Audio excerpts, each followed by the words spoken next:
looking for a return kill. Till the end, will get hooked, will get fate bolted. Tries to get queasy for that, but Pudge will eventually just get himself some fried chicken. First flash heap of the game, as that has been the one thing with people dying. They've usually died while running away and being right-clicked by the Rubik, not exactly in Pudge's melee range.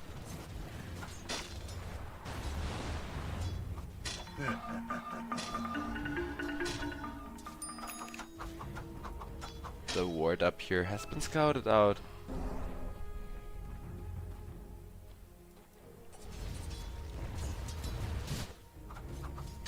Radiant structures are fortified. As there is now a 1k gold lead for SIBE team. And the game is starting to look difficult for Klee unless they make sure to get Drow Ranger online in due time.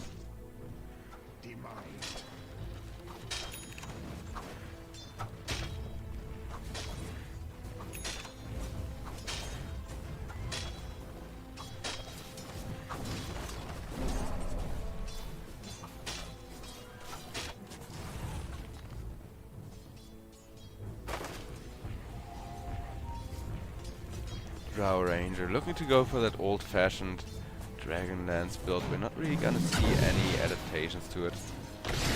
Looks a bit at Morphling, taking a lot of damage to the face from Lion and Timbersaw. Nesfear, he's had a great lane so far, but with Timbersaw almost having level 6, it is gonna get really hard for him soon. Drow Ranger gets hooked by Pudge as well. One more right click is gonna do it. Klesno Kruto gets a second flash heap. Quick and easy kill there. Got a Helm of the Iron Will to make him a lot tankier. Phoenix meanwhile checks for wards, but will be ran down by the Pangolier. A classic mistake. Pangolier quickly takes that kill with the swashbuckler, and now there's a 5k gold lead. This is what SIBE have been looking for. This is kind of what their draft is meant to be. Everybody just taking skirmishes, taking names one after the other, all the while Morphling is farming, and Nesfear, he is sitting on top of net worth with the Pangolier right behind. But like I said, once Pangolier gets his Diffusal Blade going, then Invoker's lane is just about over, and he can't really show anywhere on the map anymore. Yang Ji not opting for a Midas just yet.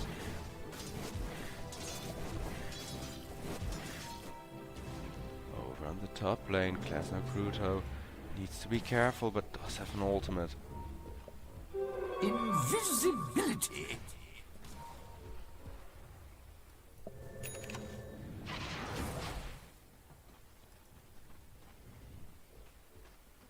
As Yang Ji is coming in Ghost Walk, looking to perhaps set something up. Though there is an Invis Rubik scouting it out, and he did see that there was a Ghost Walk affecting him for a second, Dire's and middle isn't tower anymore. is under attack. Radiant's bottom tower is under attack. But looking to get a hook until the end. The Rod doing its thing, but Phoenix has an Icarus dive to get out as Lion comes on in, and they're gonna have to stop the aggression, but this is massive space created from the side of SIBE, and a victory on its own for the Morphling, who can now just easily farm. Timbersaw, yeah, he is really annoying right now, sitting in the lane being a wall with his chakram. Wait some more. Amazing what you're He's gonna really stop Nesfear farming as Pudge misses the hook. Meanwhile, Rubik gets burned with the laser. Invoker getting a lot of damage onto Queasy as well. Queasy still has a wand left to go. Makes it under the tower, but one more hit is gonna do the trick. Phoenix! Does he sacrifice himself for this? Yes, he does. Pangolier would have otherwise picked up that kill, but he wasn't quite in time. Rubik gives the voice line there till the end. Had to take one for the team to get that dive. It is still very much worth it for Team Klee, because,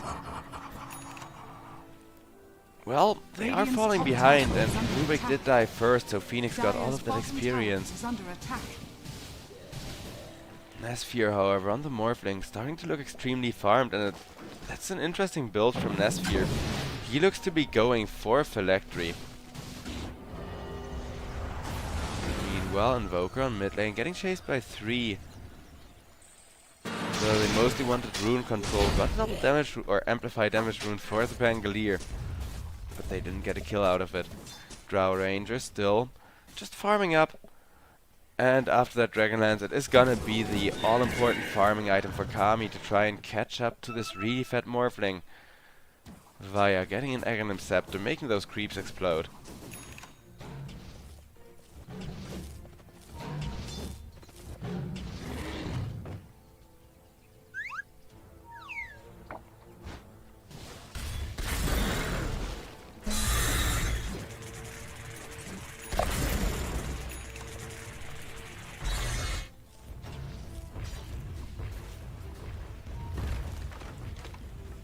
Till the end, got his level 6 now, made sure to leech solo XP over on top lane. Everyone except the Lion has their ultimates now. And while Lil would like those finger kills, it's not like they need the fingers right now and that the fingers have any purpose other than killing off Nethfear while he's trying to swap.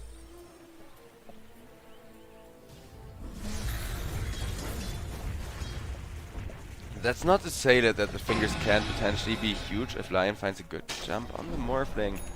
But for the most part, Lion is there for those instant disables, for kind of keeping SIBE's teamfight at bay with the Hex plus Earth Spike. And speaking of SIBE's teamfight, they are coming towards the top lane with a Rolling Thunder as well as an Amplified Damage rune on the Pangolier. As till the end, little does he know it, but he's a dead man walking already.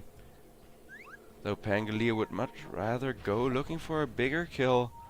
Till the end, he's gonna walk right into him. Will try to Icarus dive out, but no such luck as Swashbuckle is available. Pangolier not committing the Rolling Thunder. As one more Swashbuckle is gonna do the trick. Riaf made sure to take the Phoenix off the map. Radiant's bottom tower is under attack. Dire's top tower has fallen. Top tier 1 broken down. Radiant's bottom tower is under attack. Dire's top tower is under attack. Radiant's middle tower is under attack. So now SIBE are actually starting to take over map objectives. There's only still a 1k gold difference, maybe a little bit less going on. But as you can see, as the game goes on, the win rate gradually goes more and more into SIBE's favor. That's just the nature of having such a late game draft with a Morphling, a Pudge, and a freaking Pangolier to boast. Pudge, meanwhile, really wants to go for that new Shivas, wants to punish them with extra slow as well as magic damage amplification. Lion gets swashbuckled, and look at the damage just one swashbuckle does to him right now. Tower is under attack. So there won't be a hard initiation from the side of SIBE over on mid lane.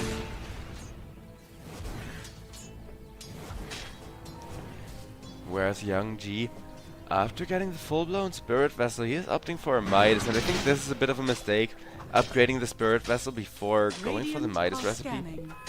Because it's not like Invoker actually got charges right now, right? If you're sitting at 0 charges, then what good is the Vessel upgrade doing you? May as well have gotten the scaling item first. But of course, it's kinda hard to read for the Invoker just how many kills you get early on, how much you're gonna be able to push the tempo. Dire's top tower is under attack. Riaf is going to lose almost all his mana to the Invoker. Pugna meanwhile secures an Arcane Rune and will come into just a full restore Riaf here. Well, maybe not full restore, but you know, give him enough mana to be in fighting shape again. As the mid tier 1 is being pressured well before the fight, and Team Klee are using that time to try and go for a wraparound here onto the Morphling Nethfear. Radiant's bottom tower is under attack. Gonna walk straight into the finger, comes out, and with the follow-up hex he can't even press Morph. Morphling taken off the map.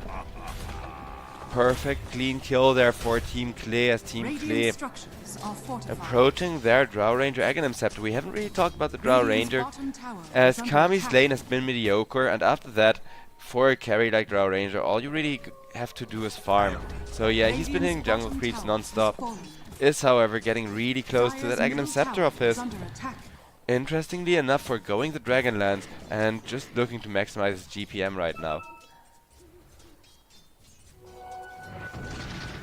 Class no Cruto looking to set up for some kind of an aggression. Though he realizes Invoker is there, misses the hook on the Lion. I mean, it was worth a try, right? Hooking into no vision there. Or well, limited vision, because the ward didn't quite reveal Lion anymore. But out comes a Phoenix ultimate to try and engage Queasy. Taken down as Pugna just barely was in that supernova. Out comes a Pangolier looking to help out. Rain Prince trying to keep himself alive, but he will be killed off with the Timbersaw coming in. And Lace gets himself a double kill as Riaf dies for that as well.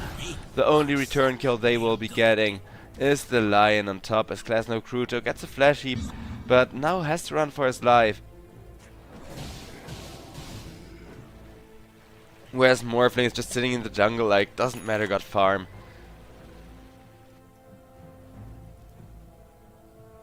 So Morphling Phylactery, it doesn't really feel good if you're a 0-1 Morphling that isn't really hard committing to any of these engagements, that isn't really committing to any of these fights. I'm not really sure if it's the build here. Maybe Morphling is just going to make some really sick stuff happen with the Phylactery, and you can upgrade it nowadays, of course. So that may be what he's going for. Though right now Morphling is looking to buy a Manta style. Something that Drow may consider as well. Drow Ranger got the Aghanim Scepter, however, and over on bottom lane, Lion will be killed off there with Pangolier coming in and delivering a swashbuckle. Timbersaw was just around the corner but can't quite save his Lion in time.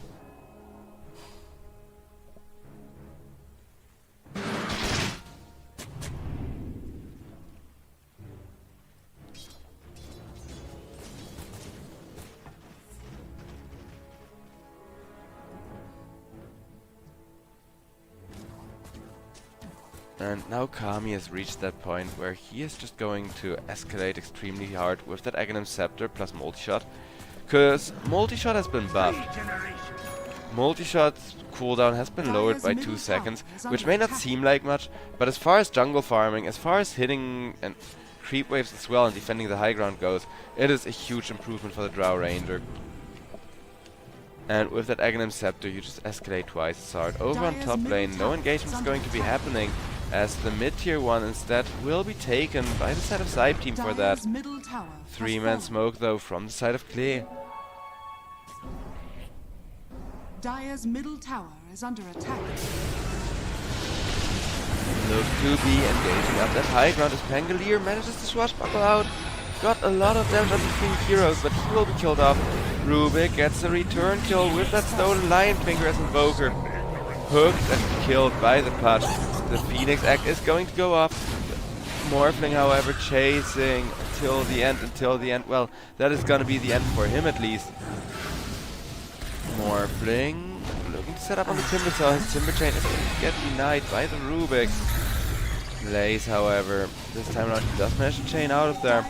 But Morphling looks to stay on top of him. However, his team can't quite close the gap yet. Pudge now has that Blink Dagger coming in. If he would have had it there, they could have gotten a bonus kill. However, SIBE, the one person they didn't get is Kami's Drow Ranger, and that of course is the one hero who is looking to scale, who is looking to become a raid boss.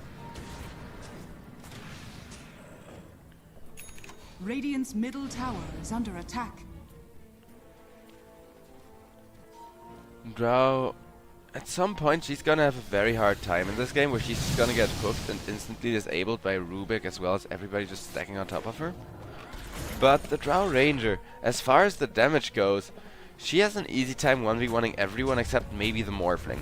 And for the Morphling you got that Invoker, who is just great at dealing with him later on.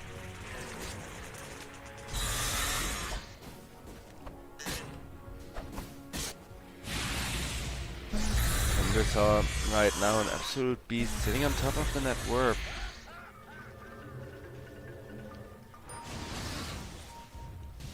Though Morphling not too worried about catching up, and yeah, that's gonna be the Kanda. As why else would you build a phylactery on the Morphling? Though it still feels weird that you just buy a phylactery to sit in the jungle and AFK farm for a little while.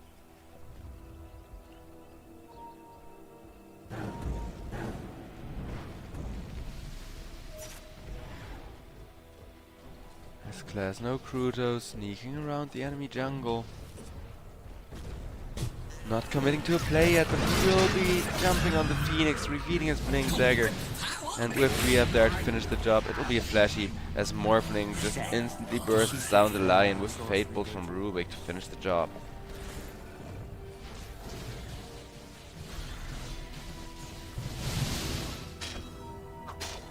Nasphere back to jungling up he goes. As for the win rate, Team Klee, once they had that advantage just now, for the first time the gold going in their favor, it was looking good for them. But the win rate, it is gonna jump right back to just about 50-50. As SIBE team are getting closer and closer to that late game of theirs. However, they're not shutting down the Drow Ranger, that's the issue for them. As long as Kami keeps farming like this isn't looking too shabby. Drow Ranger looking to upgrade the Dragonlance. Follow that up with a Manta style, and then Kami can just be a pusher as well, be a nuisance that way.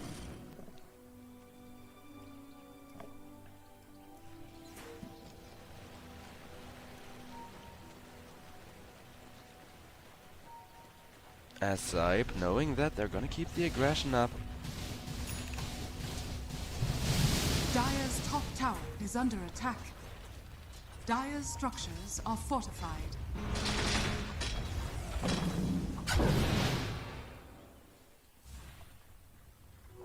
Precious bounty.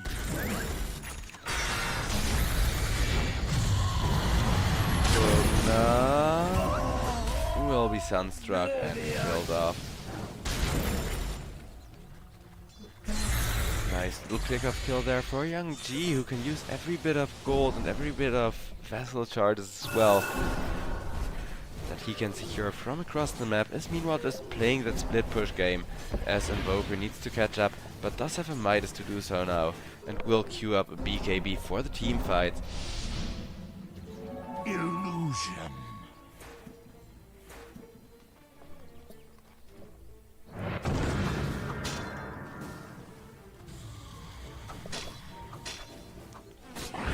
On bottom lane, Patch gets red by the Invoker. In comes the Timbersaw, countering him hard, and his finger to finish the job, getting Lion his second finger stack. Team Klee may be able to turn this into more aggression. All the while Drow Ranger is still farming, but so is the Morph. Money changes hands. Morph got his Kata. Basically it's a small crits and a phylactery in one, with a little bit of extra stats. All attributes it gives isn't bad for Morphling, however.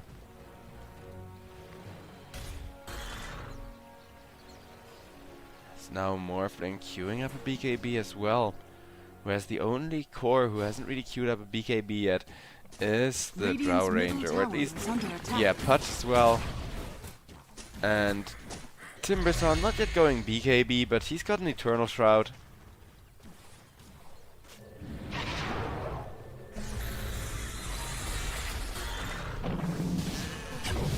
And that all BKB timing is gonna be when Klee wants to take over the game, but we've got an initiation as Timbersaw not exactly securing one to initiate on, and Morphling is going to face the punishment for that one. The egg goes off, Plasno Cruto not stunned, but he is taking massive damage from the Drow Ranger as well as the Timbersaw, as Rain Prince will also be hit by those arrows. And 3-0 in favor of Team Klee, who now, with the Alacrity on the Drow Ranger, instantly shoot down the mid-tier 1 tower like it's nothing. 4k gold lead for Team Klee, and finally they got the win rate back in their favor this time around for the first time this game, with a significant lead. And SIBE, yeah, they got extremely good late game, but they need to get to that late game first. Whereas Team Klee, like I said, they got that BKB timing coming in. Timbersaw almost got his Aghanim Scepter. Invoker extremely close to the BKB already after that good fight. And Drow Ranger will have that Mantis Style soon, after which she too can go for a BKB to try and deal with the Patch, deal with the Pangolier as well. Pugna and the Decrepify, just so many nice debuffs that you can counter by pressing that item. Are scanning. Dire are scanning.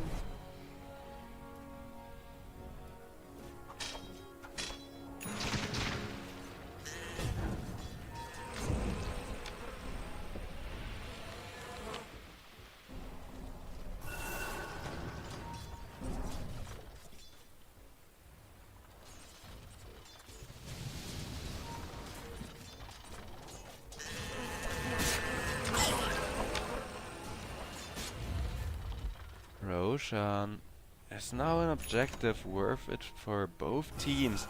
So Team Clay tried to take control around the Roche pit, however SIBE run on and dump the Timbersaw. Timbersaw may not be the squishiest hero, but even with that shield up from the Aghanim Scepter, he's not gonna explode for a lot of damage, gets hooked right back. Timbersaw taken low as Pangolier looking to go for more with the Rolling Thunder. But Pangolier instead gets surrounded as the Phoenix Egg is gonna explode. Pangolier dead. Krasno Kruto dead as well. The team fight combo from that Phoenix Egg going off is just too huge for Team Clay, and Team Clay winning 2 team fights in a row. Now got themselves a 7k gold lead as Lion is chasing for more.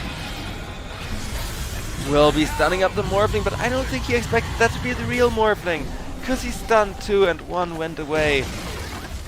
So Lion is going to die with the finger up. However, Clay, what they really want out of this is the Roshan, and Roshan is now open, as they still should have enough resources to get it quite easily. There's the Alacrity on the Drow Ranger, the Fire Spirits to help, even though they don't reduce Roche armor. Roshan is just gonna die in a matter of seconds. Drow Ranger will pick up that Aegis, and with that, Team Clay, they now have a carry they can commit to the fight. So the question is, Team SIBE, can they hold on to the late game where they get their guaranteed comeback, or will this double BKB timing that Team Clay are eventually gonna get to... wait, Timbersaw's still not going BKB actually. He's going Blink Dagger plus Sheepstick. Alright, fair enough.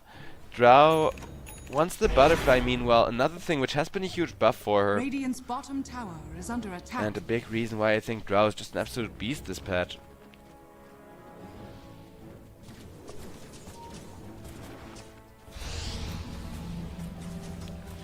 Rubik gets harassed away. Just trying to make a little bit of space for the Fate Bolt. But this tower, it really isn't done for this world at this rate. Will get fortified, however. Drow Ranger, no need to stop pushing. Kami, 4 more minutes of absolute invincibility left.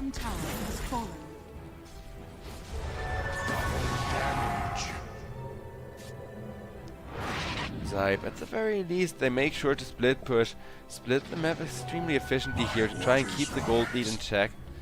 Whereas Team Clay are just looking for another engagement. Really want to take over the map. 4-man smoke coming out towards the top lane. Radiant's middle tower is under attack. So I think everybody should be getting out in time from the side of SIBE.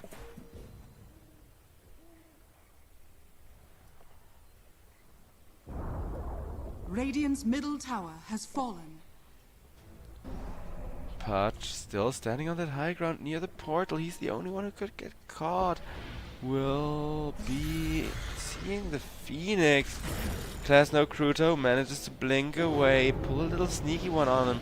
Phoenix now realizes, hey, there was a blink dagger animation.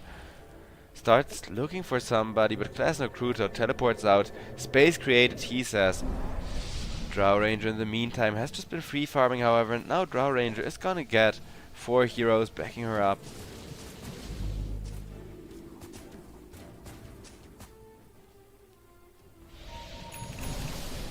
Bottom lane is of course already pushed out, so no objective to be gotten here.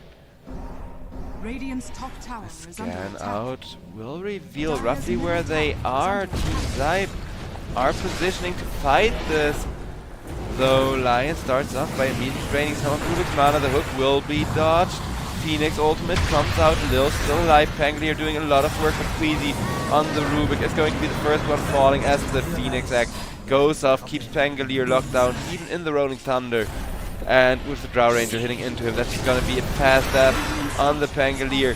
Patch, the next one, in trouble. He will be killed off, and Rain Prince may also be dying, makes it up the high ground, is now in the fountain. Drow Ranger may not want to dive that deep, but with the Alacrity, instead Kami is just going to take down the tower in a matter of seconds. Drow Ranger Alacrity is absolutely brutal. Radiant's bottom barracks are under attack. Radiant's bottom It's gonna be one lane of Rex, Team Clear. Radiant's bottom barracks 30 minutes and they realize the Drow Ranger with an Aegis. It's pretty much everything they needed. SIBE, it's not the late game yet. Nesfear doesn't quite have the damage to whittle down the Drow Ranger just yet. So Morphling is stuck split pushing, waiting for his teammates to respawn as his Rex are just falling. It's kind of sad not to see this insane Morphling come online, but while I do think Kada on Morphling can be good, I don't think this is the game for it. I don't think it helps you get close to or stay on top of the Drow Ranger. Something classical like a Satanic after the Manta style for extra purge and just that extra reset in a fight would have been way bigger to try and deal with Kami. Because I know that Drow Ranger reduces healing and lifesteal with the hypothermia, but you can purge it off. By activating the Satanic, you still get rid of the Drow stacks once and at least get 2 or 3 hits in. Morphling forced to BKB TP out, and that means if they push fast enough, BKB won't be available on the Morph once more.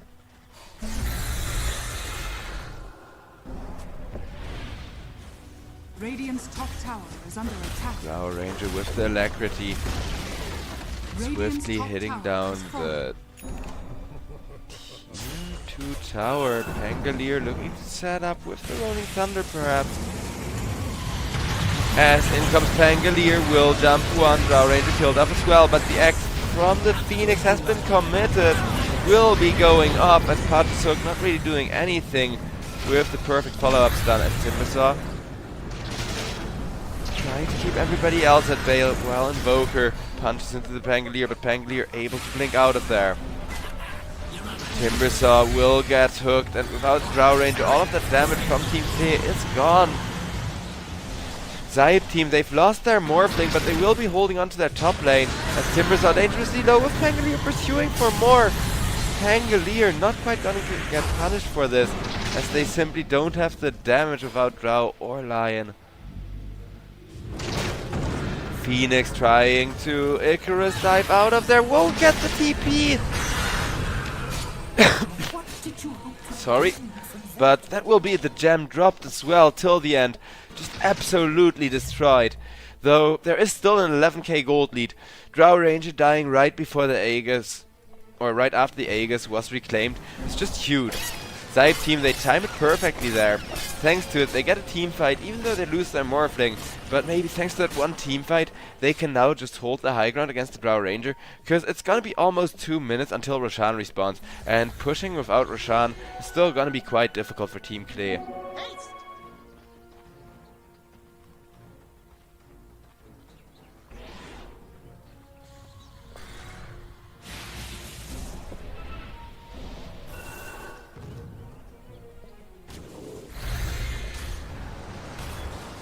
Drow Ranger finally saving for the BKB. Since those BKBs are the crucial timing, however, SIBE will get themselves a Tormentor. Reduce that gold net worth by even more as it's only 10k lead. Left to go in favor of Team Clay.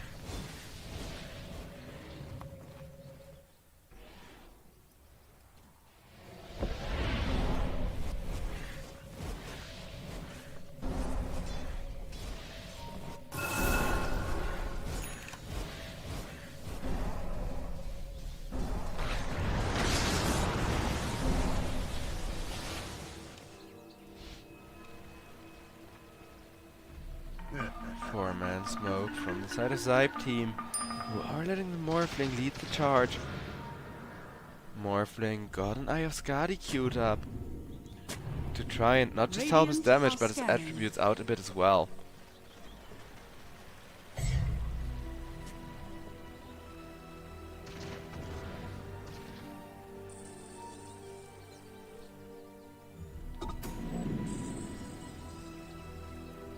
don't think the smoke is going to find anyone, as Drow Ranger still farming far away from it in the triangle. Kami with that butterfly attacking so incredibly fast.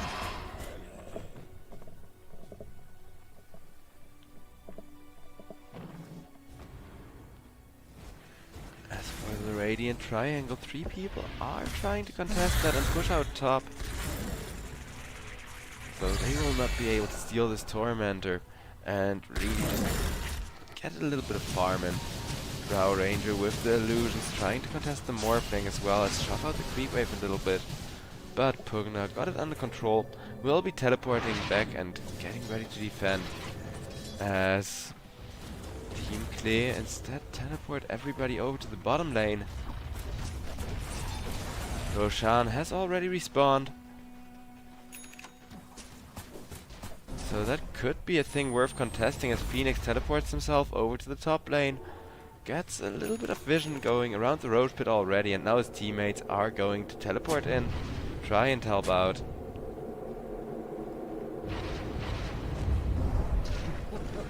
Radiant are scanning. But instead of looking to go for a roach, they 5-man smoke up on the side of Klee. SIBE, they know how carefully they need to approach this, I believe. Since Phoenix Egg is there again, you saw how much work it did in the last fight.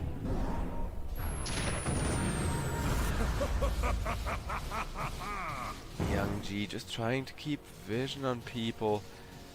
As SIBE have been scouted out. Timbersaw with the Shivas will not hit anyone. Touch goes and hits 2 with the Shivas. Is still instantly bursted down. The Phoenix Egg has been pressed, however, and Phasmapluto will be dying for that. Lion instantly buying back from the side of Team Klee. As Tangleer not able to get anything with the Rolling Thunder now that the Drow Ranger is online. Radiant's middle tower 2 for 1 and a buyback. Though the buyback is a little bit overkill, that just goes to show you how much Team Klee want to end the game right now. They know if the game lasts another 5 minutes, it's gonna start becoming impossible to finish. Where even Kami with the insane damage will not be able to deal with 3 cores at once pretty much. There is a gem drop that is gonna go back in favor of Team Klee finally, because it was their gem and they have lost it ages ago. So yeah, that's gonna be the Roshan dead with the Alacrity on the Drow Ranger and one more lane of Rex left to push till those mega creeps. As Team Klee, it's now or never for them.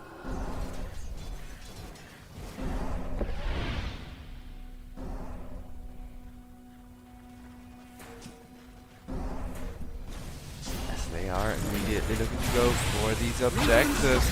Timbersaw will be jumping the Pugna. Pugna, however, able to force step out of there. The fortification has already been committed as Kami with the Alacrity steps up the high ground unafraid. Will be stepping down that high ground as Pugna's life leech maybe a little bit too much. But that is gonna be 1 tower. The hook misses the Drow Ranger, so that's gonna be the range Rex as well. And the Medi Rex down to half health, down to a quarter of their health as the BKB gets pressed by the Drow Ranger.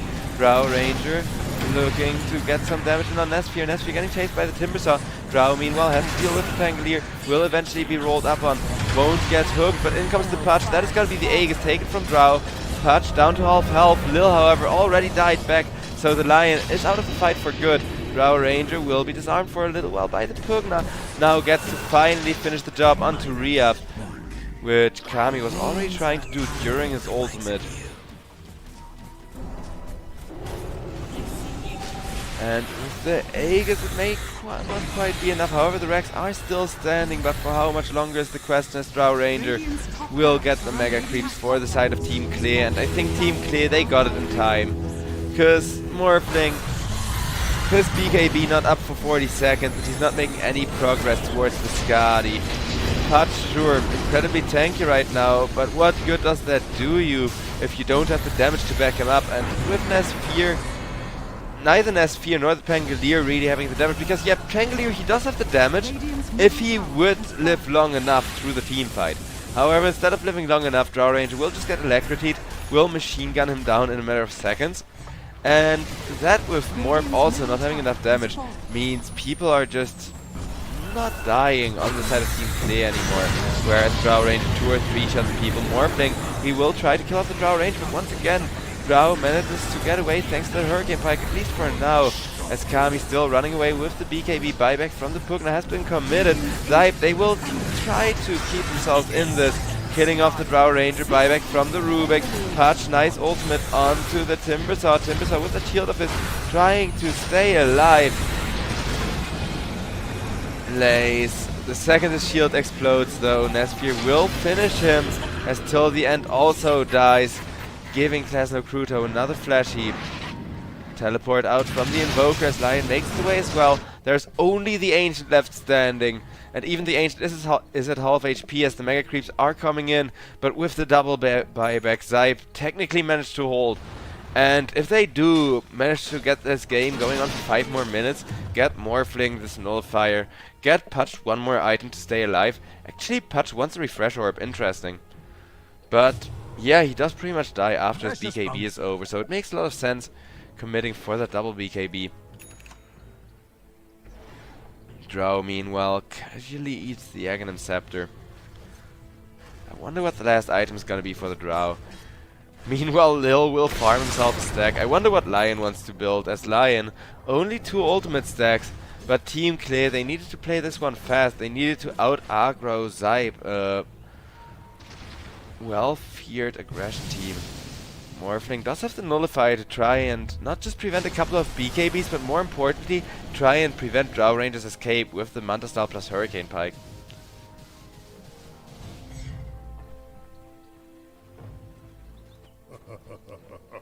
4 minutes left till the Roshan will be respawning.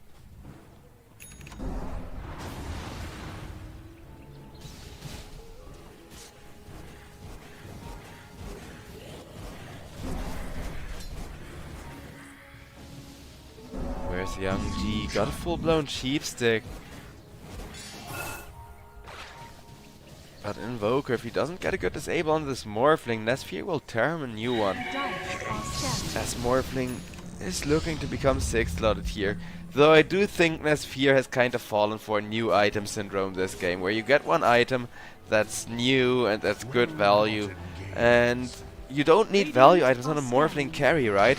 Morphling is supposed to scale late game to really come online around this phase, as Patch with the BKB going to evade the gank attempt by Lion as well as the Invoker. I'll take that.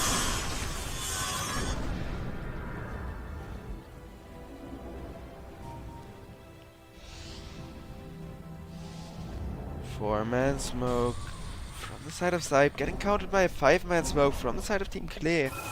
As Team Clear will be breaking the smoke and try to jump the Pangolier. Pugna will be machine gunned by the Drow first, as Pangolier will be followed up, and Drow Ranger with the Lotus Orb active. Okay, the Lotus Orb ends. Patch tries to jump her. Drow Ranger not dying. Nesphere will at least kill off Lil in the background, knowing that he has no buyback, as Patch will buyback himself, trying to hit let all the bodies tank and try to at least get some kills from the side of Team Clear, as Till the End will be dying, but Till the End for Nesphere is not the trade they needed, as GG will get called. Patch dying to the Drow as well, and Queasy trying to stay alive, but he will be killed off before the Ancient explodes. As, yeah, really good game from SIBE team. But SIBE team, they are an aggressive team. They didn't quite get enough of a lead going during the laning stage. And for that, they ended up falling off really hard here against the Drow Ranger. To be fair, Drow Ranger wouldn't have carried that much longer. Drow was pretty much 6-slotted, and you don't want to go Divine Rapier on Drow Ranger. So this was pretty much the final timing where Drow is a bigger carry than the Morphling. But I also think Morphling not itemizing with, let's say, an Aghanim Scepter to try and give Drow a taste of her own medicine, and instead just building an early game item on a mid game to late game carry isn't the way to go. I mean, maybe SIBE had an idea of them finishing this way earlier with the Patch as well, but Patch, he had such a hard game against the Timbersaw plus the Drow. And at a point, like 25 minutes, 20 minutes even, Putch just was unable to jump anymore to try and get that Drow Ranger, get that Invoker caught out of position. So, ladies and gentlemen, with that, we are headed to a little bit of a break on this lovely Christmas morning, as it is only game number 1 out of a best of 3 between Team Klee and Team SIBE, and the loser of this best of 3 will be playing again tonight. But before that, we do have another series coming up, so that the winner of this gets to chill, gets to wait in the finals, and the loser at least gets to have a little bit of a reset to try and earn their rematch. But yeah, SIBE versus Team Klee, game 2 coming up right after the break here at the European Pro League, season number 15.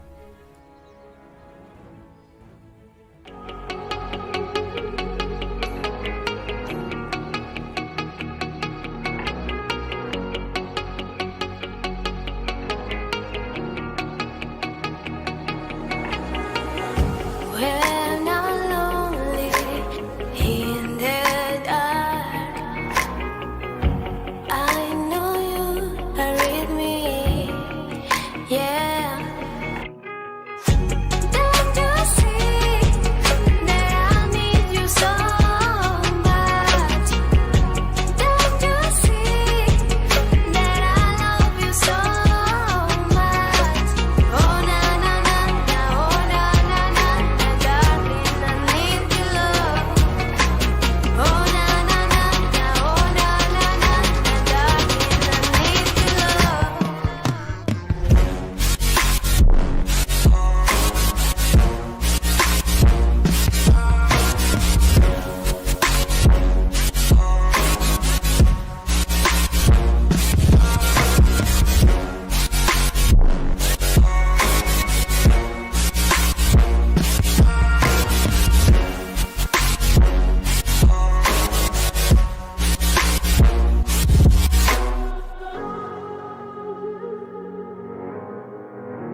fresh glaze on the D-roll. Pulling up, smoking haze through the back door. We get that fresh glaze on the D-roll. Pulling up, smoking haze for days. We get that fresh glaze on the D-roll. Pulling up, smoking haze through the back door. We get that fresh glaze on the D-roll. Pulling up, smoking haze through the back door.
You and me, we both live life at full speed, easy to see. When we collide, no one walks away easy. I never thought you'd be the one. I never meant to take your heart. I never felt so hard. I never meant to be the one. I never thought I'd break your heart. And after the stars have crumbled to dust, we still feel the warmth burning in us, burning in us. And it hurts so bad, but it doesn't mean that it's wrong. No, 'cause after the storm, you'll see the sun.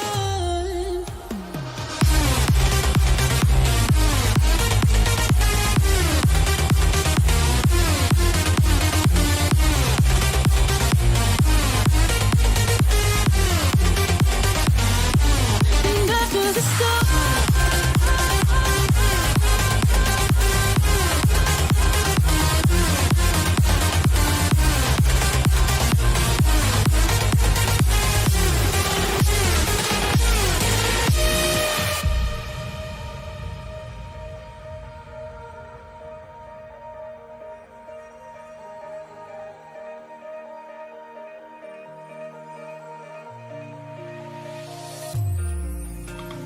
you and me, we both live life at full speed, easy to see.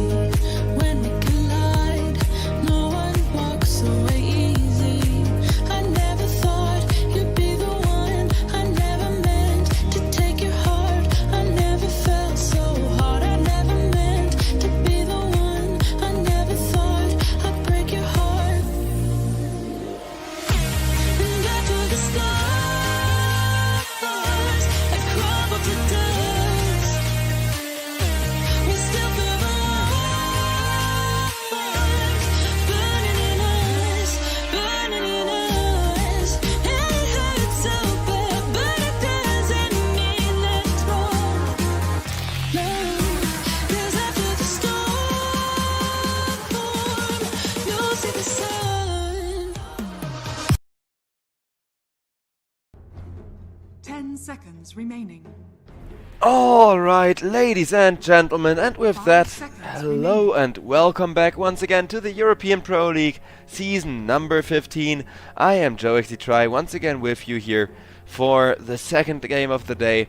For those who are just tuning in, Merry Christmas and a Happy Holidays, of course, as we got SIBE team with the last game having better early game, having better late game, but really lacking in the mid game. And the mid game Drow Ranger with the BKB, with the double BKB timing more importantly, eventually became too much for them, because half of their disables just didn't work right anymore.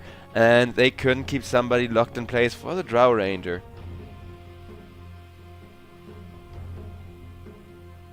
Radiant team ban.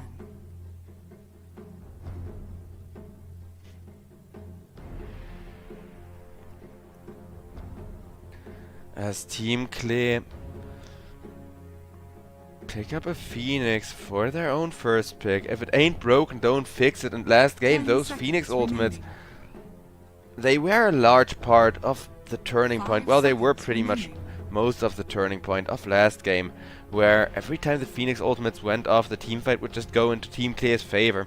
And those two really big team fights in the mid game, where Drow Ranger joined Team Clay for the first time, and the Morphling wasn't yet able to sit on top of the Drow Ranger, was the crucial timing where the game kind of swung around for Clay. Brilliant So team once again, they're gonna first pick a Phoenix. I wonder how they're gonna try to keep him safe this time around, because the Timbersaw, being such a hugely fat hero and being really high impact, was kind of what kept the Phoenix ultimates alive and able to go off. 10 seconds remaining. 5 seconds remaining. Dire team pick. As it's going to be the Primal Beast picked up by the side of Team Clay next. Great hero to get those eggs to go off. Great hero to protect the Phoenix, as well as a nice guaranteed interrupt for the Pugna. So at the very least they have one way to deal both 10 BKB seconds piercing disable, remaining. as well as an ability to just jump the Pugna and seconds prevent that remaining. life drain.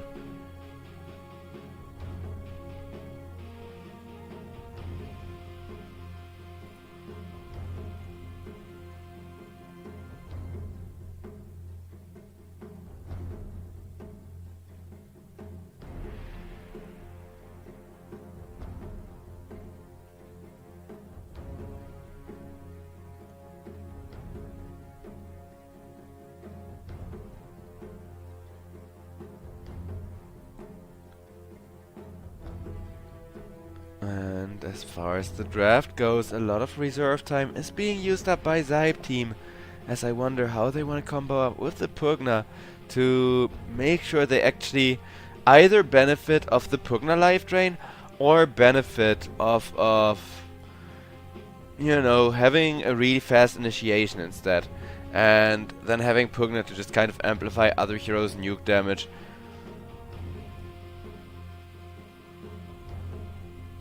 Because last game they were supposed to have the initiation, but by the time SIBE team were finally smoking up again after making their Morphling all of that time to farm, it was just a little bit too little too late.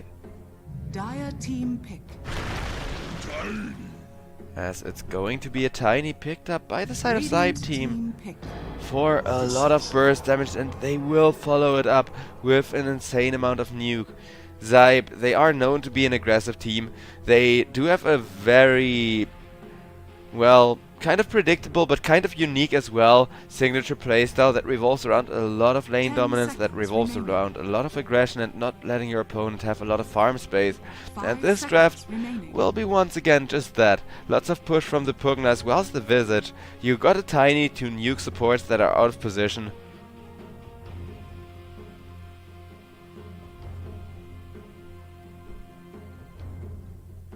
Whereas Team Clay Radiant team pick. Faceless will be void. picking themselves up a Faceless Void. Huge damage. The Chronospheres as well to try and deal with the Visage as well as the Tiny.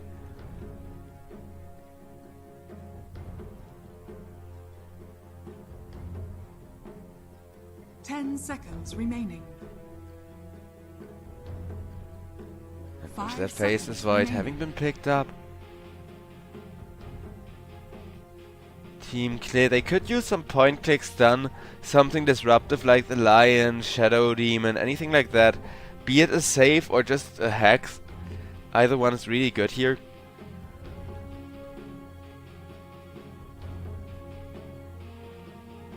Lion is still in the draft, and I'm not sure why they wouldn't pick it.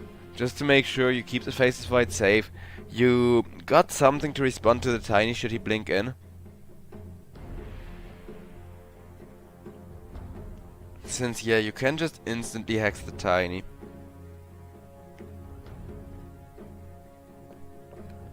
Other than that, maybe something to deliver damage into the Chronospheres. I'm not sure if Skywrath Mage is still popular. Something of that nature would be great though. Just a support that can throw a huge burst of damage into every Chronosphere that's committed. Dire team pick.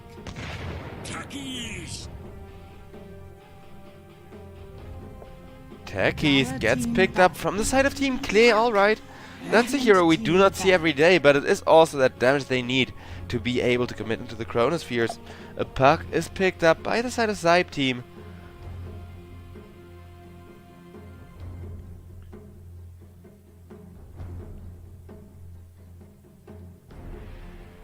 Ten seconds remaining.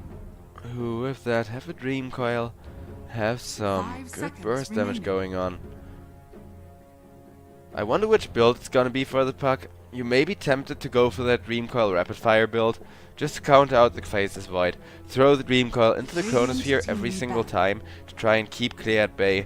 Since I don't think this is enough to counter Faceless Void, even with the silence and the tiny burst damage being there, and Faceless Void just probably dying 2 or 3 times before he comes online, before he really has a game.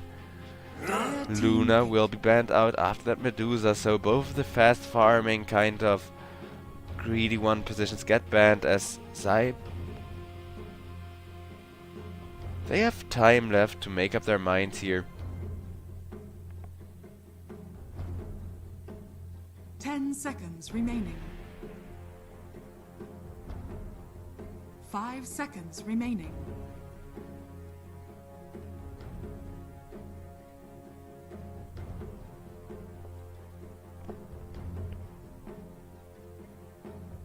"30 seconds left to go."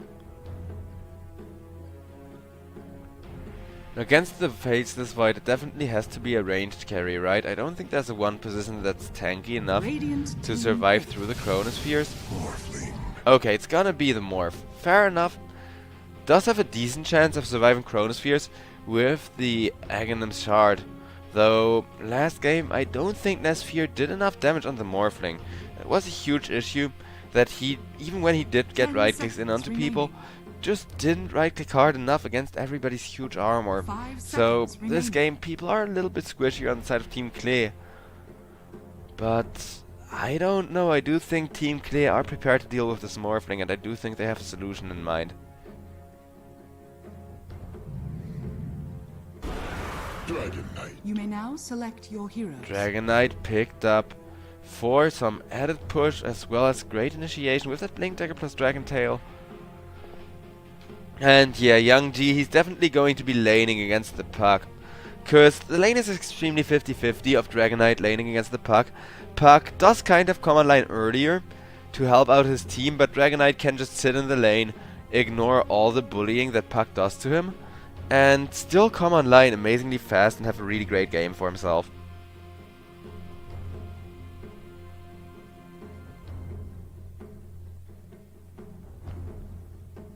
As we do have some fancy skins to look at while waiting for the load on in, but even with that favorable mid matchup, Takis has to do a lot of work against the Morphling here. I think killing off the Morphling is of critical importance, though I do think Team K may very well be able to 2-0 this, as their draft looks extremely scary.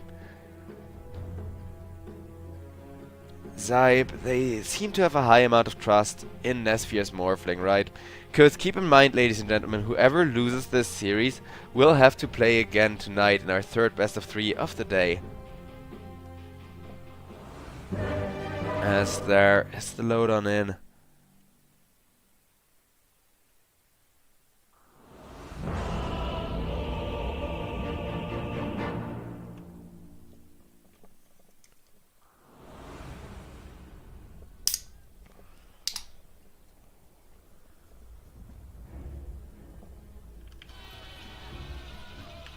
Prepare for battle. In strength is victory. As we are in, and we got ourselves a 5-man smoke from the side of Team Clear already. SIBE team, except for the Pugna, everybody is running down the mid lane in formation as well. Though they aren't smoked, will immediately be scouted out by this ward. It's hard to be this good. As Squeezy gives a little BM voice line. In comes Phoenix, immediately taking over the Observer. And Team Clear got some really good early game positioning now, because guess what? They also got a super aggressive anti-morphling 30 ward seconds and make to sure battle. to block a small camp all before the game even starts.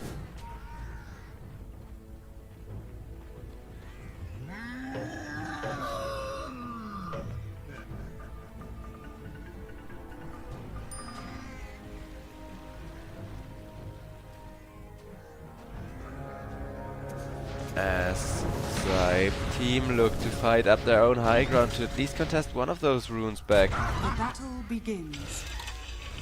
Young G has this one covered. 2 runes are going to go the way of SIBE team. And unlike last game, they didn't get first blooded here, so it's already a bit of a better start, right?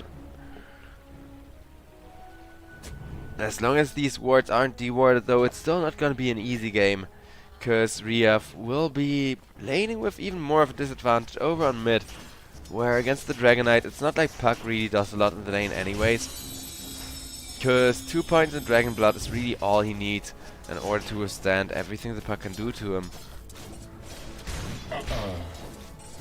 Whereas Puck does kind of get the advantage of coming online at the level 6, being able to just kill people off at level 6 or level 7 once that Dream Coil is available.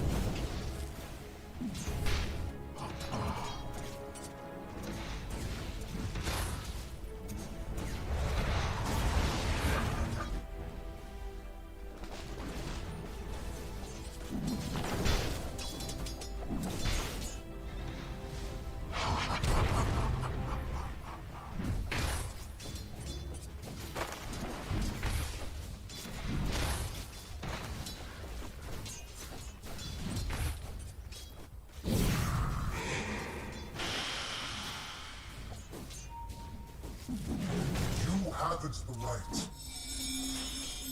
Bottom lane still kept stable, and Dragonite now he's got his level 2, so Young G is just going to continue being a nuisance to Riaf.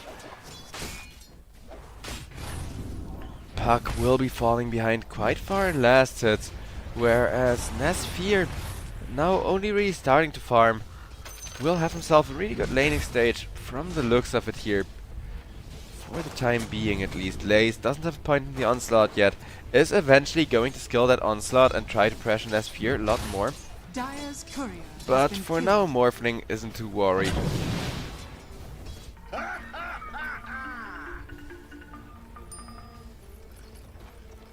As Lil on the techies would like to be more aggressive, but he can always be more aggressive later on once the Chronosphere is there.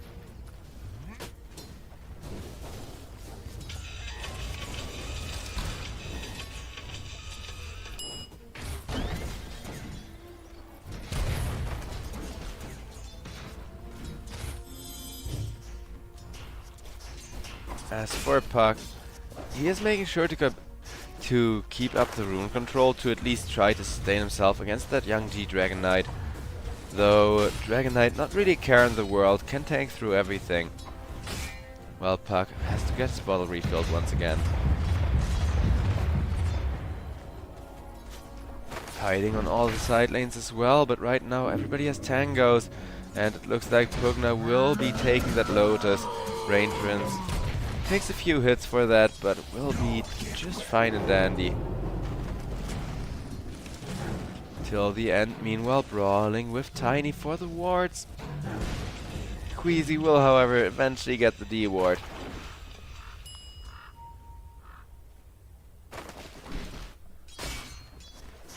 Team Clay got their carries pulling ahead now. Mostly, of course, the Dragonite thanks to the free matchup. But Kami, being a melee carry, also outpowers that Morphling. And it's really up to Team SIBE to take initiative, try and be the aggressors, and get a lead up and running early on like they did last game. Though it's so hard, because you're not going to kill Young G. And over on the bottom lane, Kami, a very hit or miss kill to try and lock down the Faceless Void this early on. So really, early rotations during the laning stage, the only time in which they may be paying off for the side of SIBE team is if Puck tries to get something done immediately after the level 6. Get Dream Coil, dump Dream Coil onto 2 people in side lane, get at least one of them killed, and make a comeback that way. Class No Cruto, lit on fire, is threatening the soul assumption. As till the end, extremely low health, needs to be careful, but does have a healing salve left. And gets a new stack of tangos delivered already.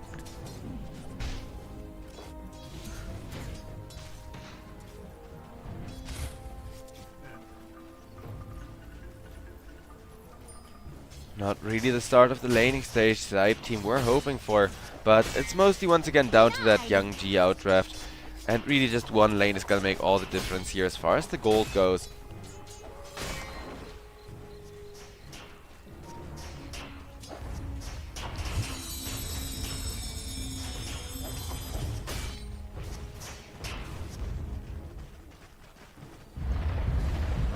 On the top lane with 1 point in the onslaught. Blaze can now start diving Nesphere, though Nesphere more than tanky enough with the attribute shift, even at level 1. Can't really play full agility. That does make last hitting a little bit more difficult for the Morphling, but he can stay sitting on top of this primal beast without worrying about being one combo to death.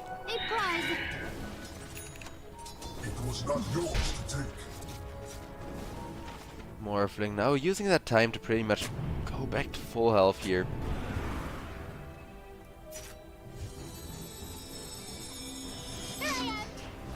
Dire's middle tower is under attack. As a mid lane, Puck will be stunned, will be suicided on by the techies, and that's gonna be the first blood going the way of Lil. A late first blood, but it will be favoring Clear SIBE team. Didn't quite manage to be the first aggressors of the game. And Team Clear now got a little bit of gold in their favor, but more importantly, they made sure Young G is just an absolute beast. We're gonna switch over to gold very early on, where you can see just how far Young G is ahead right now. And of course that's gonna fade eventually, as Nesphere is farming, as Kami is farming as well. But this is gonna make it even more difficult for Riaf to try and pull this game back in their favor with a big Dream Coil, with a big side lane gank. As Puck only now got the level 6 online himself. Is under attack. Pugna trying to keep till the end of the rune, and Rain Prince will be clicking fast until the end, so till the end has to fly out of there, but will not make it, as Tiny is in position for an avalanche. Nice little Phoenix kill, as Team Clear didn't get the rune for that one. It's always worth it sacrificing the support for the rune, but it's not really worth it if you don't get the rune and the support ends up dying.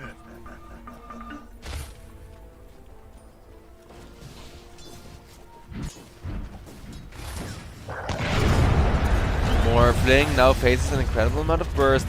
Nesphere, he is fine, though every time Morphling almost gets killed off like this, he does need to re-swap his attributes, and it will take away a little bit of farming space that he's just busy doing other stuff. Two-man smoke from the side of SIBE team as well, but Team Clear, they know just how much this Puck needs to use and abuse his timing, so they will scan out the gank, but Faceless Void will still run straight into a silent Dream Coil. The Dream Coil will break on the Faceless Void and brutally executed with a beautiful Dream Coil toss combo. Kami goes down, and that is the kind of kill on the side lanes that I've been waiting for this Puck to go for. In exchange for that, Team Clear are gonna finish the mid tower super early though, thanks to that Dragon form with the Corrosive Breath. And Young G now looking to go for more with a techie stun to set things up. Rain Prince has an amplified damage rune, but Rain Prince will just be killed off with one more brief fire from the Dragon Knight. As Pugna killed off by Young G quite fast and easy. Nesphere gets ran after by the Primal Beast as well. Dire are scanning.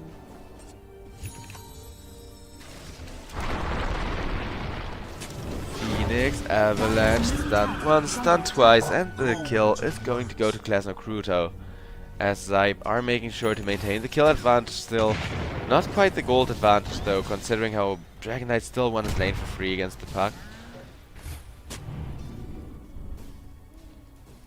Faces Void still biding his time, hasn't hit that first Chronosphere of the game yet, as Kami is just saving up for a Hand of Midas. But Dragon Knight got a Hand of Midas as well, so it looks like this game around, Team Clear, they want to go to the late game, they actually just want to outscale SIBE team slowly but surely, because unlike last game, SIBE don't have the late game advantage, they only really have a Morphling who scales, everybody else is going to fall off. And I mean, last game Morphling also didn't really scale, because I think he underestimated the morph against the Drow Ranger. Being able to make a Drow illusion and then instantly having the Drow illusion gust the Drow Ranger back would have saved Morphling's ass last game. It does require a bit of tricky micro, and the first time you jump the Drow Ranger can't really have a hotkey for the Drow illusion. So, it's a pain in the ass, but once you get that combo down, it's a really strong anti-carry mechanic, and this game same thing, though a little bit less, but Time Dilation is a really good spell to counter the Faceless Void with. But the top tier one has already fallen, and that's gonna be Morphling deprived of a lot of farming space, whereas Young G looking to get that Blink Dagger up and running to be a source of aggression for his team.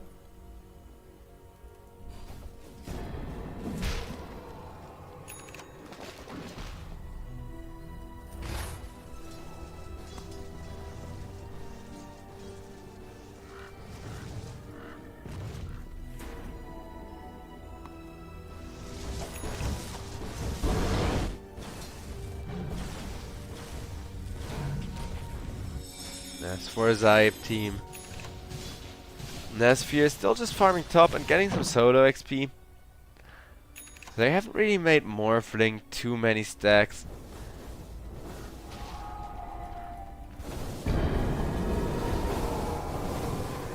Though Klasno Kruto on the Visage is having a really good game, going 2-0. This Visage is a great source of aggression. Maybe they want to consider smoking up Visage plus Tiny or something and going for a catch. Because Tiny being played in that support position, Queasy has to bide his time, has to slowly but surely get that Blink Dagger online. And yeah, there it is. Nice call there. Two-man smoke up from the Visage as well as the Tiny to try and get a little bit of a kill. Maybe onto till the end. Evacuating the mid lane as quickly as he can. The smoke is coming after him. Phoenix though finds an Invis rune, and the Phoenix should be fine here. RNG saves his life as he manages to perfectly escape the two-man aggression. And now a two-man smoke from the side of Team Clear tries to turn this game around.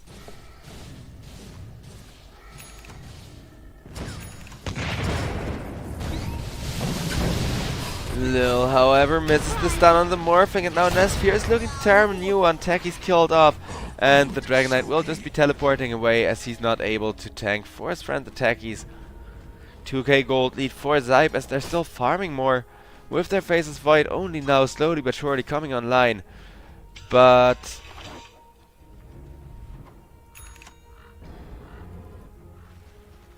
I don't know. It's really still anyone's game. The Dota win rate will favor Team Clear by, whoa, 70% already? Okay, I wasn't expecting that. Puck definitely also wasn't expecting that, as he was looking to catch a support kill in the jungle, but instead Riaf gets caught in the Chronosphere. That will be a free kill getting delivered to the Faceless Void, who now goes back to the jungle like nothing ever happens. And Faceless Void calls good game accidentally, will immediately say sorry, missed. It happens to the best of them. A bunch of players do have that on their all-chat wheel, of course. Back to a 2k lead for Team Clear we go. As SIBE team. I'll take that. 1.2k till Tiny has his Blink Dagger. As for Visage, Orchid is coming in. Slowly but surely. Once that Orchid comes out, Klasno Kruto can try to use it to kill off the Faceless Void a bunch. Cause Kami going 0-1 may not be enough. With that Midas already printing reliable gold, not just for him, but for Dragon Knight as well.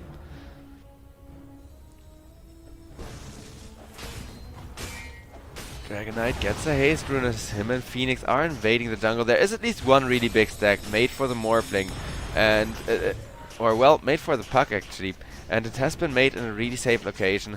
So Riaf is going to get a bit of a boost as far as his net worth goes, but that's really only going to help him finish off that Witchblade a little bit behind schedule. Dire's middle tower is under attack. Dire are scanning. Nice scan, scouting out at least 2 heroes from Team Klee, and SIBE will be trying to regain control of their jungle as Team Klee back themselves off, go back to farming. But these Midases are just going to print more and more gold as the game remains quiet. And it looks like Team Klee perfectly ignoring the aggression that SIBE team are usually so known for. Nestsphere about to get himself that Manta style, so at least the Morphling Manta will help him split push out all the lanes and kind of keep the objective pressure going. But Techies plus Dragon Knight are gonna look for a kill once again with a 2-man smoke.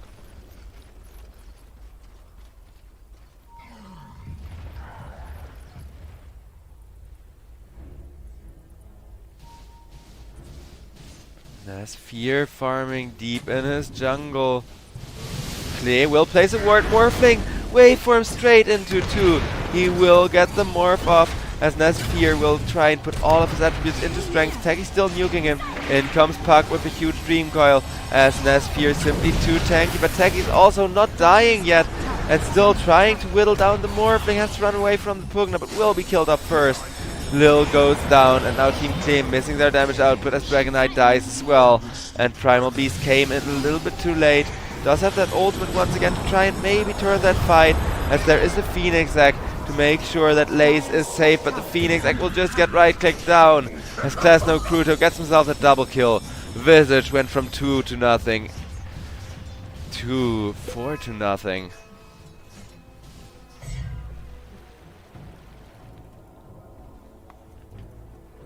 Seven to 3 now for the side of SIBE team as they manage to turn this game around. However, Faceless Void still hasn't really been stopped from his farming too much. So Team Klee can still very much turn this around with the next big Chronosphere, but this is much needed farming space for not just the Morphling but also for the Puck, who isn't looking to go for a greedy right-click build, instead just wants to play the typical initiation build with a Sheep Stick and the Lincoln Sphere, as Faceless Void has to come in to try and save Phoenix's life. Phoenix, despite everything, still okay and well. Class No Cruto is going to lose the birds there.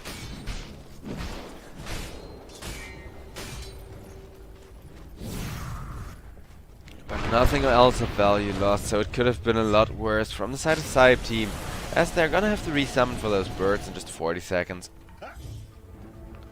Tiny gets himself a Philosopher's Stone to make sure that Blink Daggers finally getting done in just 200 gold, which he will now get slowly but surely, as Morph gets the Manta Style as well. Dragon Knight approaching but not quite finishing that BKB that Primal Beast already got, so Primal Beast with a 9-second BKB looking quite terrible, but he does want to finish the Shiva's Guard as well. The slow is really important because Primal Beast is not going for a Blink Dagger build this game, or at least not yet.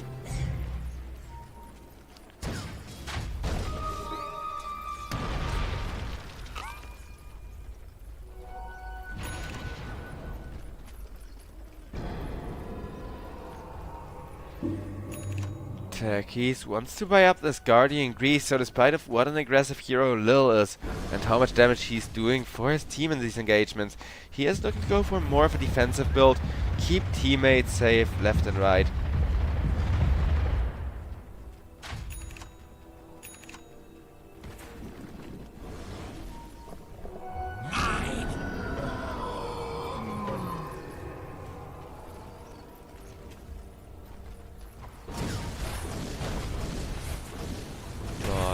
Tier 1 slowly getting torn through by the side of Klee, as Klee, they want the map control back. The win rate, it is almost back to 50-50 for the favor of SIBE team. Radiant's middle tower But is under they will attack. not allow that to happen as this tier 1 tower falls without a contest. Tiny makes sure to use his blink dagger to get out of there in time.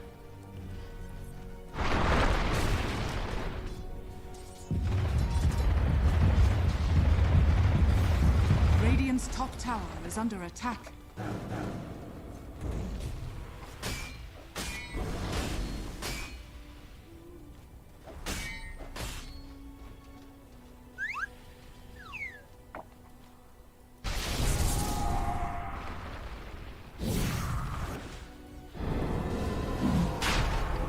Dire are scattered.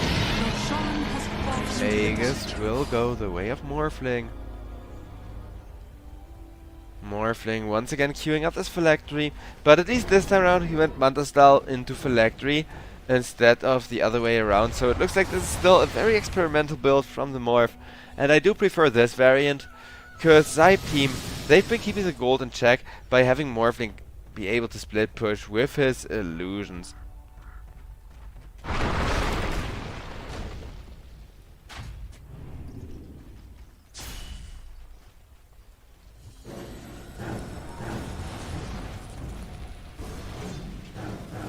SIBE having that Aegis for 4 minutes and 20 seconds more.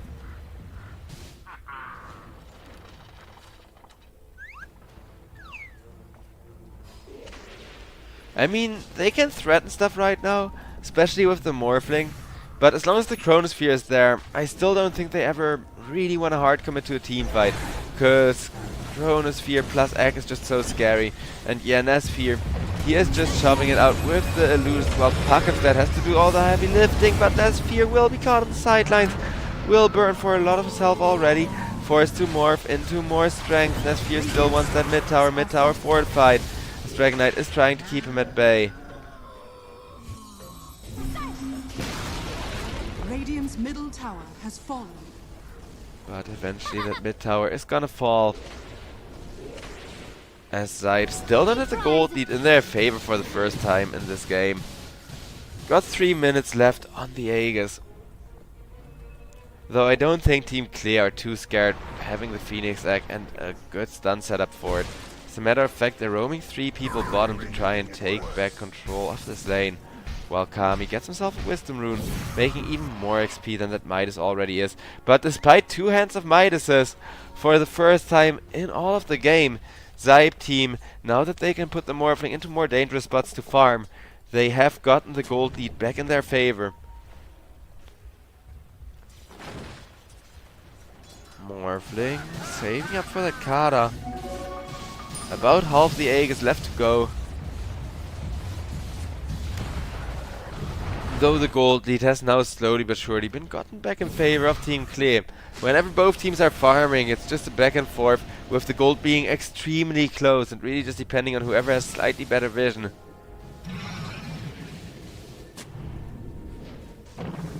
As Nesphere, he may want more objectives from this. Dire's top tower is under attack. Queasy gets some vision onto Lil. As Techies will be scouted out by the Tiny. In come the Class No Cruto birds. In comes the real Class No Cruto, and Techies manages to heal but won't manage to teleport.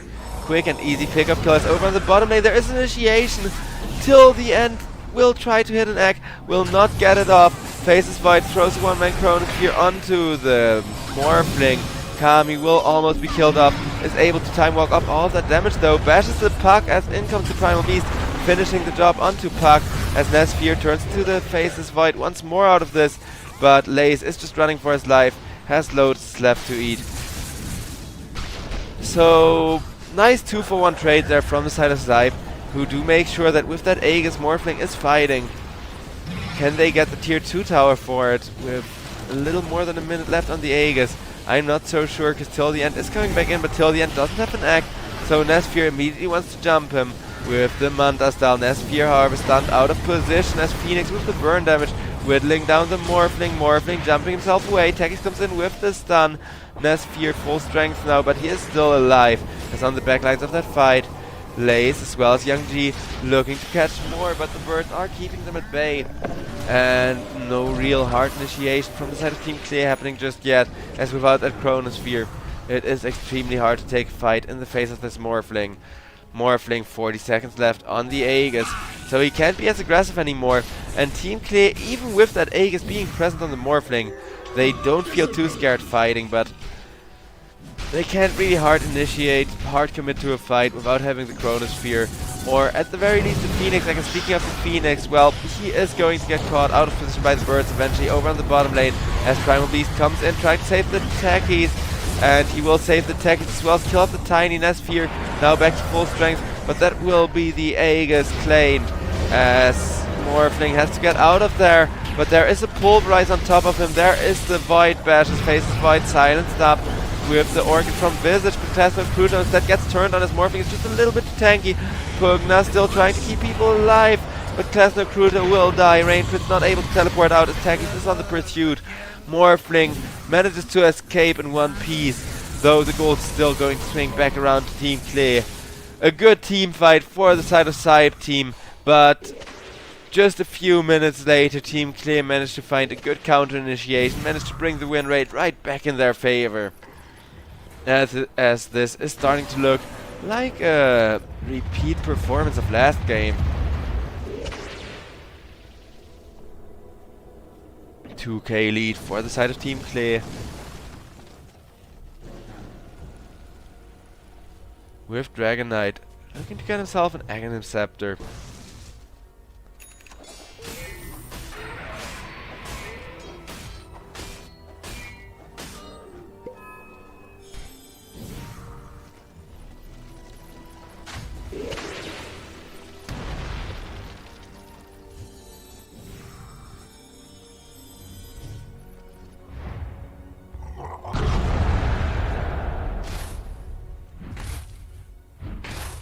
Dire's top tower is under attack.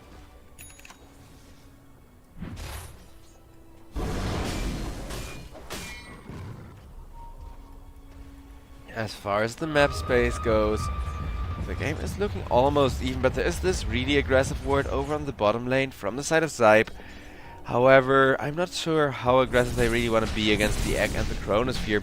So Faceless Void and Dragon Knight have all the time in the world to generate more cash with the hands of Midases.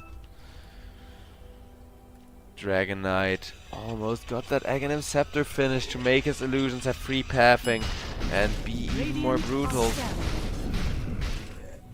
SIBE team, however, realizing that they need to take the aggression back as well as having that Kata finished up on the Morphling. They gotta try to turn the game back in their favor right now. And it's strange that I say turn the game back in their favor when it's a 10 kill lead, 2-7 for the side of SIBE, as Faceless Void will be caught. However, Kami not really taking a lot of damage from the tiny initiation, as Faceless Void will land a 2-man Chronosphere, will start by hitting the Morphling chain stand up, cannot morph, so even though the egg has been removed and the Phoenix has just been killed off by the side of SIBE, they are still losing everyone now that their carry and with all of the damage is gone. As yeah, that Kata build from the Morphling, it means you are 90% of your team's damage, and he was not able to deliver 90% of the team's damage there thanks to that excellent Chrono from Kami. He gets the Chronosphere before Morphling is even able to morph. Morphling did have a shard there, but yeah, Chrono isn't a stun. You can't press it if you get instant Chrono chain stun. He could press it during the techie stun, but that was already too little too late.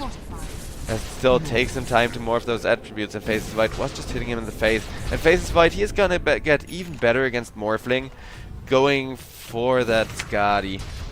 So, the SIBE team, they did kind of fall off during that mid game, which was supposed to be their timing, with the aggressive Tiny that is now also just getting stumped and slammed down over on the bottom lane, without the Dragon Knight even needing to come in for that follow-up aggression.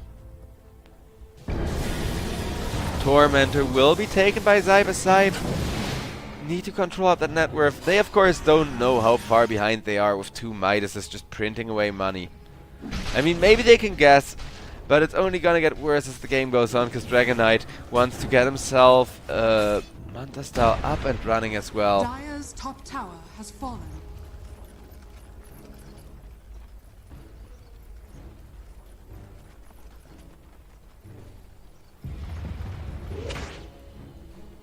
as the kill score is evened out.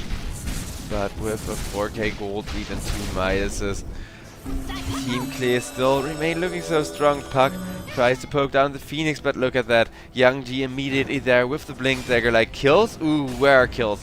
He still has 8 seconds left on the BKB, but ladies and gentlemen, it looks like we got ourselves a little bit of a pause.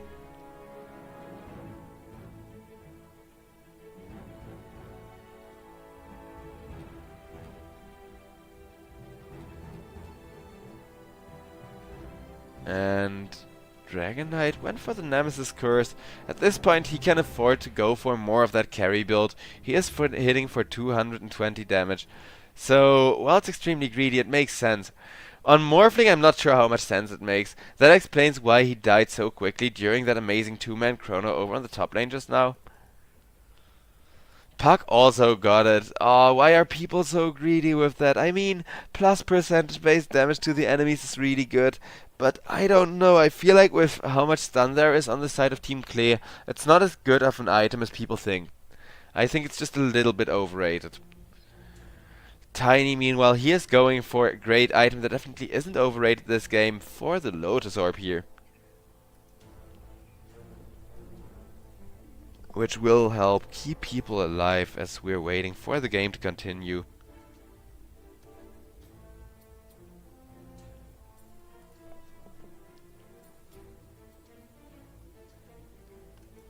Though, yeah, SIBE team, they're set up for a hard game number 2. And the longer this game is going on, the more it's looking like SIBE team will have to play again this evening. Because keep in mind, ladies and gentlemen, this is our upper bracket match for the day. We got 2 more lower bracket best of 3s coming up today as well. So even on this beautiful Christmas day, 2 teams are going to have to leave our tournament, whether they want to or not. As Go When Ready gets called out by the Puck.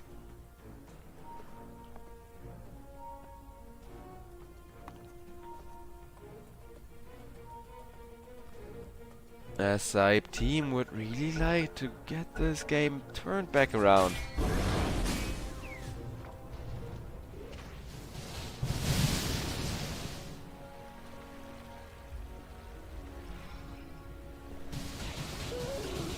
Morphling looking to go for a BKB to stay alive throughout all of that damage. Though BKB, it has one drawback, and that is that stuns like the bash from the Faceless Void is still going to keep people locked up.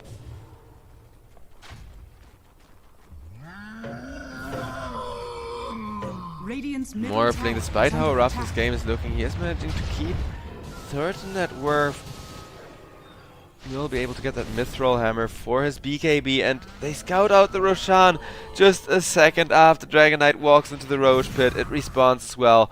Dragon Knight is now going to teleport back, do some defending while everybody else runs into the Roshan Pit, as Kami has an amazing amount of right click damage for that Roche, and Roshan of course carrying Roshan's banner, which this early into the game is a hugely powerful item.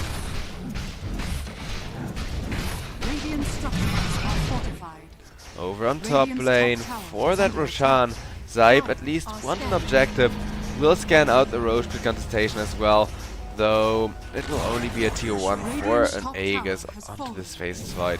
So, I don't know, with the Chrono and the Egg being there for Team Clay, they always look super scary, even though the only lead that Team Clay have going on is the gold that these 2 Hands of Midas have printed. Just going double Midas and stalling the game a bit. It was the perfect read on this game, as now it's looking freer by every minute it goes on, and Morphling is struggling to keep up. Though Nesfear actually second in net worth, very close to the Faceless Void. He is losing more space across the map with his tier 2 tower going down over on the bottom lane.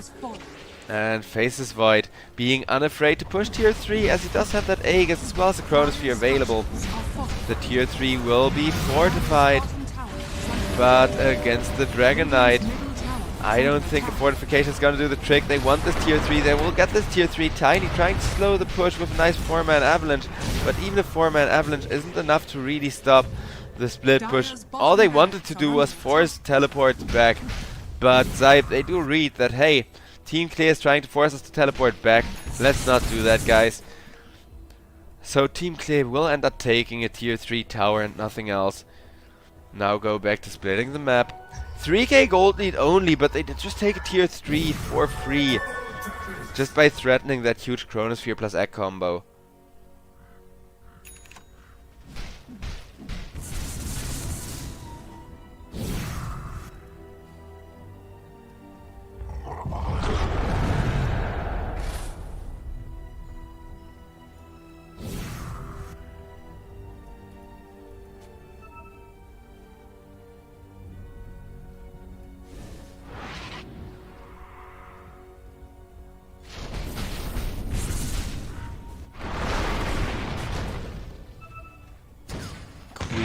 Not quite found by the Tackies. Tackies still looking for him. Will find him. Give vision for the Dragon Knight. Dragon Knight jumps on top of him. Queasy quite tanky. But now with the Faceless Void coming in to pursue as well. Tiny is going to get caught. Is going to get killed off by 4 people. 2.5 minutes remaining. Now Faceless Void is at the halfway point of his Aegis this time around. Morphling, however, already caught over on the top lane. He's morphing, but against the one-man Chronosphere, I don't think he can do anything. We're gonna be in ownage territory now for the side of Team Clay, who got a 4k gold lead going on for themselves, who will have that MKB coming out for the Faceless Void as well as a Manta Style for the Dragon Knight. And no morphling for 60 seconds means this mid tier 2 tower that's still standing for the Dire is probably not gonna remain standing much longer, ladies and gentlemen. As Class No Kruto over on the bottom lane, at least trying to still farm. He had such an amazing game, went for that greedy Bloodthorn, and then suddenly his game stopped being amazing. Puck will be knocked right into the burn from the Phoenix. Puck trying to get out of there, but against the Faceless Void it's just impossible. The ownage is gonna continue. 1 minute and 40 seconds left for that Faceless Void. Visage meanwhile looking to split, push the bot lane out. 2 people coming in from behind. And actually the Phoenix will teleport instead. But Faceless Void is still shoving the mid lane together with Dragon Knight backing him up. So even without the Chronosphere, I don't think Kami is too scared as long as he has that Aegis. And it is gonna be the final tier 2 tower on the Dire side of the map dropping. While over on the bottom lane, Class No Kruto is going to get comboed up with even the egg committed to make sure that Visage goes down. With Visage having had the best game out of the 3 cores of SIBE is going to die for over a minute. And with Visage dead, it's gonna be 1 lane of Rex. Morphling trying to jump the tech. He's killed at least 1 hero in the backline tech. He's however jumps out with even the Tiny not able to chase him down.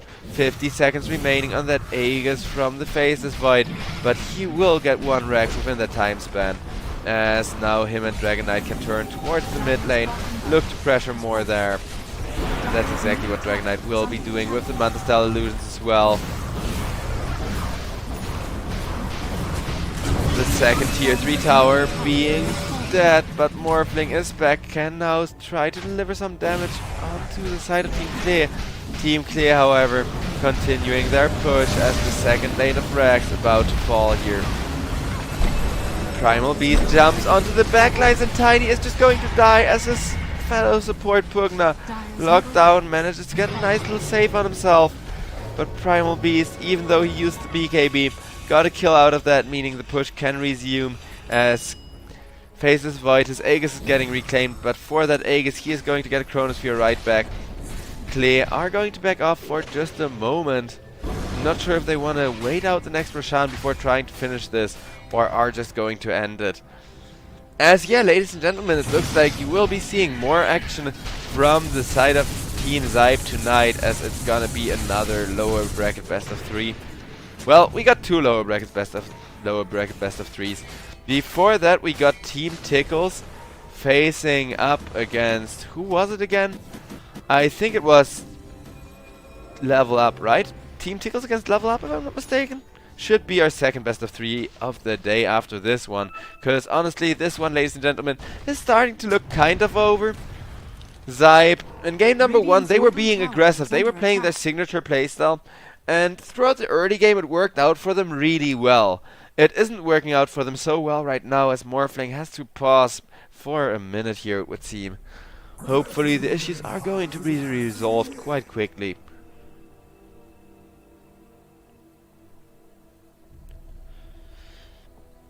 As Nesfear calls out the go when ready.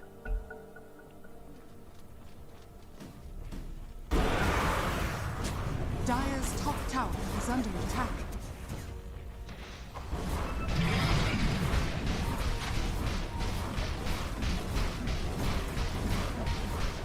Radiant are scanning. And it's gonna be the last tier 3 tower falling. A nice Dream Coil gets dropped for that, but Void, he just presses the BKB, jumps out of the Dream Coil, will hit a Chronosphere onto 2 as Tiny goes down. Tark locked down, Life Drain not able to keep him safe. As a matter of fact, that's actually a good trade for Faces. Void hitting into the Life Drain. It's like he's hitting Pugna as well, as Nesfear is trying to jump out of there, but good game, well played. Already gets called by Class No Cruto, who realizes nothing they do will give them the damage to kill off the Faces Void anymore. Good game indeed. Well, game number 1 was a really good game from SIBE team. Game number 2, not so much, but it happens to the best of them. But Smitey faces still a bit of BM coming out, as I guess the teams aren't too salty about that. It is upper brackets, and of course this is only gonna make them want a rematch more. So tonight it is gonna be SIBE team up against KZ, but before that we got Team Tickles coming up against Level Up in about 50 minutes from now. So yeah, ladies and gentlemen, we are headed to quite a long break here at the European Pro League season number 15 on this lovely Christmas day, but we do have 2 more best of 3s coming your way here. So I do hope you're all enjoying the show very much. Thank you all for watching, ladies and gentlemen. I'm JoeXDTry. I hope you'll all be back in just about an hour from now, when we're gonna be back with the second best of 3 of the day, as it's not even the halfway point yet, and there's gonna be plenty of action left to go. See you all then. Thanks very much for watching. Have a great one, and see you all in an hour. Merry Christmas, by the way. Can't say that one enough. Anyways, peace out.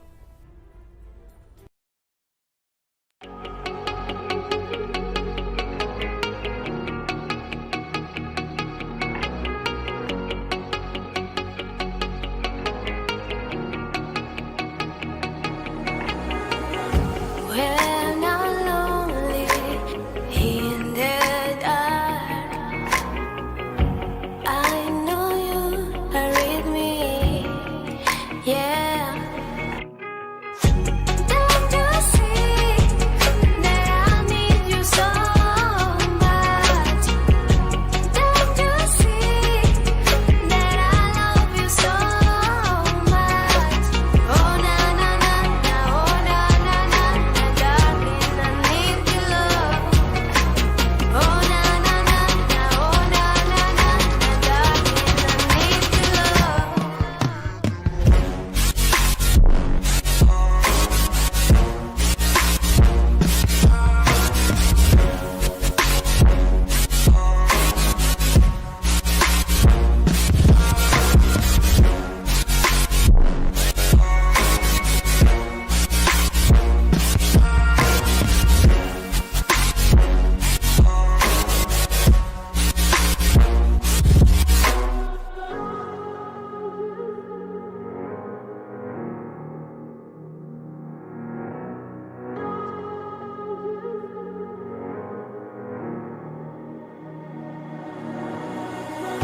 When I'm lonely in the dark, I know you are with me, yeah.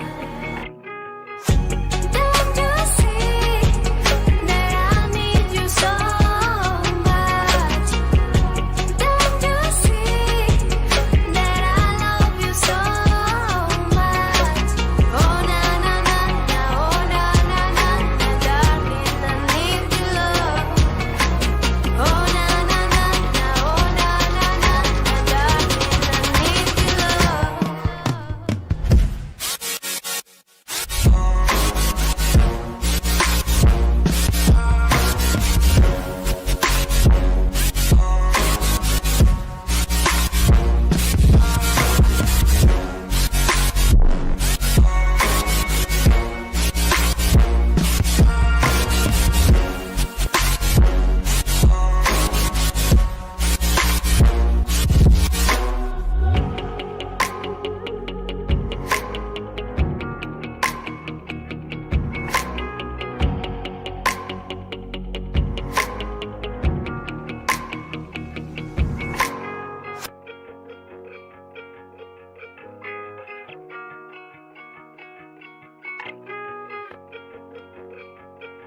glaze on the D-roll. Pulling up, smoking haze through the back door. We get that fresh glaze on the D-roll. Pulling up, smoking haze for days. We get that fresh glaze on the D-roll. Pulling up, smoking haze through the back door. We get that fresh glaze on the D-roll. Pulling up, smoking haze through the back door.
You and me, we both live life at full speed, easy to see.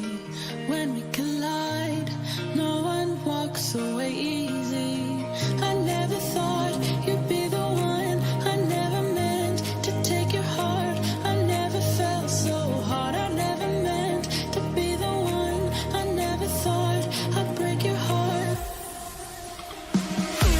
And after the stars have crumbled to dust, we still feel the rush.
you and I come together like we can change the weather tonight.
mistake last night. Maybe I can make it right. Sit down closer, baby. We can talk about it. No need to be mad. Hate to see you sad. Yes, I know I'm crazy, crazy about you, crazy about you. I know I'm afraid sometimes. I know I get drunk some nights. I know I get way too high. I just wanna live it up with you. I know that it might be tense. I know when you've had enough. It's just how I show my love. Darling, can I live it up with you?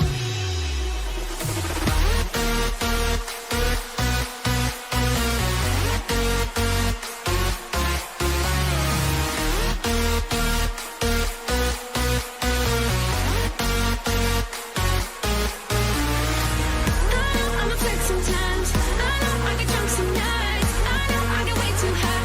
I just wanna live it up with you.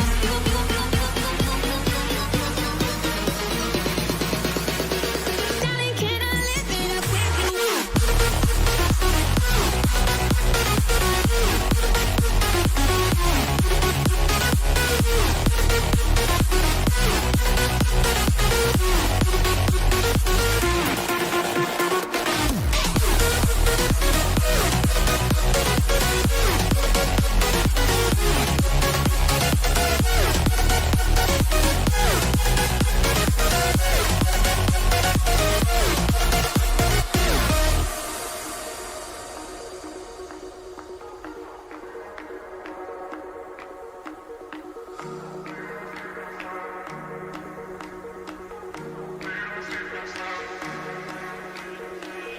Made a mistake last night.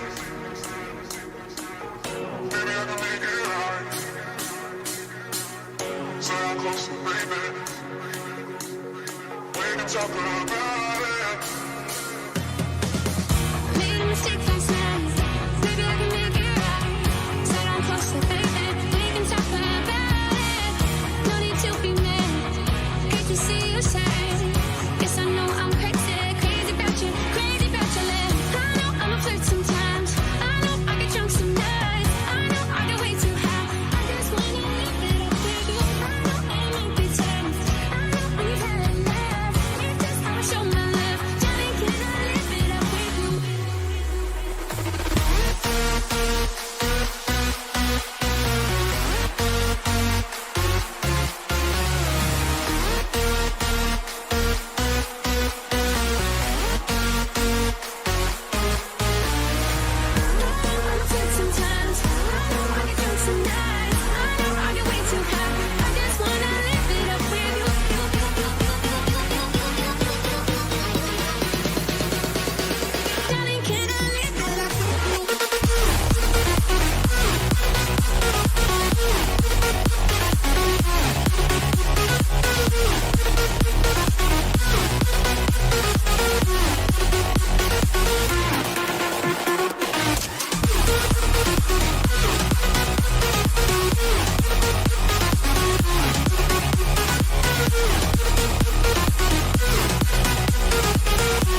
Been on the streets a few months.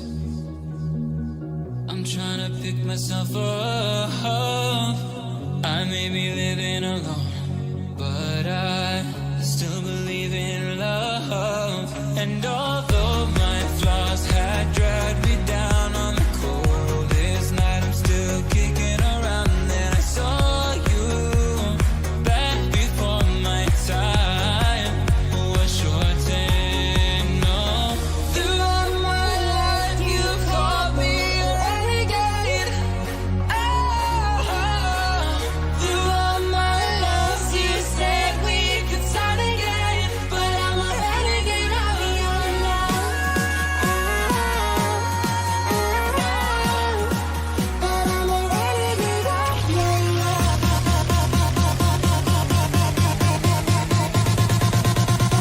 Renegade of your love.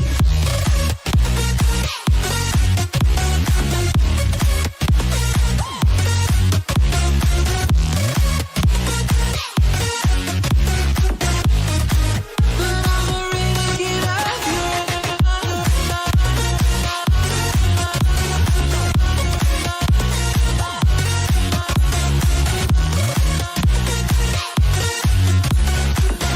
Throughout my life you called me a renegade, a renegade, a renegade, a renegade,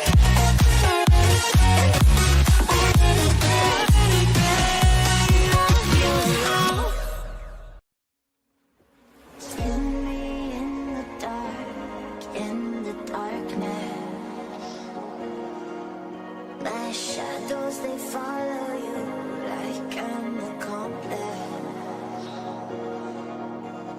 Lost all of your dreams, the night is harder. My shadows, they follow you. My shadows, they follow you in the darkness.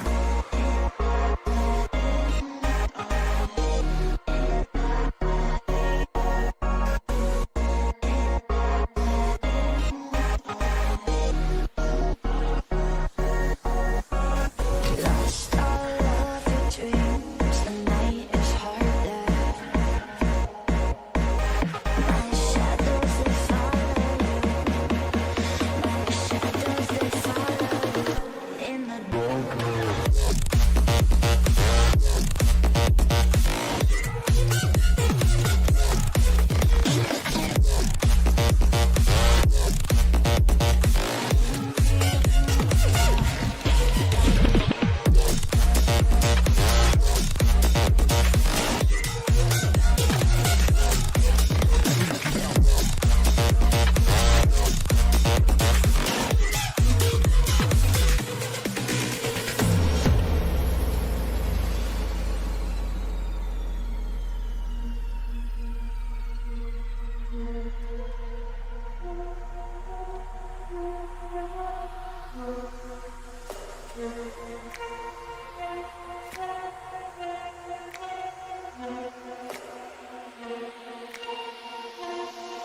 this faulty game.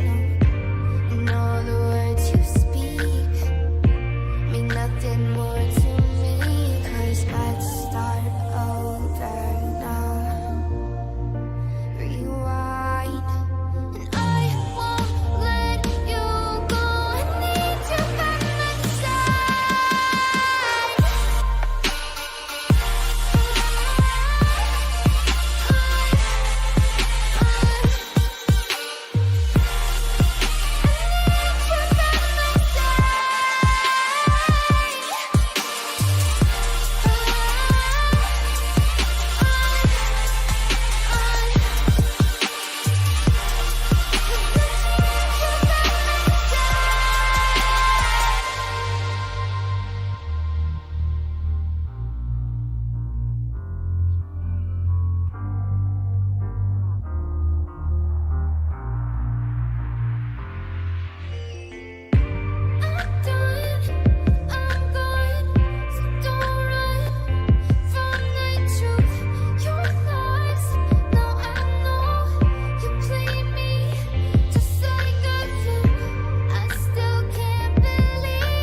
The back and forth has got me so messed up.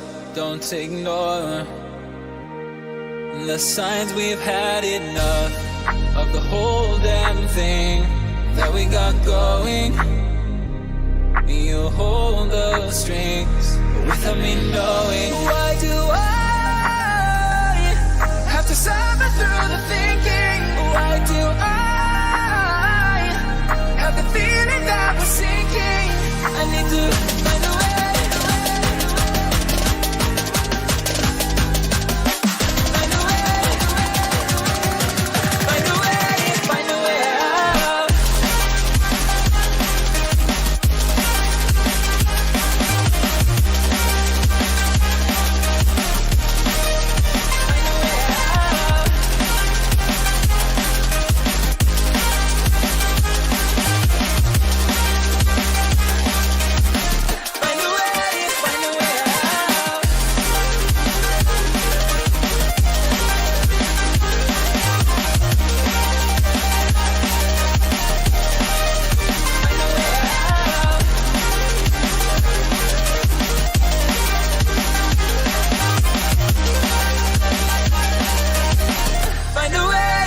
a way out. What's all this for? It's got me turned around, but I can't ignore the feelings that I found in this whole damn thing that we got going. You hold the strings without me knowing. Why do I have to suffer through the thinking? Why do I have the feeling that we're sinking? I need to find a way. Find a way. Find a way. Find a way out.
something in my mind.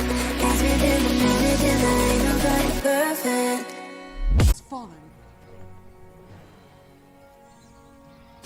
As it's going to be the top tower killed off.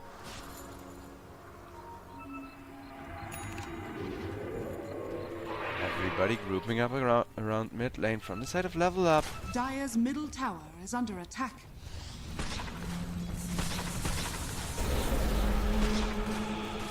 With Muerta now just slow pushing the tower. But with the creeps being empowered as well, the tower isn't even being pushed all that slowly.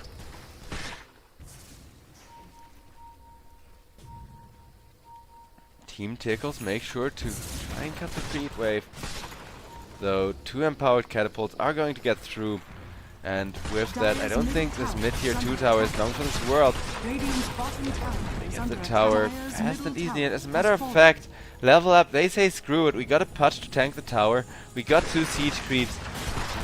What better time to push than now, as the tier 3 tower is just gonna fall in a matter of seconds to the Gunslinger. With Muerta rapid firing it down, Keeper of the Light keeping everybody at full health, and now the Medirex being threatened. No matter how many waves you cut, Team Tickles, eventually you're gonna be forced to fight, they say.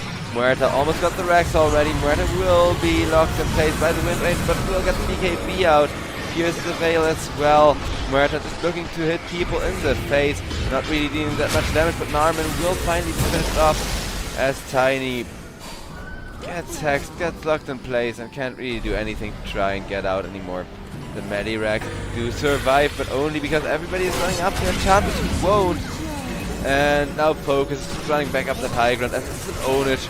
14k gold lead. I wasn't expecting that.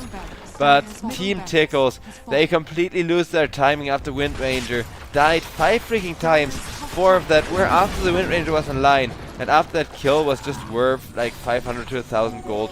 So Olnit not really able to keep the Muerta in check. Whereas Focus Dire's top really tower showing has fallen. why giving him this last pick Muerta was worth it. Second lane of Rex about to go down in just a matter of seconds. Dire's top barracks has fallen. Dire's top barracks has fallen. It's gonna be the Rex finish, 2-man silence. And Tidehunter bursted down, Puck as well. Instant dieback from the Puck is gonna be enough to accomplish anything.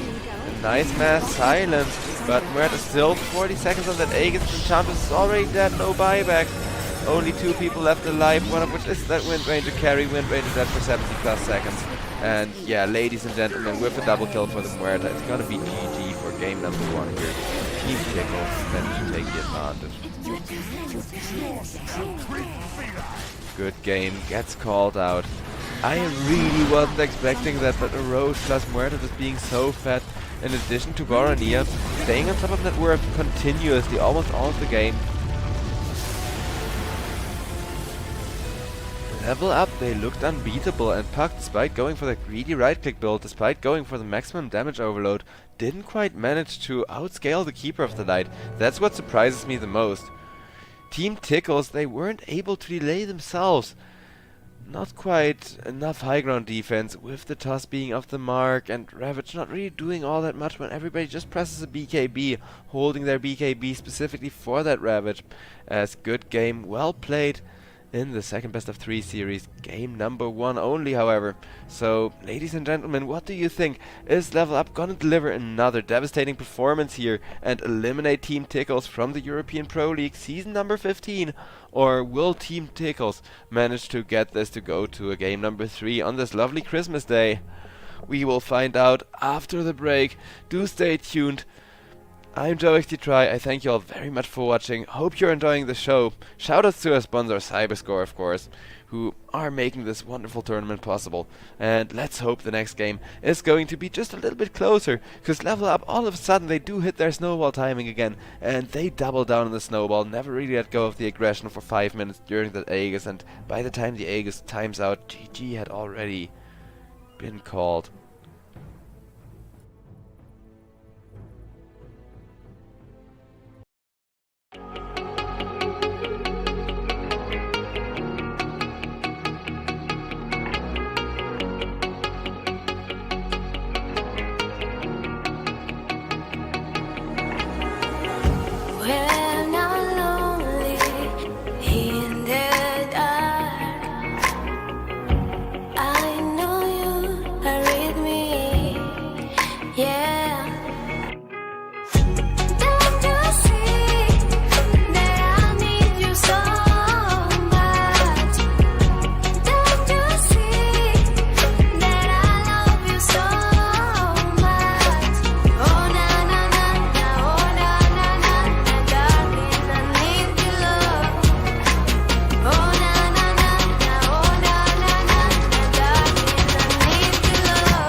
glaze on the D-low.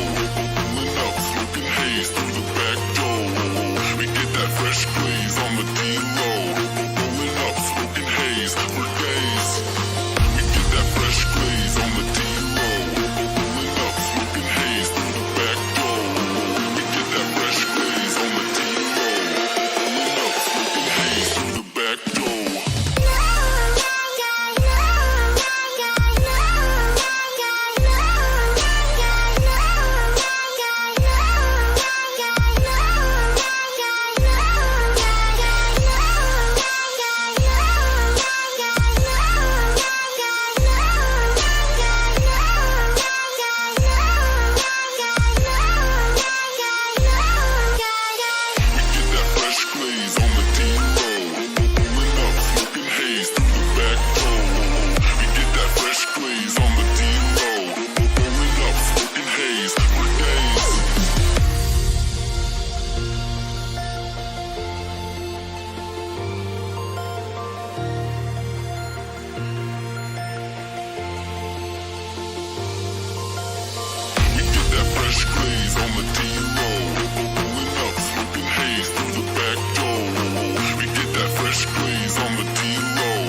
you and I come together like we can change the weather tonight.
Alright, ladies and gentlemen, and with that, hello and welcome back to the European Pro League season number 15. We got ourselves the second game of the second best of 3 of the day between Level Up and Team Tickles. As this is the lower bracket, mind you, the team that loses this will end up being out of the tournament for the season, not getting a shot at the grand finals as Team Tickles. This time around they open up the draft with a huge hero this patch, the Crystal Maiden, giving everybody additional mana regen, as well as just opting for a lot of damage in the team fights and making sure that she's got her team's back.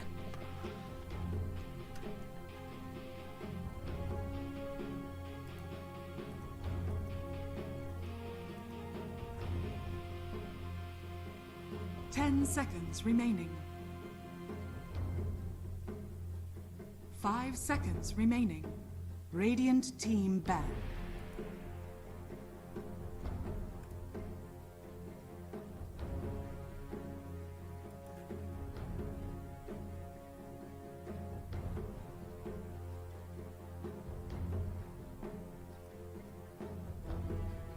Ten seconds remaining.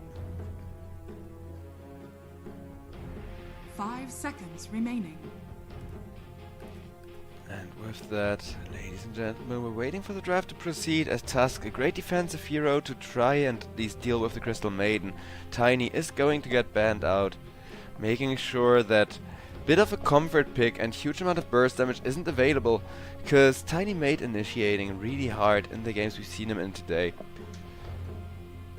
And I can understand why he's getting more popular this game.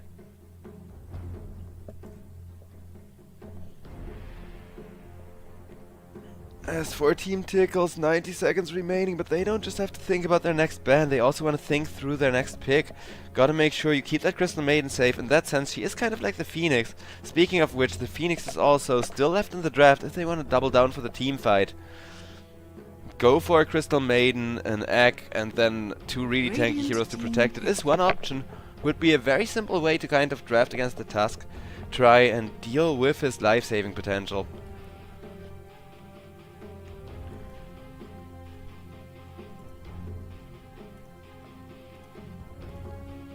And yeah, the Crystal Maiden, of course, fitting with the Christmassy theme. We got 2 snow heroes already. Team pick.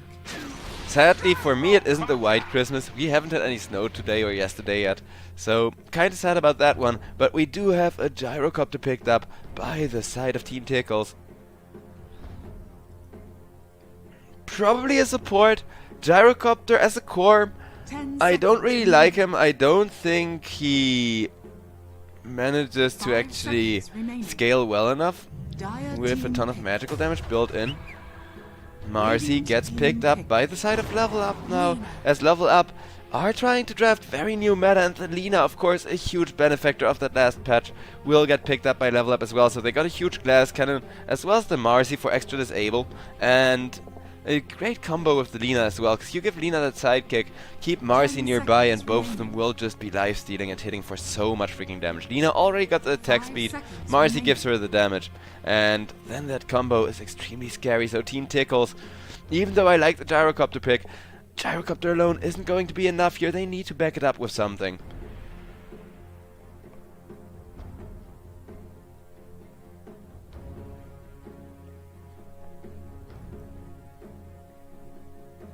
Radiant team pick. Ooh, it's gonna be an axe. Not a hero we see every day, but it is a great enabler for the Gyrocopter.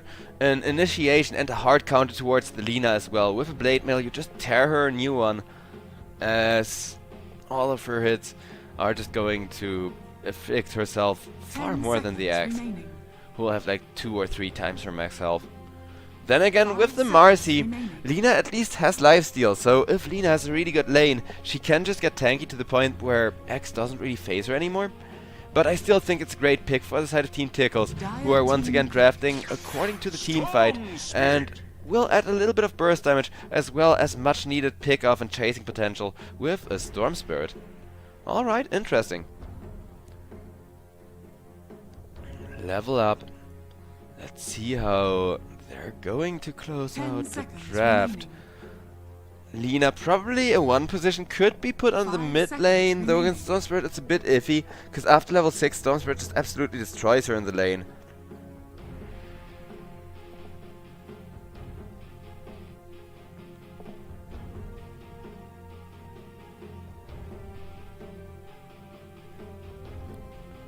Level up. Dire team banned. Visage. Just a little under 80 seconds until Radiant Visage team gets banned. picked up. And the Naga Siren gets banned out. That makes sense with how much lockdown there is. Team Tickles, with that Naga Siren meat grinder that just punishes people for not being able to fight back. And 4 lockdown heroes already. It would have made for a 10 very seconds quick draft. remaining. 5 seconds remaining.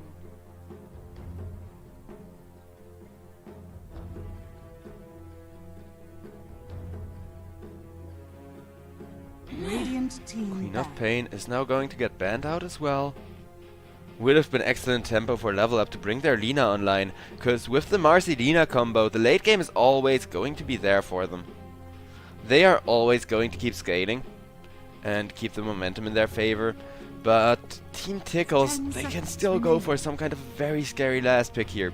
Troll Warlord is still left in the 5 draft. seconds That would remaining. also punish people for standing still, punish people for getting called on, getting caught by the Crystal Maiden, getting locked down by the Storm Spirit and everything else.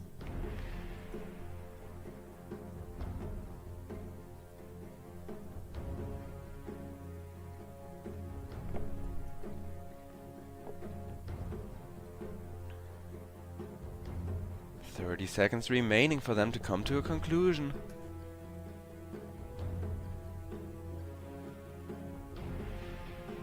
"20.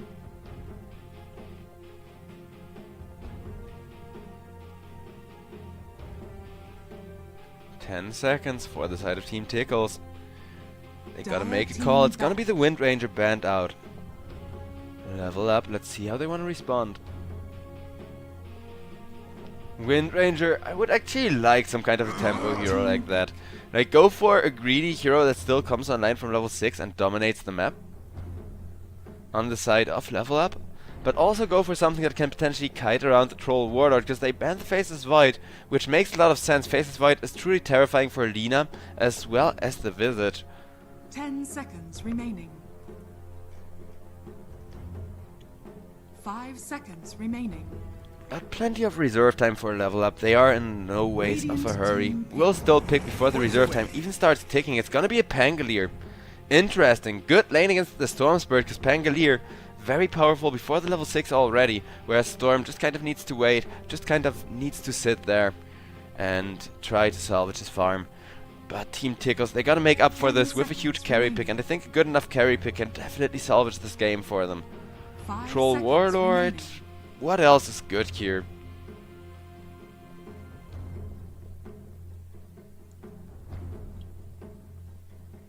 Is Urza a thing?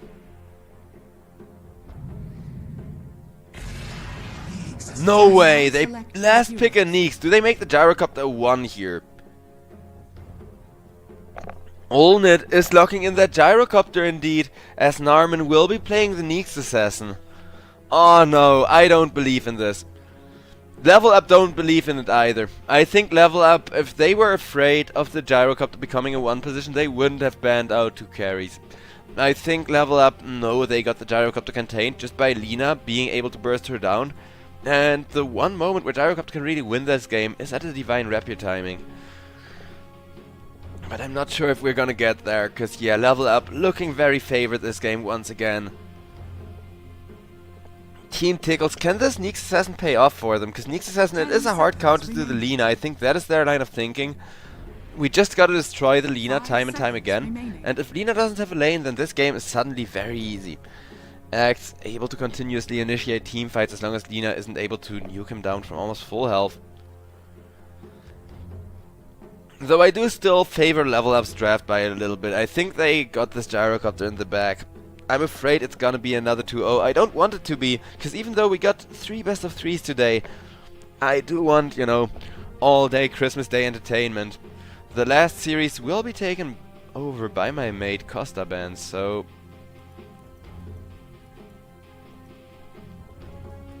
Till then, you're stuck with me, and I do hope I get to go all the way with you in this second best of 3 of the day between Team Tickles and Level Up. We're gonna find out.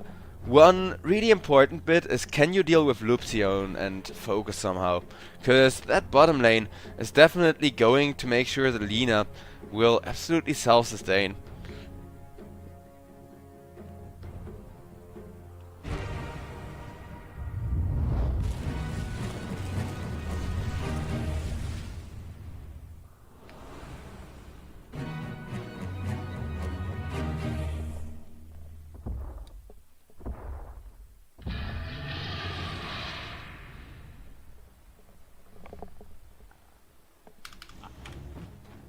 What in the blazes?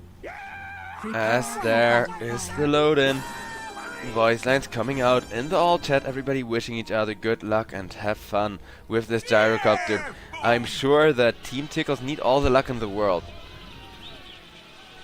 Though maybe they're able to overrun Level Up here if they shut down the Lina early on enough, and the Lina doesn't even get a Maelstrom timing, which I know is a really early timing, but if you can deny that Maelstrom for just a couple of minutes and then take over the lane with the Gyrocopter, maybe that's a way for them to take it. But Level Up already with 5-man smoke, instantly getting a first blood on the Crystal Maiden, who had a little cheeky ward up on that high ground, which isn't quite gonna get dewarded from the looks of it. At least not yet. Still, first blood in favor of Level Up already, as Level Up now got over 30 seconds to reposition themselves, make sure they get to the runes.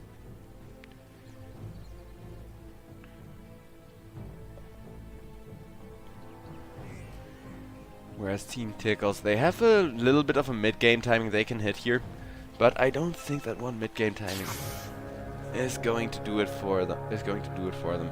They need to find 3 teamfight wins in a 10-minute time span between like 20 and 30 minutes. Which seems so hard to pull off, though 2 runes are still gonna go the way of Team Tickles. 3 actually! Nicely done, as Neeks Assassin rotating back into the lane. So, who knows, maybe I do still get myself that game number 3. Actually no, 3 runes in favor of Level Up here, never mind. As Visage managed to snatch one up on the bottom lane. But Gyrocopter really wanted to contest. But Gyrocopter, at least he has a Crystal Maiden in lane. One of the strongest supports in all of Dota during the first 3 to 4 levels. in the lane. Gyrocopter, of course, has a lot of magical damage built in himself. So together, they have a very easy time nuking people down, trying to burst them left and right. Loopsion gets a cheesy little sentry ward there, keeping the enemy camp blocked. We must hope your machinery.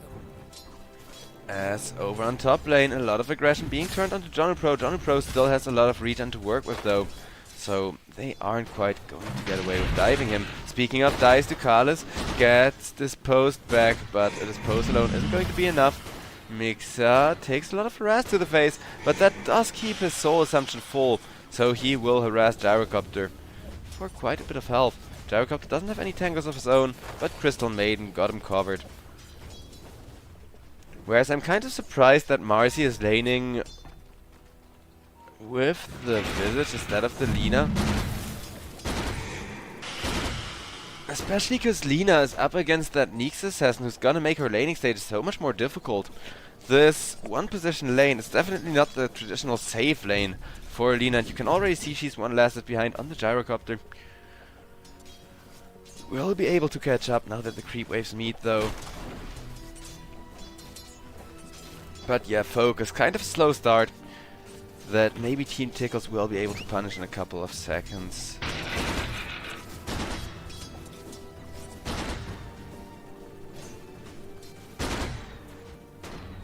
Gyrocopter makes sure to keep people zoned away, while over on the top lane, Narman gets bullied by Tusk. And I mean, it's not like tag team isn't a great combination with the Lina, but I do think the lifesteal from the early sidekick is just better value. Because Nyx Assassin is continuously going to burn Lina's mana, is continuously going to keep focus at least half health from a certain point of the laning stage, and from that point onward focus needs to be very careful not to get ganked on.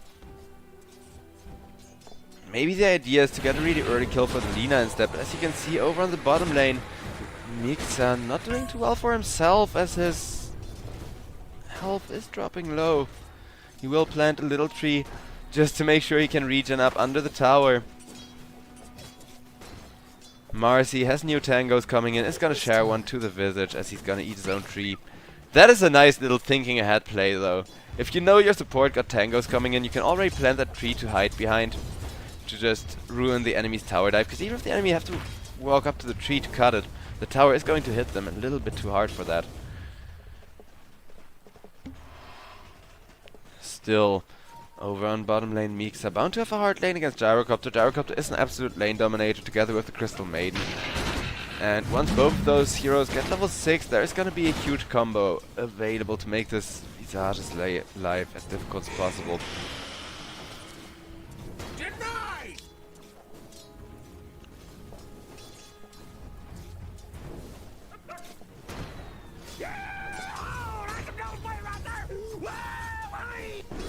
Still, it seems like Marcy is not too intimidated by the Gyrocopter.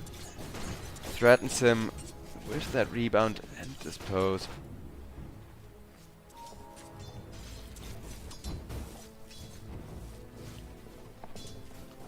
Over on top lane, Lina is just farming up, looking to get herself a Maelstrom going.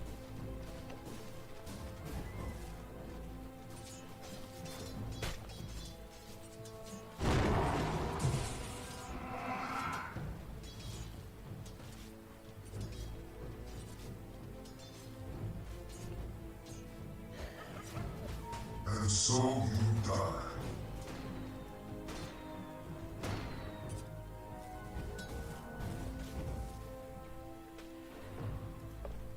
Visage spamming some fun little voice lines during the laning stage as switching... Nah, it's a little bit early for net worth, I think. Though, then again, chat is bad as math, and Lina, despite not being first in last, it is first in net worth, as Storm has gotten in some jungle creeps meanwhile. Visage will be harassed once again, back under the tower. So Olnit starting off the game with an excellent lane for himself. Over on top. The triangle being controlled up by the side of level up, though Force is slowly getting there himself. Whereas over on mid lane, which we haven't really talked about, Laurenov, he wasn't able to do anything in the lane, but now Stormspirit got to level 6 and is sitting on top of net worth. Crystal Maiden on bottom lane, however, has died to a soul assumption and a catch from the Marcy. And yeah, Borania just a little bit behind on getting his level 6, getting that Rolling Thunder up and running to try and keep the team fights controlled with. So Team Tickles, while they are behind in gold, they definitely have a really good team fight timing here, especially with Arcane Rune being picked up by the Stormsword. He's not gonna proc it yet, as Janu Pro should be dead here regardless, or is he? There is a snowball coming out from the Tusk, and out comes that Rolling Thunder from behind. Pangolier finally got his level 6 and will use it to keep the Storm Spirit stun locked up. Low enough, in comes the follow-up stun. They don't quite get the kill as Tusk dropping low, but he will be getting himself away. Storm Spirit is posed back, getting low on mana, but that Arcane Rune allowing him to get so much extra value from his ultimate. Janu Pro has solved up in the meanwhile, is able to fight again. Borania not quite able to secure any kill just yet. Luxion extremely low health, but this Mars just baiting, making sure Ducalis stays in one spot as a nice dispose comes out. Narman almost killed off himself. Luxion still ticking to the axe, as Axe wants Janu Pro or Luxion, one of the two, as long as he gets a kill out of this. And they will kill off the Tusk, but for that Storm Spirit getting pursued, manages to dodge the Marcy. Under attack. Manages to dodge most of that swashbuckle even, but in comes the Lina, delivering a little bit of damage over time.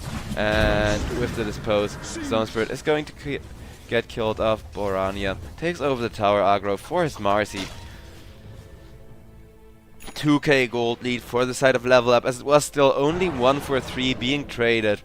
And 700 something gold swinging the way of level up, who are looking to eliminate Team Tickles from the European Pro League season number 15 once and for all. However, Gyrocopter, he is only just warming up his farming speed. Got a Falcon Blade, is now opting for the power threads, and after those power threads in comes the Aghanim Scepter, of course.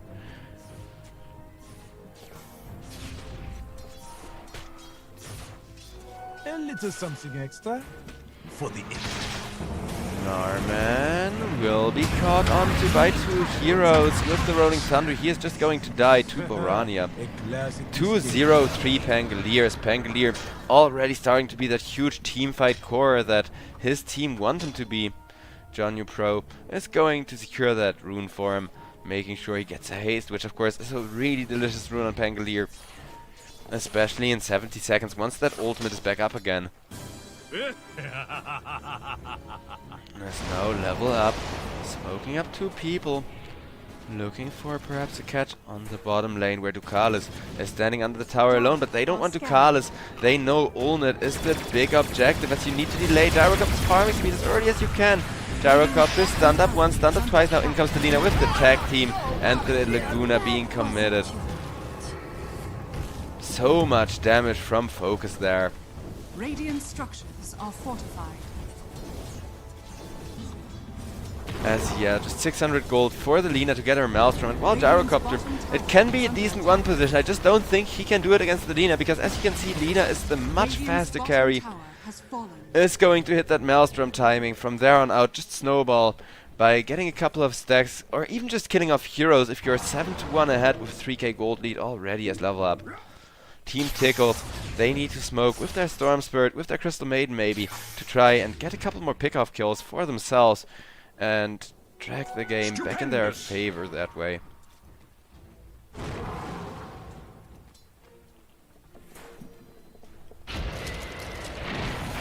Narman caught out with 3 people running him down. Axe gets a nice little call onto Lina. Lina, however, hitting the Axe gives him a spin, but Axe will still be killed off for that. Now Storm Spirit can't really go for Luxion. Luxion just a little bit tanky. No mana on Lorenov to go for more, and Borania zones out the Storm Spirit. His haste is gonna end, so he will back himself up. But that was once again a 1 for 2. Tusk, he keeps drawing the short straw. He is the only hero that died from the side of level up so far. But this Lina is an absolute beast already with a Maelstrom. And as I say that, Pangolier also gets his Diffusal Blade delivered. He delayed his boots just to make sure he gets such a good Diffusal Blade timing.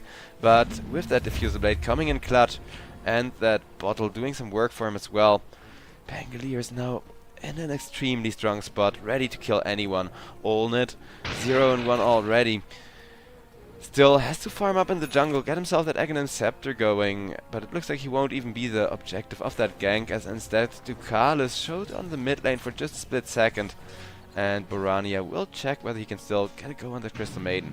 Looks like he can't quite, as Jonu Pro also smoked up and chilling in the mid lane, hoping for somebody to come in to try and defend this. Marcy with the sidekick on the Pangolier is going to help push that tower. Crystal Maiden just trying to be a little bit sneaky with the Crystal Nova. But Ducalis has now been scouted out once by Tusk, whose smoke is gonna end, so he has to get himself back. Still, this is some decent space for the gyrocopter being generated with everybody slow pushing the mid lane only. But now, once again, Marcy even pressing the ultimate to make sure the mid tower goes down. They do not want to waste any more time here. Borania is gonna find Ducalis, and that's gonna be all of Crystal Maiden's mana burned. One more hit and Crystal Maiden is dead. Nothing Ducalis can do to get away, as the mid tier 1 tower still standing with a sliver of HP. But level up 3k ahead and firmly in charge of this game still.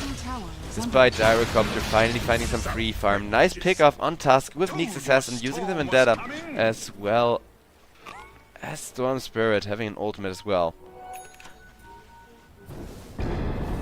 Dire's top tower is under attack. Radiant's middle tower is under attack. And yeah, as long as Gyrocopter is farming, the gold lead isn't escalating that much in favor of level up. But as you can see, level up can just pressure the map wherever they go. Can keep threatening those towers slowly but surely, and Olnit is going to show. Marcy wants to go for him, is going to expose him out of position. Out comes a Swashbuckler as well, slow on the Gyrocopter, but tower diving a carry is still a very risky endeavor. So they are instead going to regroup. Dire's top tower is Push under in attack. the tower a little. Dire's top tower has fallen. Whereas over on top lane, a 4-man smoke from the side of Team Tickles is now looking to turn this game around, as they are going to be taking the Twin Gate over to the bottom lane and then trying to initiate on the side onto the side of Level Up from behind, whereas Level Up just kind of enjoying their superior map position, kind of reveling in how good of a position they are in. But little do they know, X has a Blink Dagger and would love to get a good call going. Radiant's middle tower. As he will catch Visage with the Familiars. The Familiars are gonna go down. Visage is gonna go down. Tusk able to snowball onto one at least. Marcy tries to go for the Crystal Maiden. Crystal Maiden gets an ultimate out. They will be traded for one another, as Lorinov will kill off Lupsion. But that is gonna be Lorinov and that Gyrocopter, the last two people alive, and Olnit still quite a bit of gold away from that crucial timing. He now got his crits finished up, looking to go for the Aghanim Scepter next. But Dina, as you can see, is going 3-0-3, having a perfect free game delivered here. As Level Up are looking to pick up a BKB for their carry, and Pangolier wants to go for that Blink Dagger to make the Rolling Thunders more deadly into an Aghanim Scepter to make sure that his damage keeps scaling well enough. Because yeah, at some point Level Up are gonna run out of damage if the Lina is dead. That is the risk of this Lina draft. If Lina gets assassinated by the axe like the Visage did in the last fight, then Level Up don't really have damage to team fight. As long as Lina stays alive and gets to right click in from the sides of the fights are looking really good for the side of Level Up, however.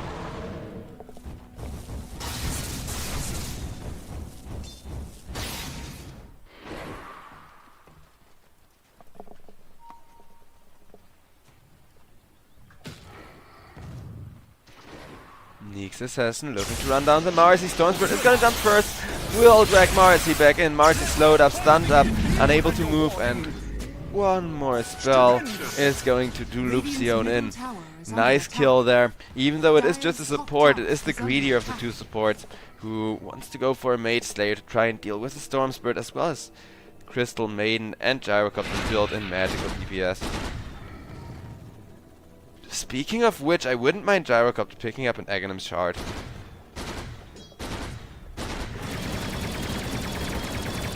He isn't from the looks of it, but I wouldn't mind Aghanim Scepter into like Aghanim Shard, and then you get the BKB.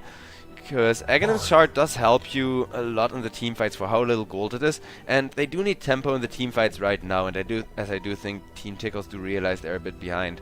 Lina will just go regen up as TP boots allow Focus to play all across the map. And over on the mid lane, Level Up are grouped.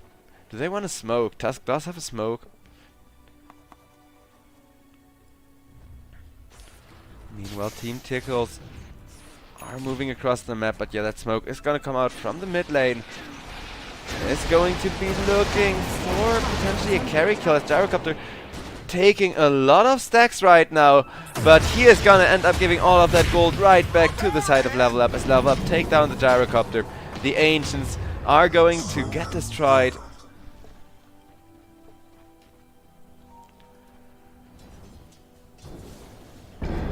Fun little voice lines coming out from everybody as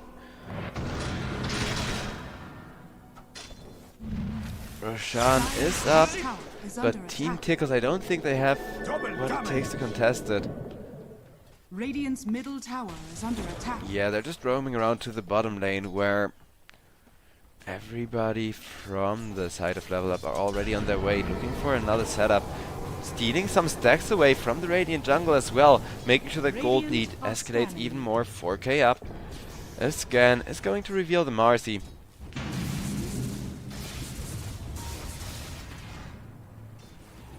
This Team Tickles, they may want to fight this with Storm Spirit. They think there's a Lina out of position as Focus is revealing himself.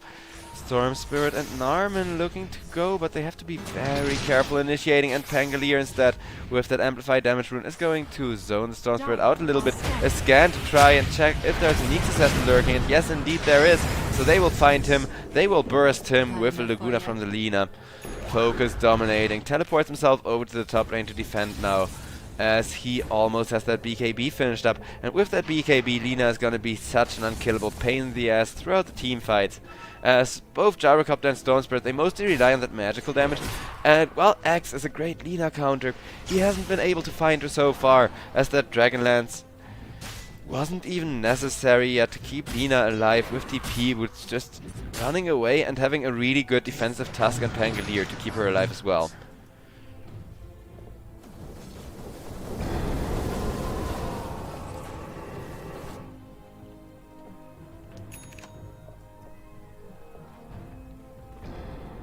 Storm Spirit looking to pick up a BKB of his own. If he can ever get there, it would be huge for Team Tickles. Making sure their mid laner can actually initiate and get out in one piece as well after will be a major change for those team fights, because Storm Spirit, of course, he can jump back to the fountain, regen up to full health, and come in and rejoin in the same team fight again. Is relatively quickly as far as that's concerned. Marcy keeps the bottom lane shoved out, where Level Up are now coming in, looking for perhaps a tower. Radiant's middle And tower maybe is even a under Roshan attack. in a minute from now, because in 50 seconds Roshan is going to move into that bottom pit again.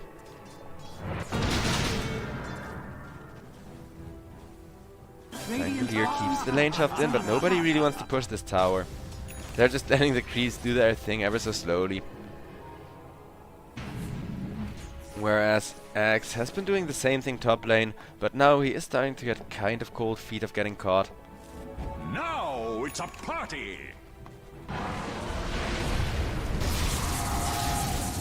15 seconds till Roshan is gonna come this way, as everybody from the side of Level Up is grouped around that Roche pit. Even at 20 minutes they're gonna have a super easy time taking a fast Roche with that Lina. Radiant's bottom Team tower is Tickles, under however, attack. have an idea of where their enemies are lurking and do want to contest around that Roche pit, which with the Crystal Dire's Maiden middle ultimate and the tower is axe under attack. does seem promising. Lots of small spaces where you can catch 2 or even 3 heroes at a time. Level Up, just looking to run into the Roche pit from the looks of it. Narman with Vendetta is going to come on in as Pangolier gets caught, gets silenced up. Will not quite be burst down thanks to snowball save, but there is that freezing field from the Crystal Maiden. Nice 2-man stun from the Lina, and with the Marcy ultimate, they still have too much AoE damage as Team Tickles will just be wiped.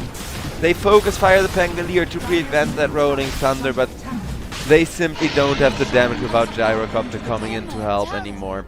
And that is gonna make for a 6,000 gold lead, and the Egg is going to level up anyways, as Team Tickles lose a huge bit of momentum.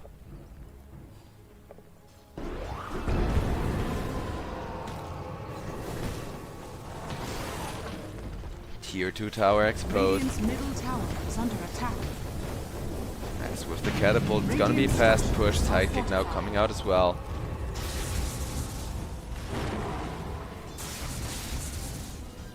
Radiant's bottom tower is under attack.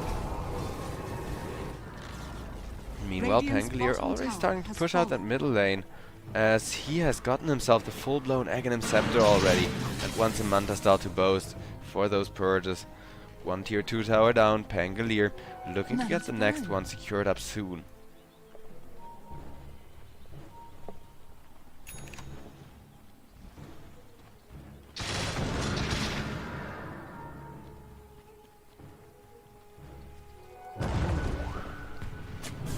Here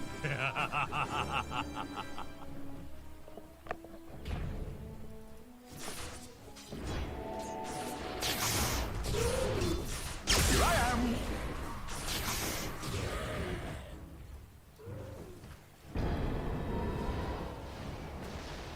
Dire's top tower is under attack.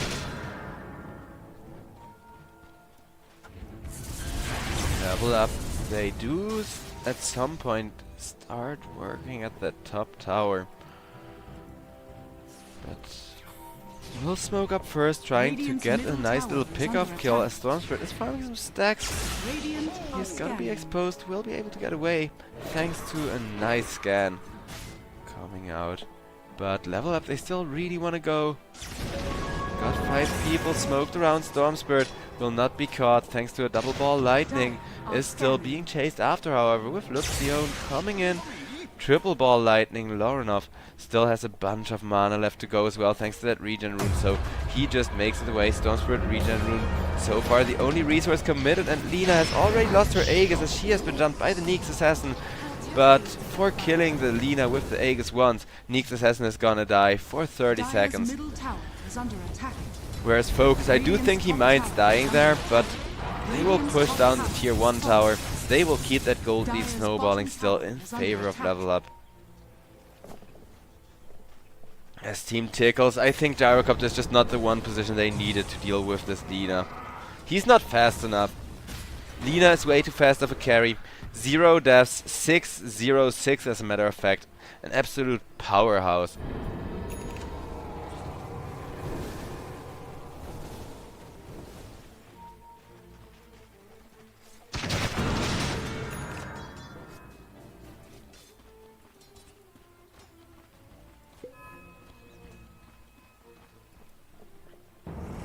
Stormspirit in a position to set something up, but Pangolier gets the amplified damage rune first. Now Stormspirit is gonna die for that as well. Just unfair. And Pangolier tips Luxion for the perfect chain stun.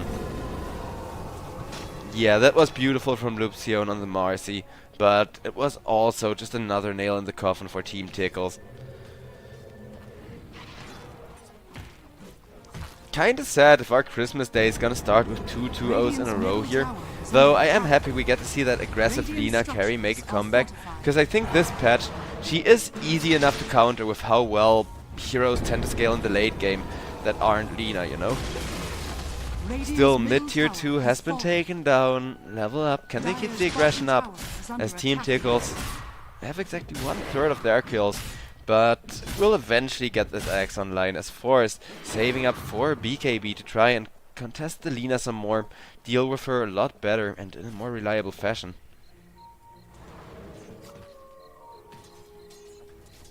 Radiant are scanning. Amazing what you found lying around. Dire's top tower is under attack. Top lane not really being pushed in by Axe and Nyx. They're just hoping some greedy carry will teleport here, trying to split push the lane, and then they can get a free pickoff. But level up, they're all staying grouped. 3 minutes till we are going to see when Roshan is going to be respawning.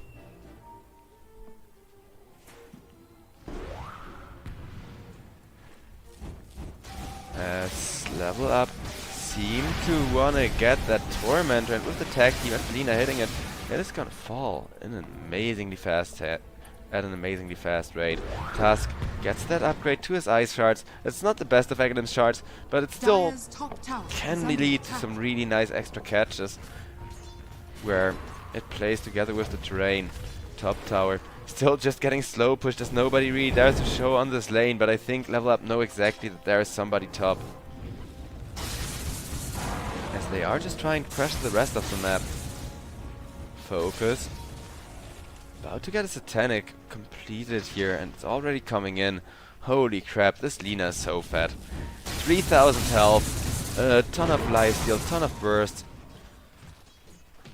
Vampire Fangs to both as well, just to make sure Lina keeps even more sustained during the team fights. Together with the sidekick, that makes for like 80% lifesteal or something like that. It's really ridiculous, though the drawback is Lina only has 15 points of armor, so while the magical resistance is there, the physical resist definitely isn't. Stone Spirit is now going to show on the top lane finally, but it looks like Level Up, they're relatively single-minded and wanting to push this high ground, it seems.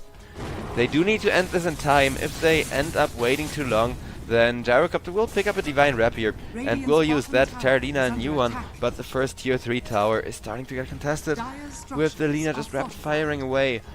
Dire's top tower Merry is under Christmas, attack. as Lina is giving us Radiant's some bottom beautiful tower Christmas is under lights here, attack. flying at the Radiant's tower. bottom tower Down has goes my fallen. Krabby Boy, and now the Medirex open for business.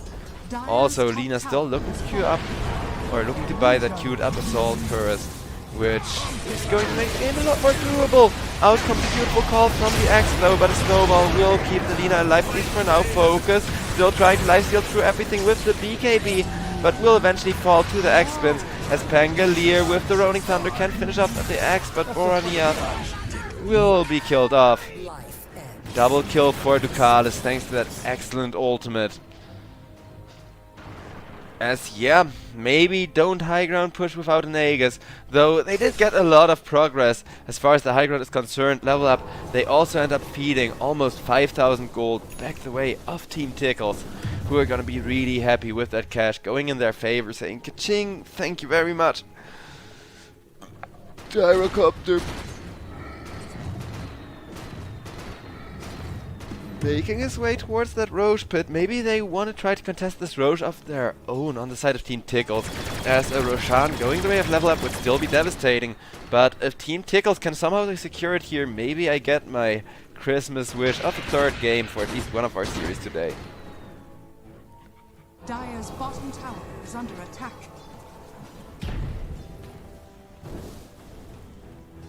Visage looking to opt for an Aghanim Scepter.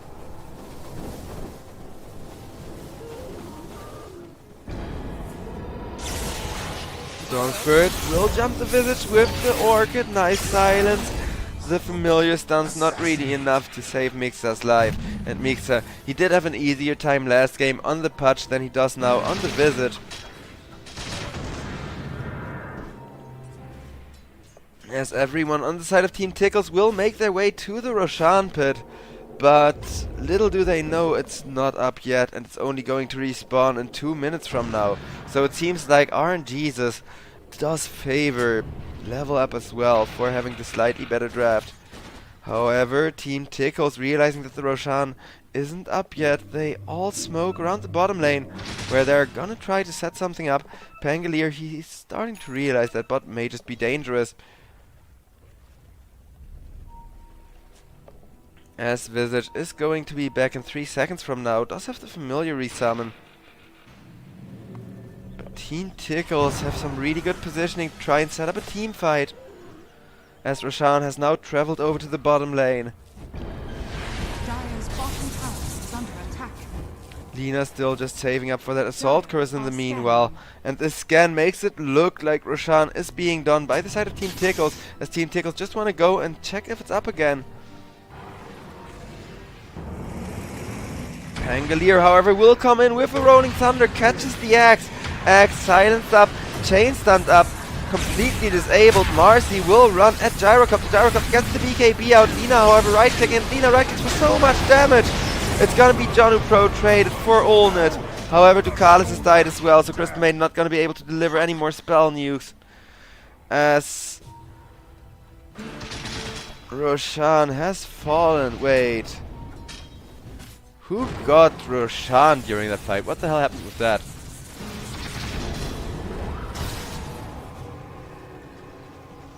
Or no, never mind. Roshan isn't up yet. Never mind. I thought Roche died, but it's just the timer looking weird. But Neeks says in the last one alive, he is being hunted still after running away from that pit fight. But after that pit fight was lost for the side of Level Up, was won by the side of Level Up, and lost from Team Tickles. Team Tickles, they don't really have space on their Gyrocopter anymore. Gyrocopter, he now needs to not go for a Satanic, but I think Divine Rapier is the only way to keep this high ground defended against Lina. Because it is gonna be Roshan respawning now as Focus. Will immediately start going for it with the tag team, with the crits as well. Lina just hitting like an absolute truck, with Visage being there to help out with a little bit of magical damage. And absolutely no resources on the side of Team Tickles to try and contest that Roshan. Even the BKB from Gyrocopter is still on cooldown for just a couple of seconds, but that BKB didn't do the work it needed to, because Gyrocopter just too squishy against physical damage that Lina has galore, hitting for about 300 when she is getting that sidekick damage from Marcy as well. Level Up, they're comfortable with resetting, don't quite want to force the fight just yet.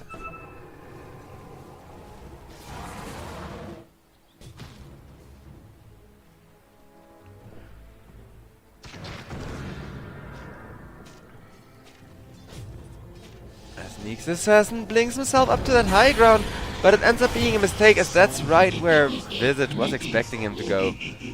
And so you die, says Mixa. As Level Up only have a 1k gold lead remaining, with Gyrocopter having been able to split push. And Stormspirit having caught up as well. Stormspirit has 7 seconds on his BKB too, but once again Stormspirit also squishy against Lina's right click. And the right clicks are just the issue until Axe gets... Wait, he's not even going for some kind of armor for his team.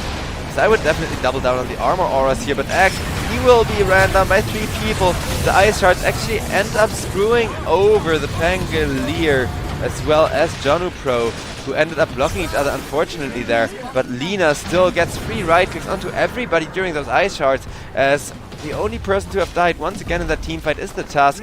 Down goes one lane of Rex, and they don't even want to go for another one from the looks of it as Focus starting to work on the tier 4s. Stormspirit feels the need to try and defend there, but the creep wave is being cut while Lina already has taken down one tier 4 tower, and that's gonna be the second tier 4 tower melting to Focus now, as they know 50 seconds no Gyrocopter. However, it will be a death on the Pangolier for 70 seconds. Lina, however, still trying to focus fire down the tower, as Focus got himself an Assault Cuirass and is just about unkillable. Still got 3 minutes left on that Aegis as well. But having taken both tier 4 towers, it looks like Level Up do want to back off for just a second. Maybe get to work on the second lane of Rex, because while Gyrocopter isn't back, the supports are, and Stormspirit still provides a scary amount of catch, especially if there is no snowball save.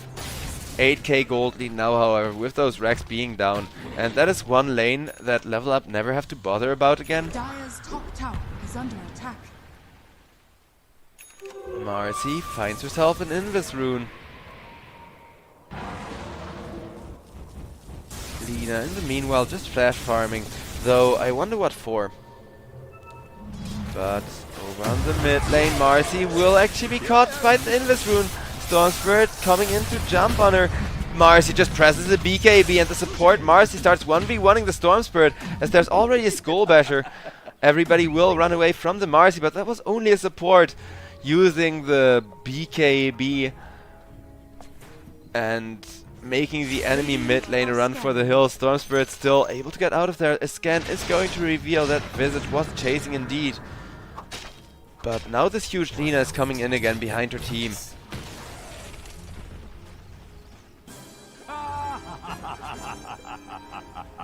Crystal Maiden gives a bit of a voice line herself, but the mid tier 3 tower will start getting melted by the Lina, by the catapult as well. Gyrocopter goes for a defensive ultimate, but defensive Gyrocopter ultimate only does so much. X will try to go for a nice call, but Tusk already completely cancels the call. And with that, the Lina survives, is able to lifesteal back up to full as Marcy keeps Lauren of stunned up on the Storm Spirit. Buyback from the Axe, but the Ancient is exposed as Olnit runs at the Lina, but Lina just kills him off, even with the Marcy being hexed. Now Visage throws all the damage in the backlines as GG gets called. Everybody team wiped one last time from the side of Team Tickles, who are sadly out of the European Pro League season number 15, ladies and gentlemen. I hate to break it to you, but despite everything, they couldn't quite do it. It looked so good for the side of Team Tickles here, which was just about their last comeback timing as well, because Gyrocopter, he doesn't scale well into the mid game. In the mid game, his shots just deal too little damage to really threaten the enemy cores, and Lina could just stand there, out lifesteal the Gyrocopter core. And the only way to really come back from that is a Rapier, which is a huge risk against the Lina as well. So yeah, this time around, thanks to an outdraft, Level Up end up doing it once again. Though Team Tickles, they played a lot cleaner than last game, got adapted to Level Up's playstyle quite a bit. It ended up not being enough. So ladies and gentlemen, we do have a very long break coming up once again. The stream will be going down in between as we are switching the casters. But the next game is going to start in an hour from now. The time will be shown on screen for a little while for you guys. And yeah, with that, I do hope you all tune in once again this evening. Shoutouts to our sponsor, SIBE, of course. Merry Christmas to all of you as well. Ho ho ho.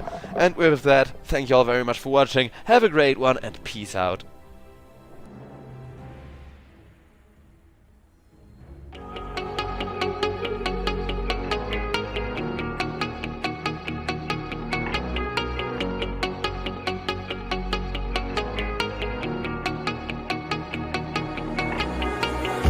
When I'm lonely in the dark, I know you are with me. Yeah.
fresh glaze on the D-roll. Pulling up, smoking haze through the back door. We get that fresh glaze on the D-roll. Pulling up, smoking haze for days. We get that fresh glaze on the D-roll. Pulling up, smoking haze through the back door. We get that fresh glaze on the D-roll. Pulling up, smoking haze through the back door.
crawling around, searching for higher ground.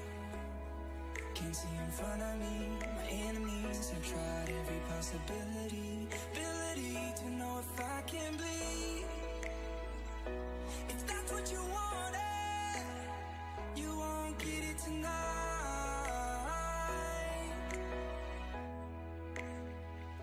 'Cause I can fly, I can fly, I can fly,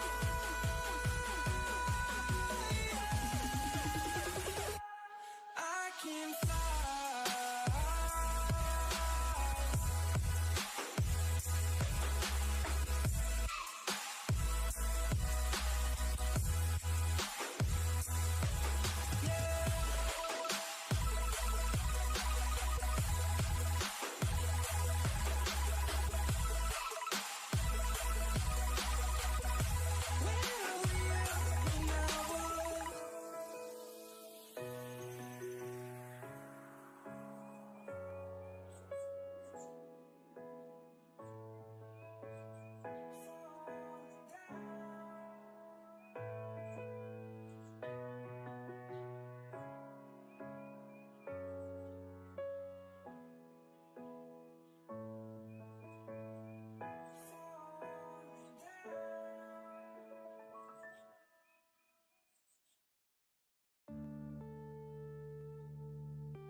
Yeah.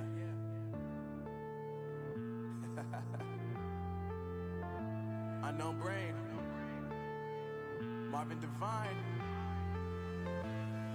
I'm saying bye to all the lies and all the times you cried, saying that I wasn't right, yet I was right by your side. You manipulator, playing games, your friends commentators, and I don't know what you say about our private conversations, but it's got them hating. Thanks to all the rumors you be claiming. It's cool, I'm done with you, so they can throw you a celebration. You gon' hate it when you see me with somebody living better. I'm trying to tell you that me just doing me gon' have you jealous. I know that I gotta stay away from all your games. Yeah, I know that I found somebody else to love me one day.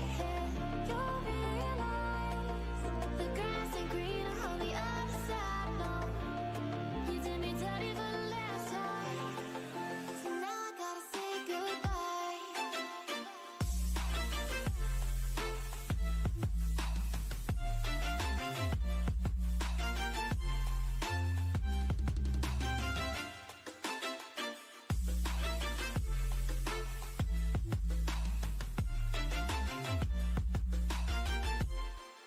So now I gotta say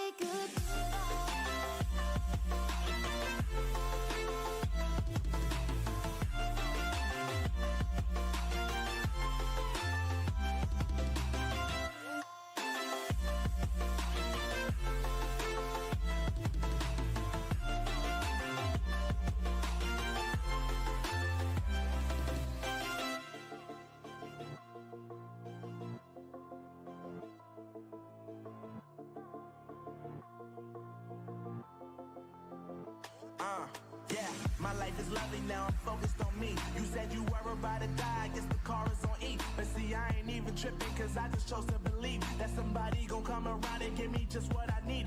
I don't wanna see you finding, see you looking down and out, coming to me crying, saying you miss having me around. Gave you chances and you blew it, you so easily influenced. All the times you told me beat it, now you gotta face the music. I'm saying I know that I gotta stay away from all your games. Yeah, I know that I found somebody else to love me one day.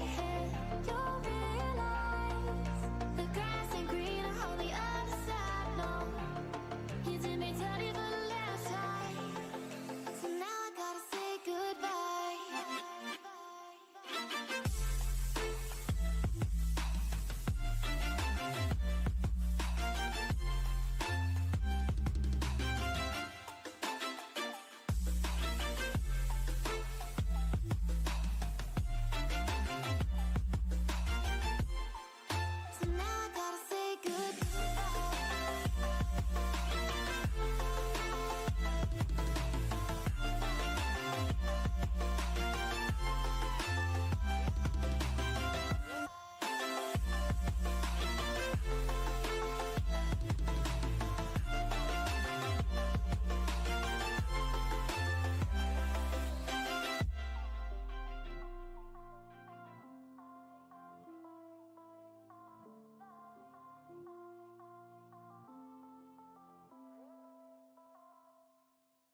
like I'm floating through the air. The pain I felt is paid for, all is said and done. Oh, I am restricted, fixed upon the web. I need to kick the habit that my mind is breathing in. Break out, I've got to see.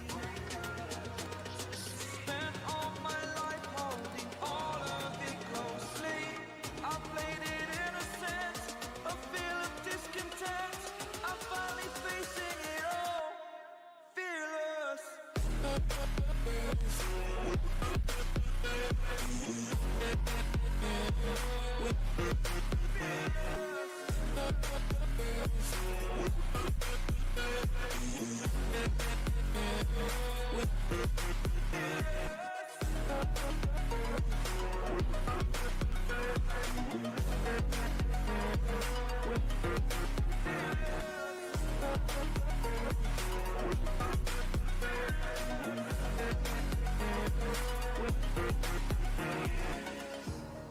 Burning the bridge that keeps us.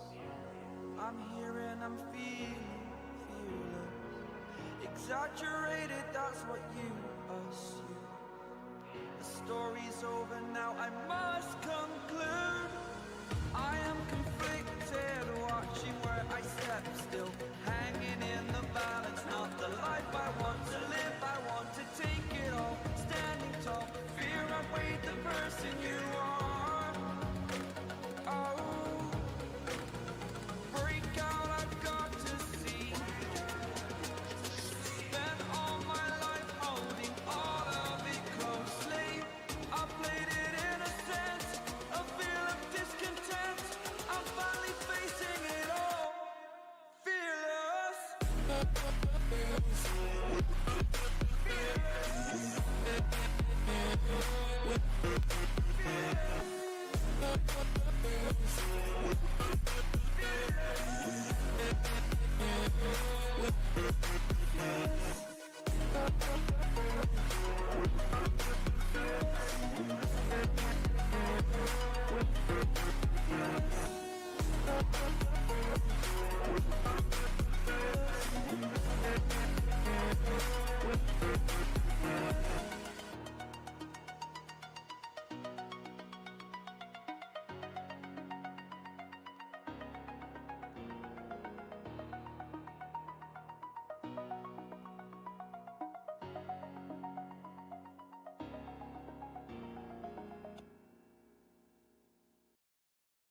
The night has come, it's cold and losing my control. Your light is gone, and lonely darkness fill my soul. I wish that you could save me from my isolation. It's way too complicated. Let's stop this conversation. Let's stop this conversation. We got no relation.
Darkness fill my soul.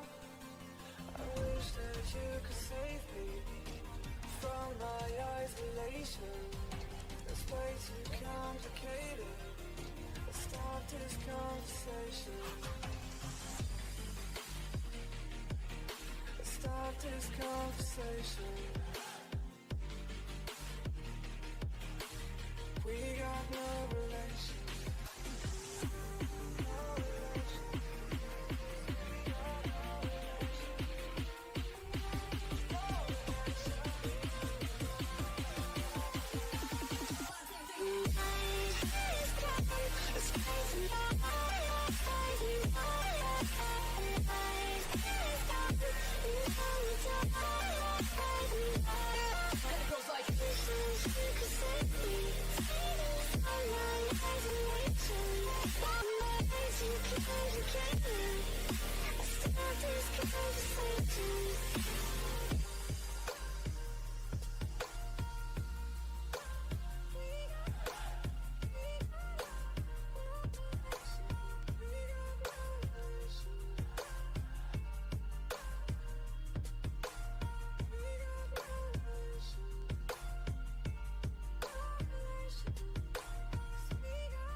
Run free and dive into the sky.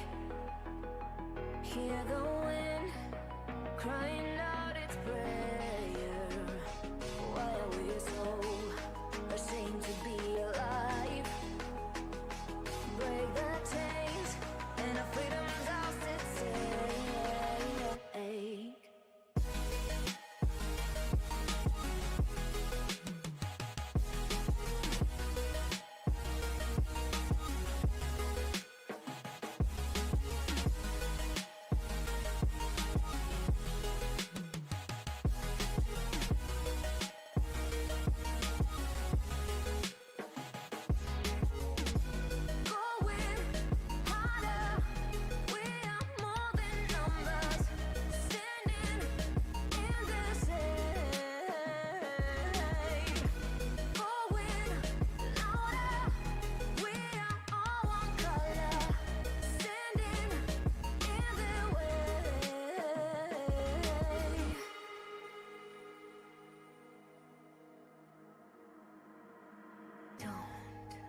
Look behind your back.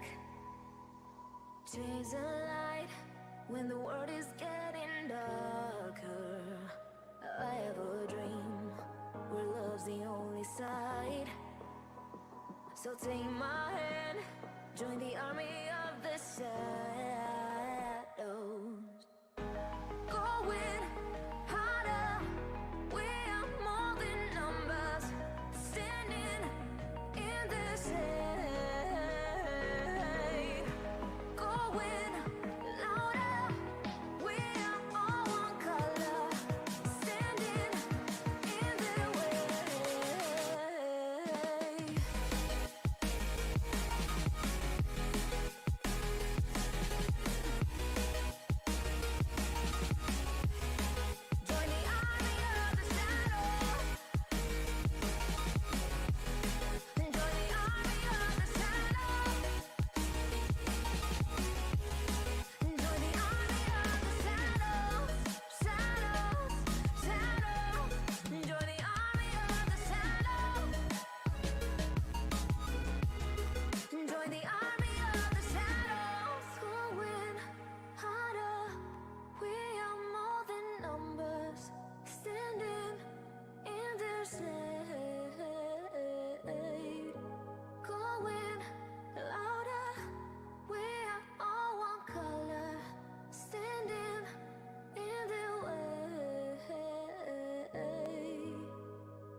warm welcome to everyone.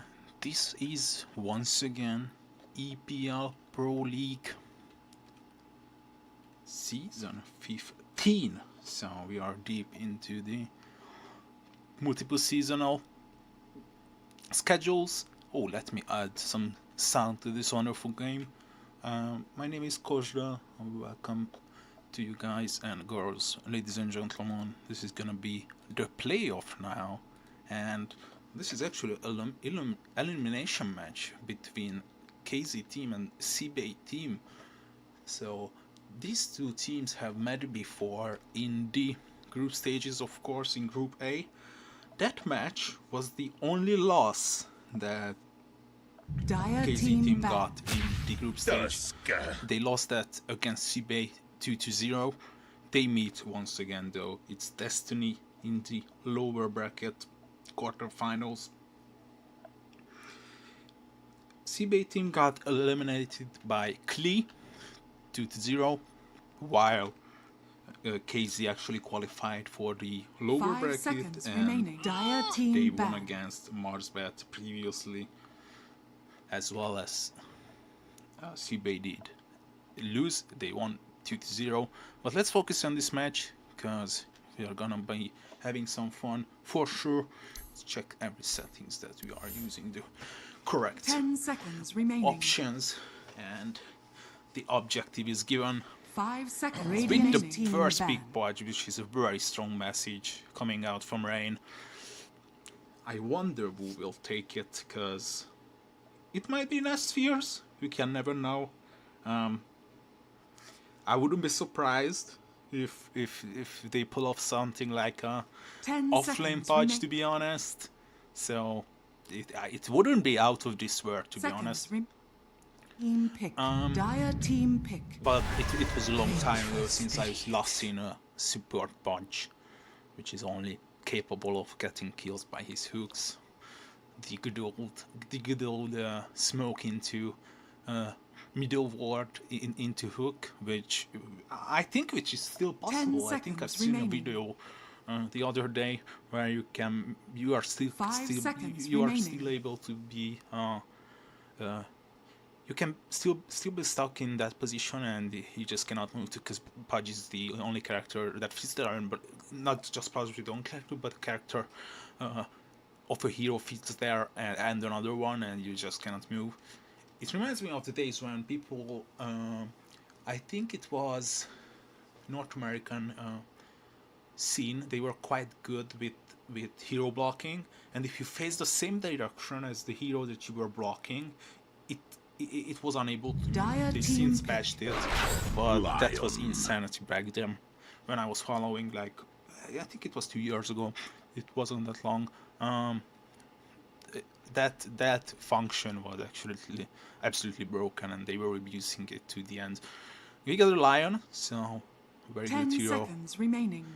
to protect the Pudge. The Pudge Lion lane is already like a very 5 promising seconds duo. remaining. And I don't think this is the first time that Radiant is team actually pick. pulling out the Lion and the Rubik, which is not surprising because stealing multiple abilities of Task and Vengeful Spirit can be useful, such as actually basically all of them, to be honest, because you can steal the Magic Missile with a very long stun, very 10 long duration. seconds remaining. It's not reliable though, because it has still a projectile, 5 but once it seconds hits, remaining. it's actually very useful amount of time that you can capitalize on. Other than that, the swap as well, saving your teammates. It's Rubik can function as a multiple saving hero by building Glimmer Cape, just buying the shard, where you can use the telekinesis on your teammates and put them in a safe place. But also the other heroes do as well, as Punch can purchase a shard, and Lion is the beast himself, as it is since the previous changes and the introduction of the shard.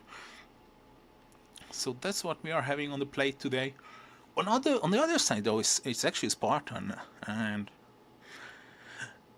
they have banned the Keeper of the Light, which is might be a bit surprising to occasional viewers or some of you that may be new to this league, but we have seen plenty of Keeper of the Light mids. It's actually gonna be the Tiny on the mid lane. Tusk is gonna be 4 and Venge is 5 more than likely. I still consider Tusk a very strong position 4. I think it's really underappreciated and underrated when it comes to semi-support. Venge is basically one of the tier A, first tier, however you want to call it, supports. And a surprising pick, Troll Warlord, with himself, the Troll Warlord and the Vengeful Spirit, used to be such a great duo that multiple people were keeping notes of it, and it was a usual ban back in the day, but not anymore because Troll has fallen off the meta and it's not that popular anymore. But it's promising. It's really good against melee safe laners because of the especially against Slaughter or something like these type of heroes, because the miss chance is quite good of the whirling axes, and you can use it for last hitting as well when it comes to the ranged version. Timbersaw is the enemy though. I wonder if it's a good answer or not, but I think it all comes down to class now and his capabilities to be durable against the Troll Warlord. I think it's a top Timbersaw lane if you ask me. So it's gonna be all up to the boys of SIBE team. How can they ease the pain that Glassno might be suffering? But Pessimist is definitely gonna be taking care of his support core offlaner. Anyone gets banned, which is quite interesting. I think I only seen one Enigma game since the introduction of the BB patch. Nagasine on the other side.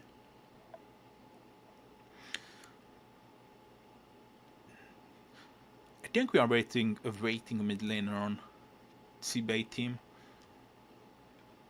Hero for Riaf. I'm sorry. It's always hard with this. 5 seconds CIS teams and their pronunciations. Sometimes I've studied Russian, but I'm still having like troubles with the pronunciation and most of the vocabulary. I barely remember anything, but I guess I can read Cyrillic, but not that confidently. So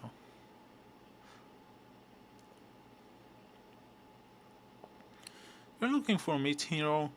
I think 10 seconds remaining. Since Windanger is banned, I'm thinking of like a Storm or something tanky. Something tanky or something that can deal a lot of damage, high burst damage, like Ember or Storm. These heroes are capable of doing that, a sustainable amount of damage.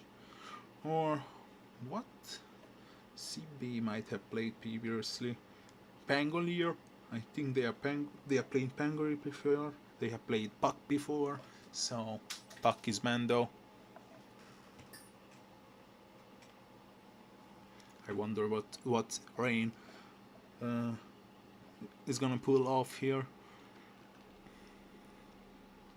The time is ticking though.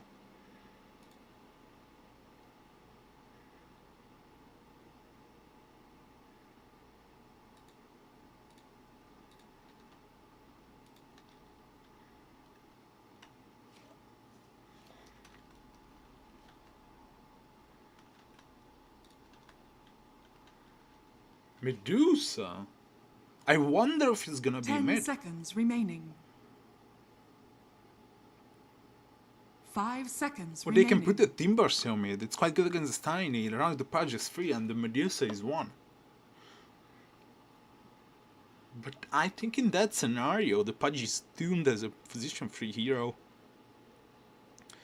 I think KZ team is really happy that they are gonna be having the last pick in this game, number 1, and the Radiant side. But let's see what the boys of Spartan are gonna pull off here. 20 seconds until the last pick that we are gonna be having in this game 1. Let's see what they are gonna be delivering here.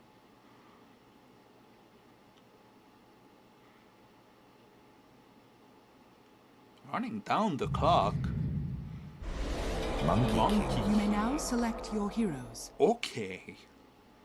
So they are accounting for the possibility of both of the melee mid laners. It's actually off. So he's gonna go mid up against the Monkey King of Supreme and Klasno, Pudge, Free Pudge and Medusa 1.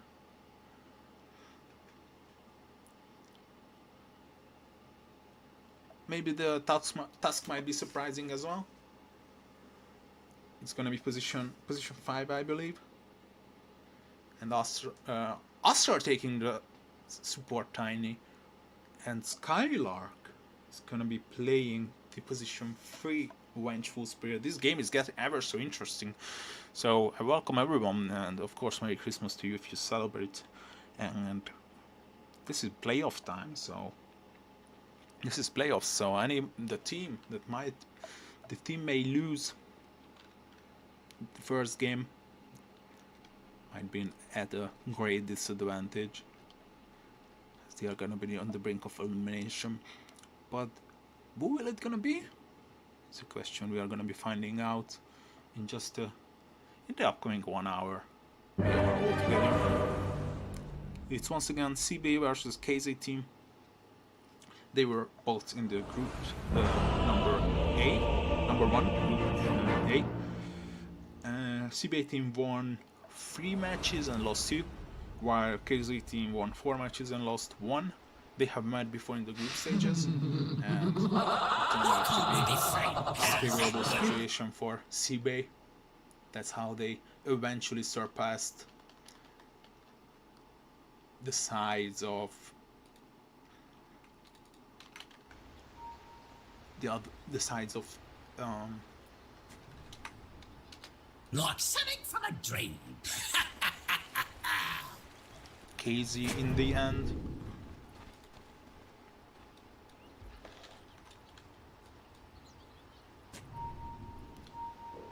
I wonder if they're gonna sacrifice the lane and go for the hook.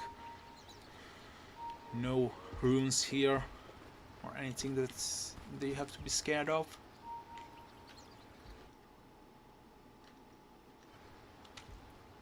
Thirty seconds to battle. Just give this game a few more boosts of our sound production.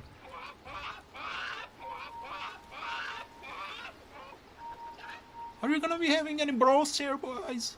Or you guys are just gonna dodge it? You got the hook though. It's something. No vision, but you have the hook. You are only competing 3 heroes. This might be a problem from Team SIBE as the surprise. The Skirmish. Otakar in the end taking the first blood, and they are forcing up Queasy as well.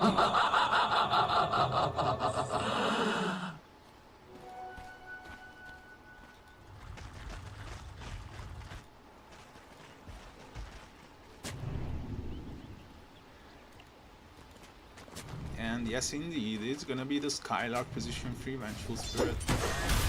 And the mid. Wow. Actually excited for this matchup on the mid lane, so don't blame me if you are gonna spend most of our times on the mid lane. Tech team and battle trance, what a great combination. Which might be dominating in the mid game.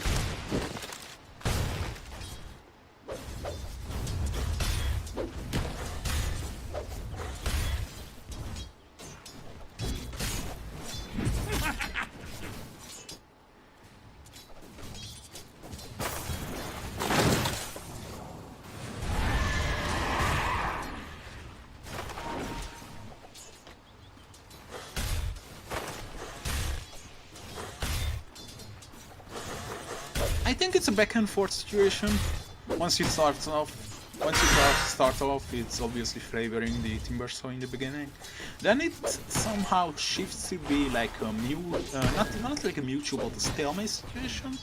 And then once the Jingle Mastery is gonna be level 3, if of course our mid laner is gonna be leveling it to that, because people might be there are so many builders we can differentiate from each other. We can never know what they might be pulling off. But for now, we're up. Roshan is pretty much dominating in this mid lane. Whew, Supreme. He just dodged the bullet there. Graf is pretty aggressive. Nice root by Klasno, but the root is only... Rot is only level 1.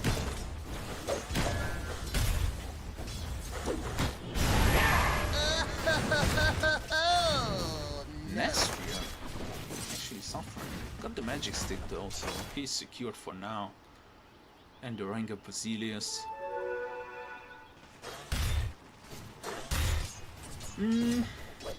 I wonder if it's worth buying all the corrosions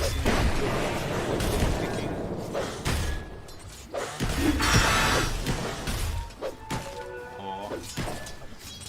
That's the prime time of the Monkey King. He might be able to get the kill. Just one more hit. Oh, the branch. And Supreme is gonna eat it. A solo kill by Supreme. And the hit by Spartan. That's what I was talking about. Nasir might be in trouble. Just popped the magic stick. He's gonna be run down. Just the hit with the tree. Astral. What's happening? SIBE, your lines are breaking here. As Rain might die as well. Last hit by Astral and he's gonna be suiciding him. And they got a kill on bottom? Klasno? Double kill from Astral. He just bought out. Yeah. Got a boots. Nightmarish situation or start off by Team SIBE.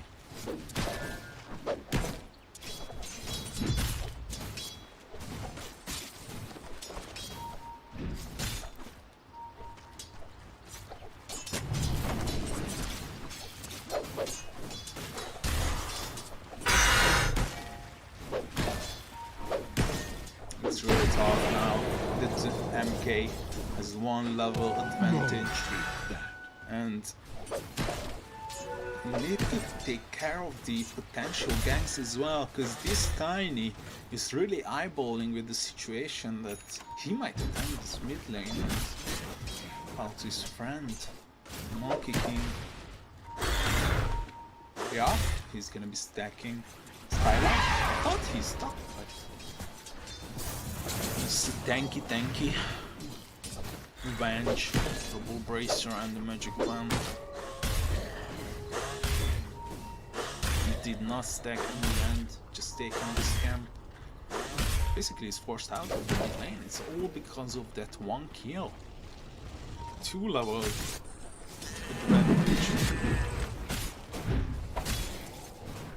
Klasno is gonna go down the Shiva's route. One of the more popular offlane builds nowadays.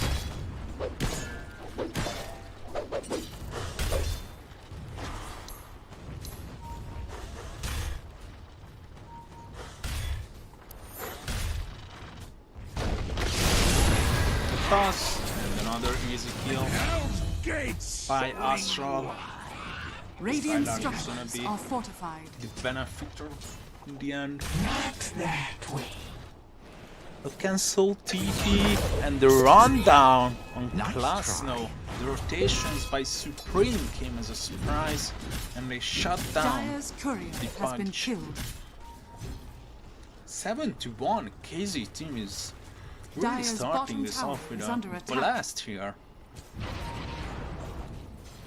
Nastria, he's gonna be surrounded. Everything hits. And Medusa is gone. The double rotation from Supreme is not only that he appeared on the bluff game, Dire's but top tower is under attack. using the given Radiant's portal middle tower is under attack. came as a surprise to Team SIBE. Dire's They top really tower want to is pay under back attack. for that group Dire stage are loss. scanning. Radiant's middle Warfare. tower is under Oh, the attack. courier.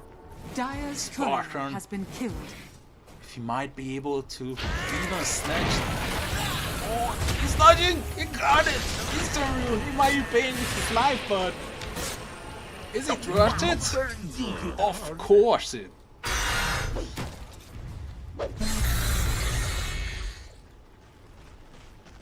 Another Dire's Shivas bottom that he tower might be is having under here, attack. or just the whale of Discord.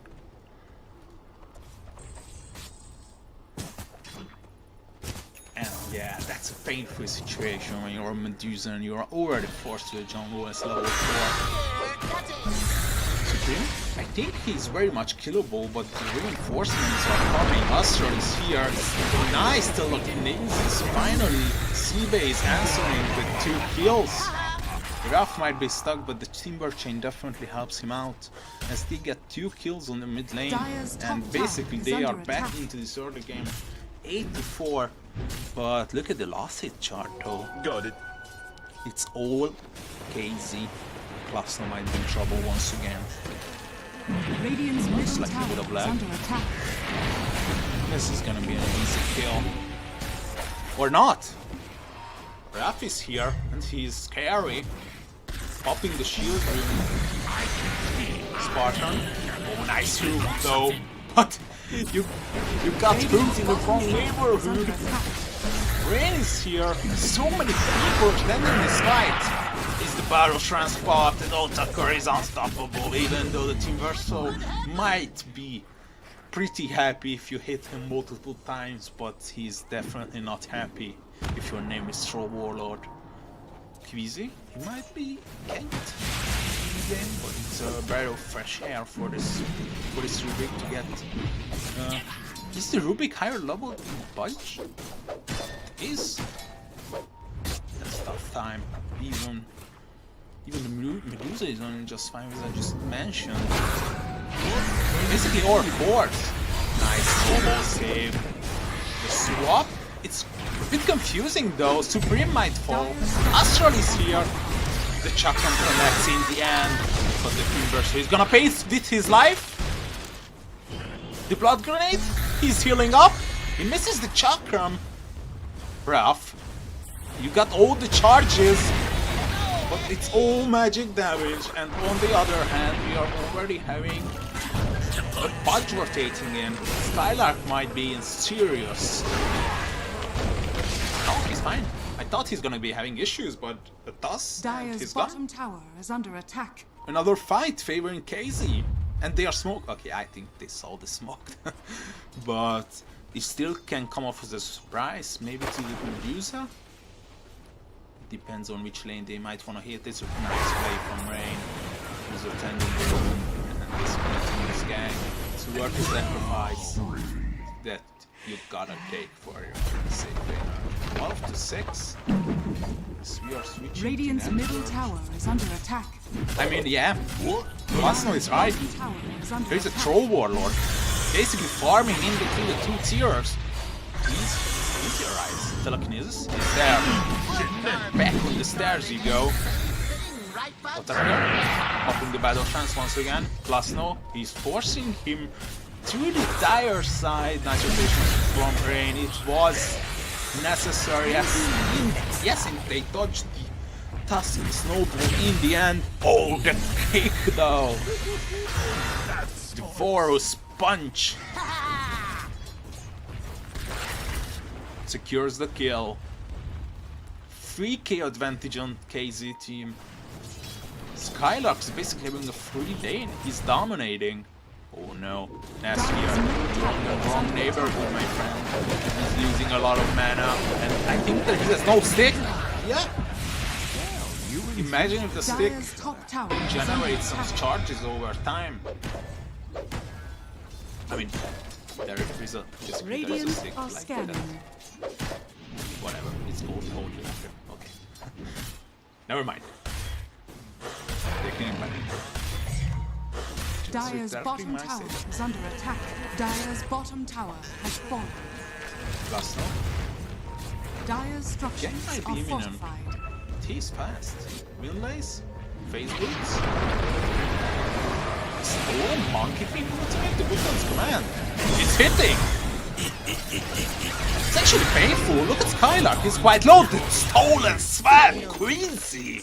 My pride. Your Pulling off the plays. They got a double kill, but Dire's bottom tower is under attack. yeah, I guess it's worth it. We have rotated 4 heroes on the top.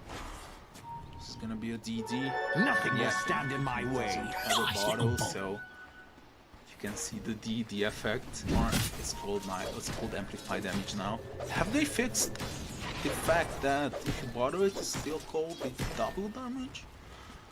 We might find out in the later Dire's stages. middle tower is under attack. Got one whale, and the other one is being built. Really, yeah, you should give up the stabber unless you hook someone. Hook misses.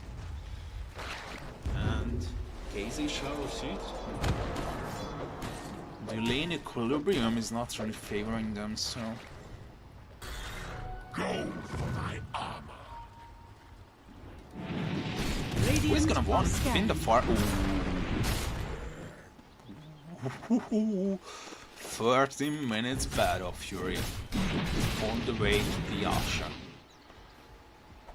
It was a long time ago since I've seen agility course going for the Sanjay Yasha. I wonder if Dire's top tower is under attack.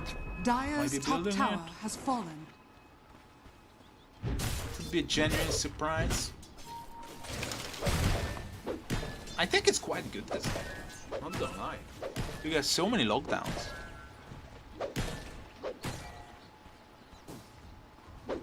I think this is a Sanjay Yasha game.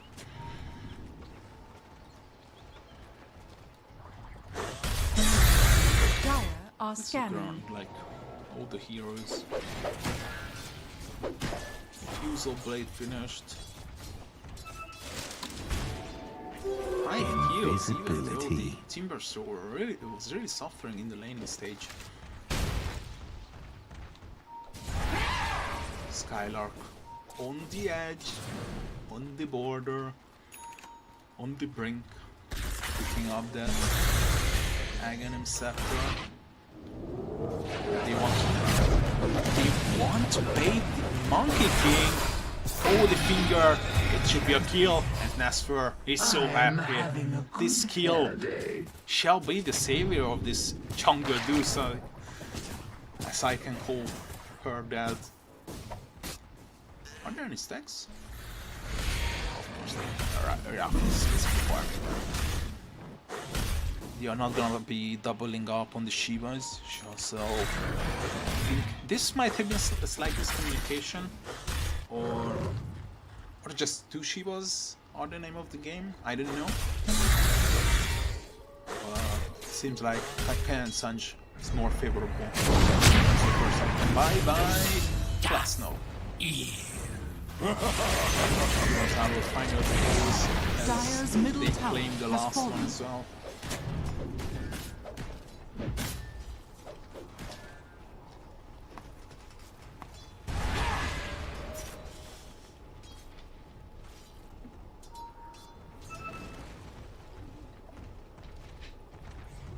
Bounty.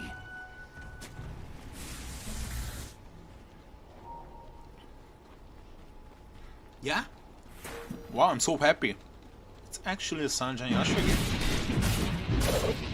They say attack her though. Yeah, I saw the camp moving. 5-man rotation. This should be a kill. That should help. 5k. KZT is Radiant leading. are scanning. Lasso is bait. Better than a stick. There's no saving grace for this. I believe this is how you're gonna solve the mid game, like shutting down the troll multiple times, because this is an area that should be edible. Should be like a area where you can farm safely for Dire's this role. middle tower is under attack. But it's quite confusing because you don't have the dead lane, because it's your tier 1 tower is still alive, and I don't know. It's all up to professionals. Who am I to judge which lane is which? Drain. We got 2 more smokes, and the Raph is pretty boss-like. Like the damage that he's outputting is it's actually 21% for SIBE. It's rush time. I think you need the bench though. Or just the tag team is to be enough. So nevertheless, gonna be an Aegis going in favor of KC2.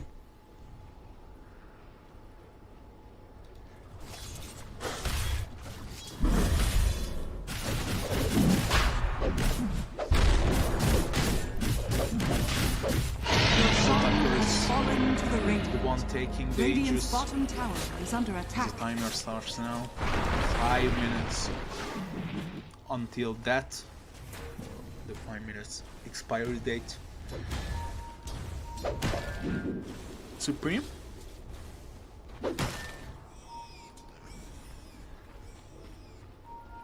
The advantage reduces to 3k though.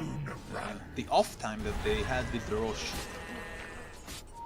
You can really like sense it here. But they claim the second life for this Troll Warlord who is eager. Look at him go with the Haitian. Ravaging through the forest while the other ones are quite behind. Oh, it's good. The Primal Spring always feels good. If you steal it with the Rubik. I mean, basically three dance. Oh! Are they on the... What? Weird interaction? I think we are used to it, but classic.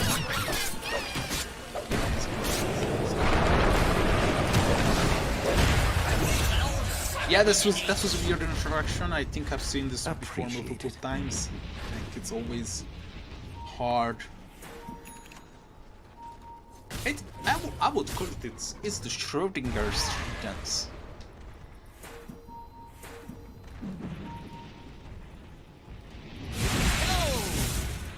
Don't even mention. Dire's Just bottom let tower it is slide under by. attack. Traveler, crazy. The scout. Should I call him like the watch outpost? Dire's structures Although are Astral, the stars, they got ready. Radiant's top tower He's is under gone. attack. Nice! Ooh, no Skylar! Is under attack. He's in trouble. I think he got swapped. Still available, but nice for Dire's bottom tower has fallen. forward. He lost the raid in the end, but nice for Radiant's gets the courier kill. has been killed. Skylar being dead. The toss is once again perfect, but Klasner proves too tanky. And the hook is there!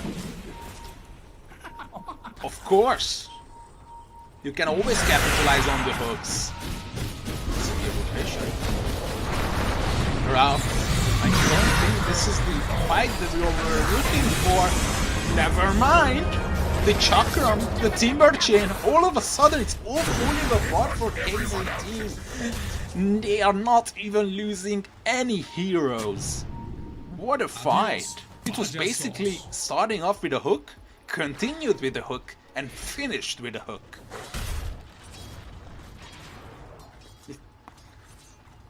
What a roller coaster that we are having here. Even Gaben is confused, like, what? Dragonlance. Building the freaking spike. Oh, hell yes. Nice toss.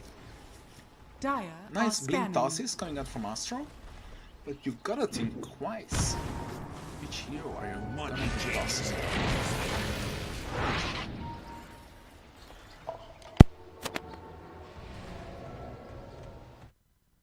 Scanning.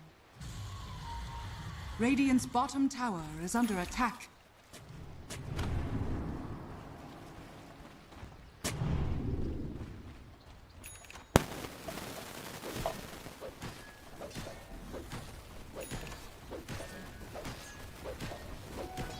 gift from the goddess. Radiant's bottom tower is under attack.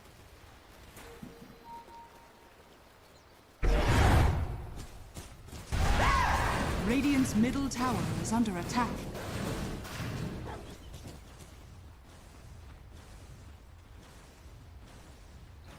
Radiant's bottom tower is under attack. Let's look Radiant's around. What are bottom we tower having has here? fallen. Multiple items are being purchased. She's finished. Rubik the Unseen? Why, yes. Yule Scepter? 4 staff? Geezy is quite happy with the situation. 13 assists, 3 kills and 0 deaths. This is a dream case scenario.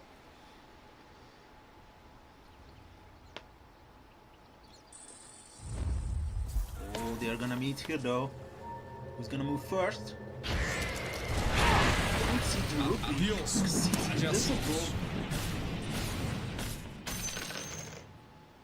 Oh, hell yes. Radiant's top tower is under attack. Are scanning. 感谢大哥送的人头5星哦。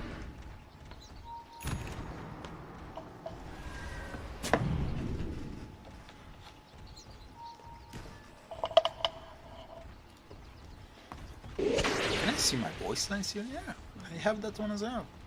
It's a different one from Radiant's AMS. top tower is under attack. Oh yeah, the shard we love. Lion 4. BKB finished on the Monkey King. I think KZ team is ready for a fight. They might wanna smoke soon. Rather soon than later. Or just finish the BKB on attacker.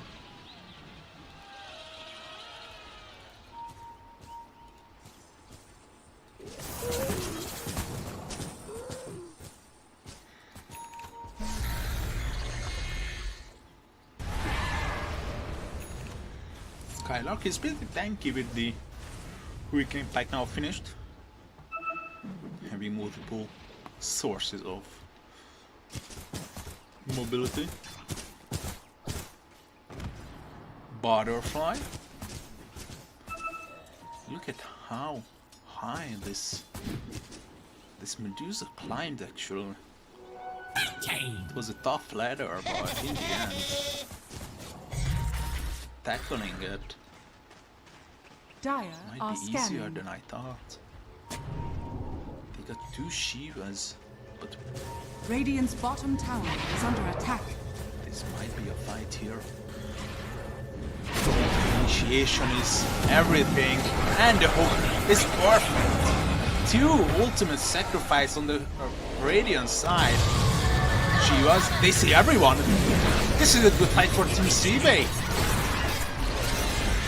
Plasno, he's still tanky. Skylark drops in the end. Plasno is not tanky anymore, but Ryef is mad. They swap out Sphere, but nothing is happening. The use is the perfect counter for the battle trance. The Timber Show is still alive on the other part. He proves to be too tough. He brought down this easily. They lose the bench and the troll as well. Oh no, attacker. You were too confident. Actually, he thought this did not. Actually, he lost. Radiant's He lost bottom the tower time is under attack. to be unable to press BKB. I think that might have been it. 5k out for Team SIBE. Absolutely deserved. The approach that they are having, or they are preparing for these certain team fights, are actually on point. And oh no, Skylark! The effect, you just respond, the hook misses with the shield, but Mastery Sphere, the right clicks might be tough. Oh, I thought the effect got bugged or something.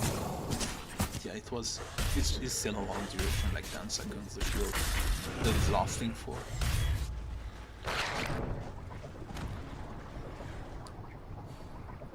Pugna number 2.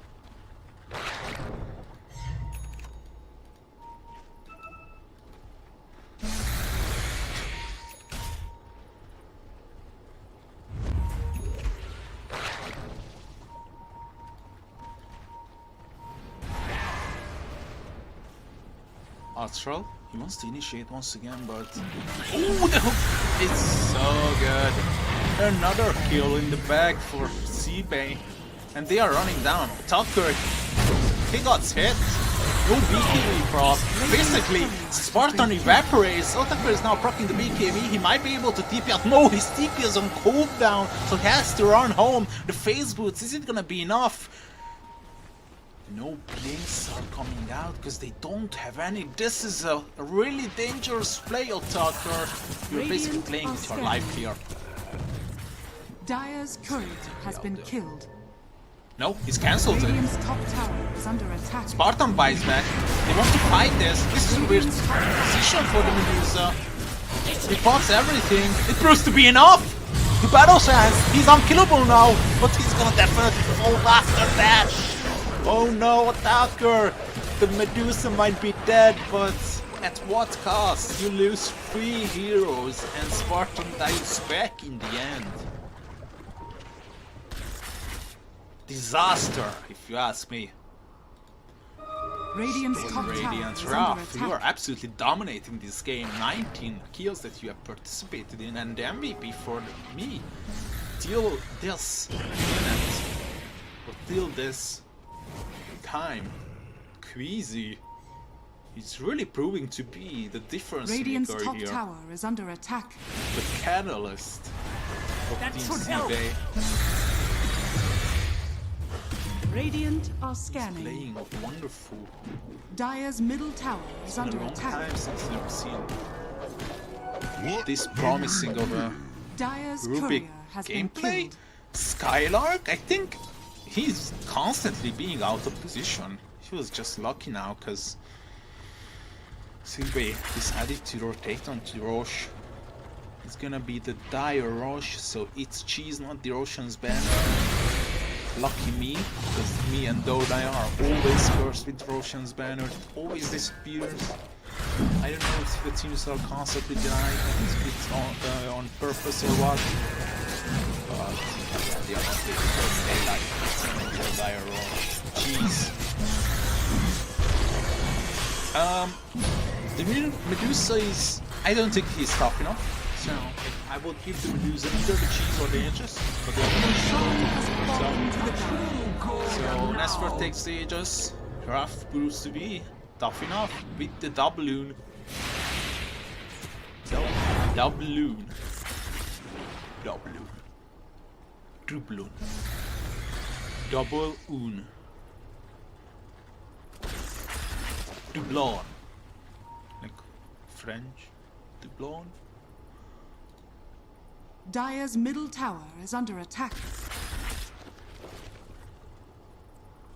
Doublon.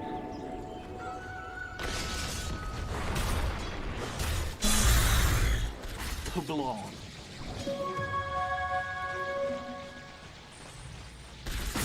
Double. Yeah, it's gonna be double. Fire finished on Supreme. It's another item that might be pretty useful to bring down the Timbersaw. Radiant's Astral middle pushing tower on the has bar fallen. lane. He's not careful enough. He might be a dead meat. Radiant's for middle tower Ralph. is under attack. He's gonna hold off the Lotuses. It's quite obvious what he's doing. Astral blinks in the wrong direction. It's actually the right direction. He's gonna clear another wave. But 2 creeps stay alive, and this is gonna be a Radiant's middle Markle. tower It's is under signaling attack. his position. Blink is Dire's available in top 1. tower is under attack. Is he gonna make it out? That's fine. Dire's They're structures pushing are on the top fortified. lane, putting pressure on the tier Radiant 2. structures are Skylark. fortified. Bottom Manta. Manta is Radiant's getting middle ever so tower is under popular. attack. Even on Radiant's heroes middle that tower you has might fallen. not even consider or think you might be needing it. Dire's Supreme. top tower is under attack. Your gift if you would be able to basically solo kill this Rubik. This is a huge prize. Supreme delivers. Queasy goes down. It's not even a Dire's mistake top of the tower Rubik, has it's just fallen. played by Supreme. Radiant's middle tower is under attack.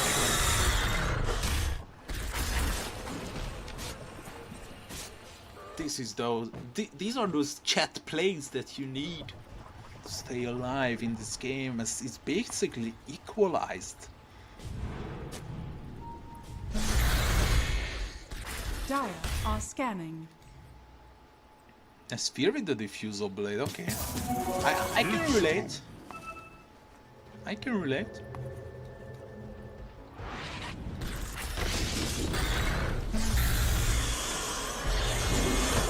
Because the sequel of that item is quite popular as well, Supreme. He's being chased.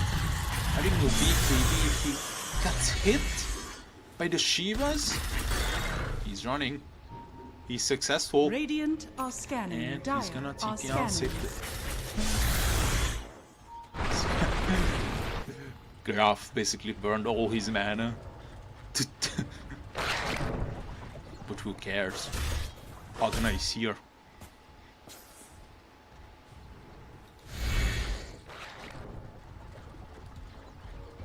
Craggy coat, 47 Dire's armor, top tower is class under no. attack.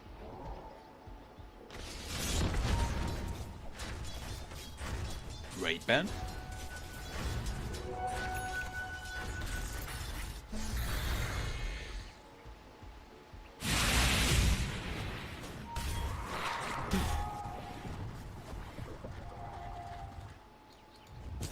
Radiant's bottom tower is under attack. This might be a goner. However, that KZ is gonna be sacrificing for sure. Radiant's bottom tower has fallen. Dire's Are they top gonna tower try is under high attack. Yeah, they send up next Radiant's spear. bottom tower is under attack. Radiant's courier. courier has been killed. Tree volley. It's actually a nice amount of damage. Given that it's short tiny. Dire's top Oh tower no, has Spark. fallen.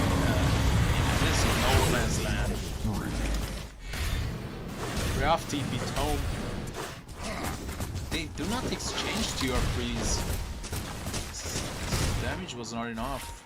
On the other hand, the troll is much better of a objective tackler. That sounds weird. Much better building damage dealer. Age expires, so 3 minutes until we find out when the next rush is due. Smart smoke. Smoking as soon as the age expires. Because it might motivate the Radiant team into some questionable plays or sort of Radiant's middle tower is whatever. under Team attack. SIBE is not gonna be second guessing. Just go into the tower once again. That's with Radiant the double structures are damage. There fortified. goes the set fortified.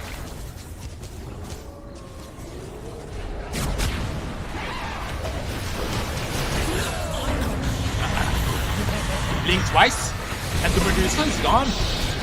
Damage is high, coming from Klasna Kruto. He's basically not taking any damage. 47 armor it is, and a Ruff ravaging through multiple bodies for one of all of this combo, and the damage is enough for Multicure. Ruff is back, and he's angry. And he might be dead as well. He made this mistake. Ruff made a terrible mistake. You jumped in on 2 versus 3. Something that should have been avoided, as basically Team SIBE gets team fight. The Medusa swap into the Dracon's command. The multiple clones of the Monkey King hitting with the diffusal was enough.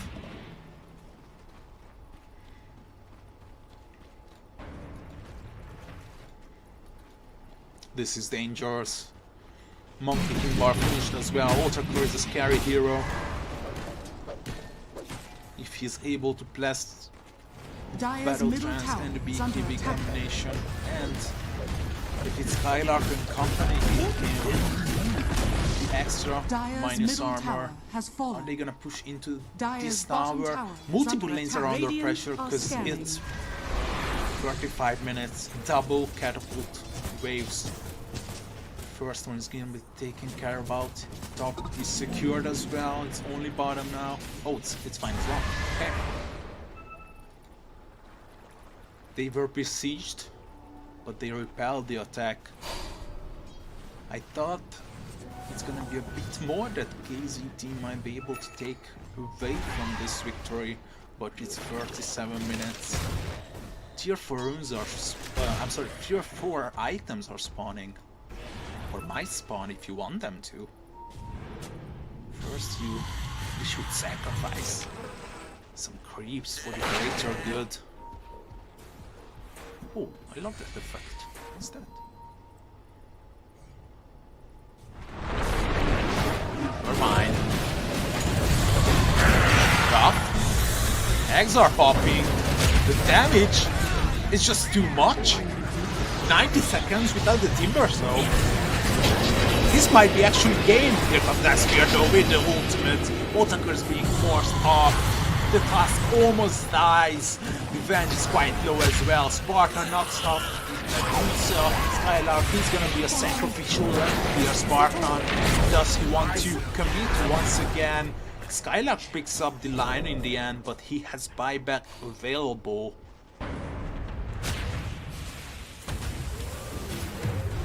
Dangerous spies that SIBE team are actually committing for.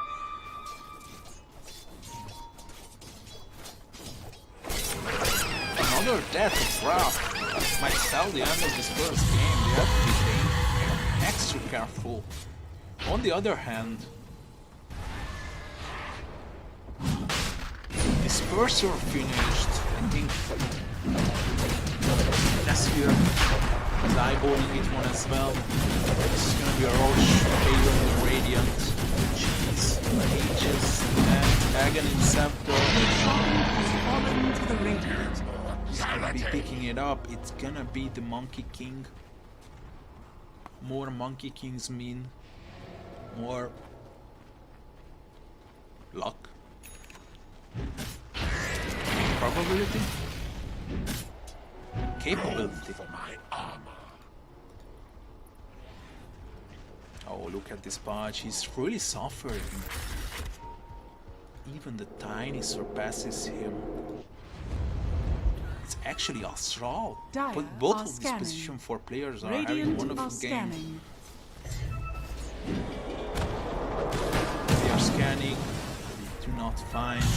Oh, it's rough once again. He has to be careful. There's no buyback. He pops the BKB and the X goes off as well. So the damage is going to be repelled. Then the poke is the savior of these timbers. So plus nobody's on it.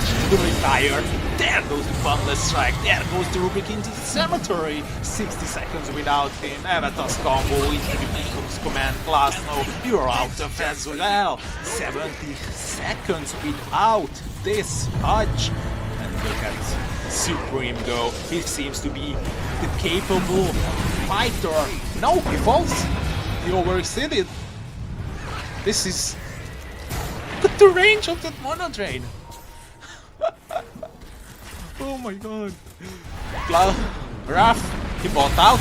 Medusa, it's another swap. Another dangerous situation. Nasphere falls. They stray Spartan in the end, but at what cost? Nasphere is not available for 80 more seconds. He has buyback though.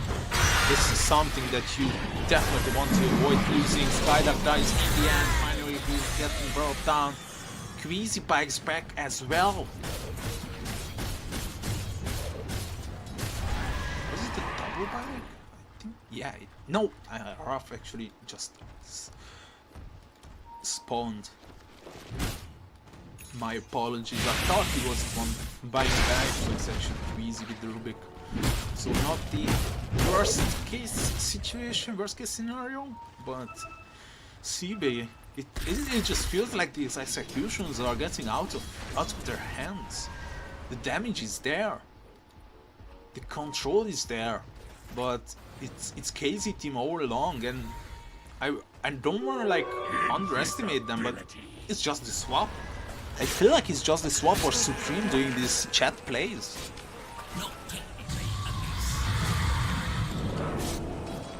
And even the armor and the capability to repel this damage that's coming, they have it because they have the eggs on the Timber, so the BKB, the Shivas, Lotus, everything.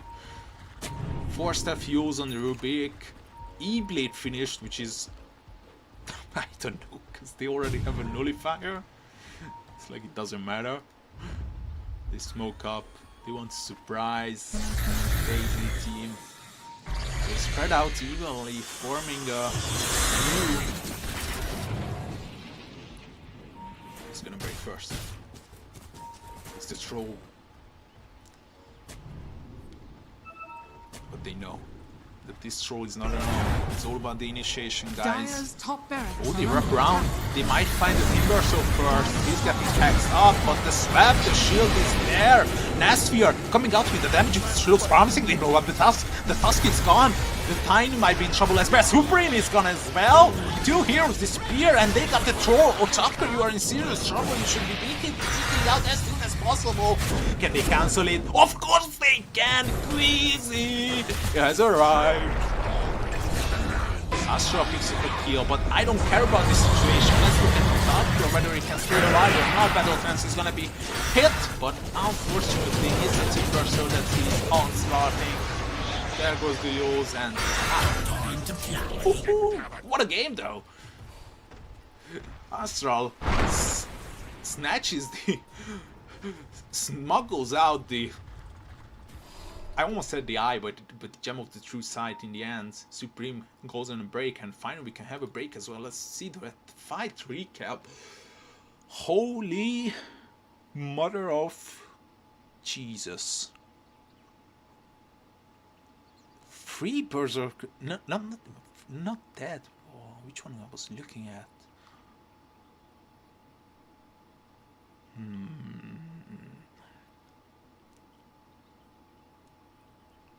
I was actually surprised by some numbers, but I think I lost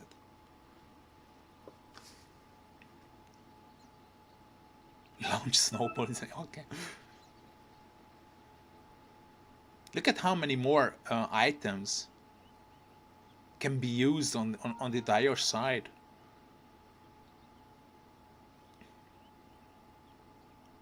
Or how much more time that they had. I would rather phrase it like that. How much more time the Dire had to how much more opportunities that they had to press those abilities. I said it's all about the initiation. I thought I'm wrong. I thought I'm like old-fashioned or something like that, but it proves to be it. The wraparound worked. Ruffs just stepped in. They blew up the. They tried to blow up the Tiny, but it was the Tusk in the end who went down.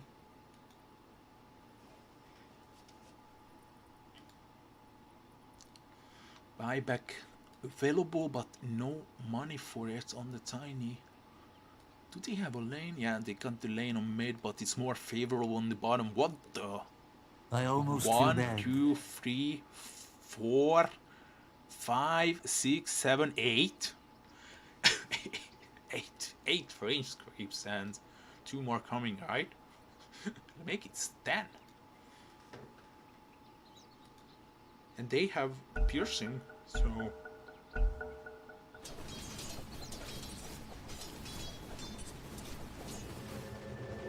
That should help. extra help indeed. From 16k of an advantage. Radiant's bottom tower is under attack. Radiant structures are fortified. You should not go there yet because of the buybacks, but on the other hand, you want to force buybacks. Radiant's bottom tower has look fallen. at Nasphere. He's shredding through.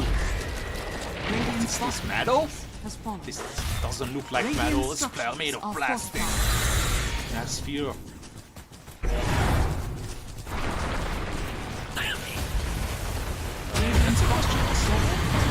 Never mind. Spartan. Regeneration.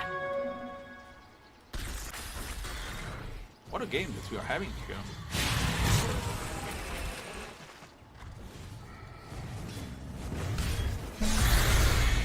Tiara of Salamina. I have to get used to it. New name, so please bear with me if I'm nice.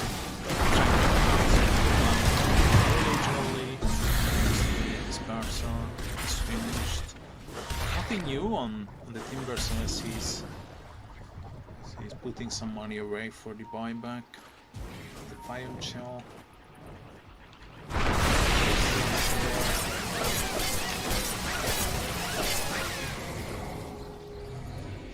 The man at lost is actually a bit surprisingly much.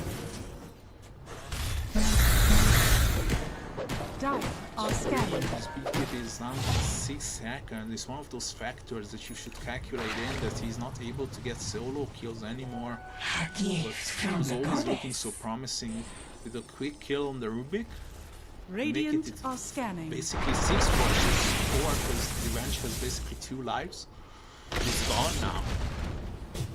6 seconds is more than enough to get away from the claws of the bombs. Dire are scanning. But never mind. I'm not gonna go into biology here.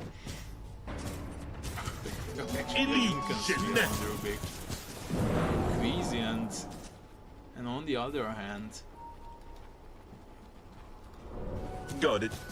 Both of these position sports are having a wonderful game. Look at Astral, he's basically... That's a nice candle. Fine, Skylark.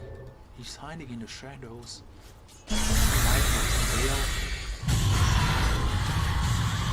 The snow, a couple Shivas, but they don't find anyone. Nor on the trees. Neither the trees nor the elevations are finding any heroes here. I think they are waiting for Roshan. We are gonna be finding it out. Oh no, Roshan is actually gonna be responding in 45 seconds, so it's gonna be the third rush. Fourth rush. Radiant's top tower is under attack. And Dire once again, of course.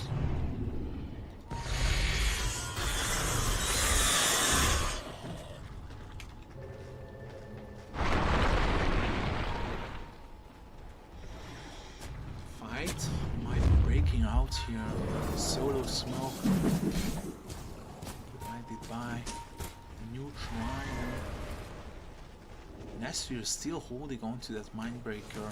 On the other hand, Trickster's Club, Ninja Gear, another Mindbreaker, Enchanted Quiver. Here, Timeless Relic. Oh my god, that's such a good item. Mindbreaker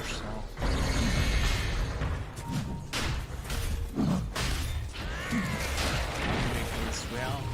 For the Lion, the smoke breaks on the tiny. This is the hero that they send forward. I think they might be late to this. They were not fast enough. They claimed the rewards, cheese, eggs, and all this good stuff.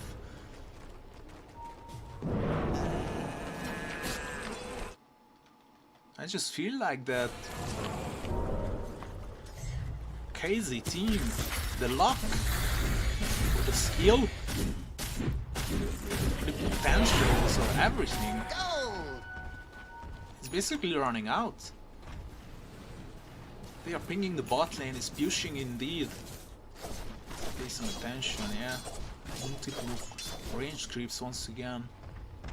The Horde, the Golden Horde, as they were ravaging through Europe.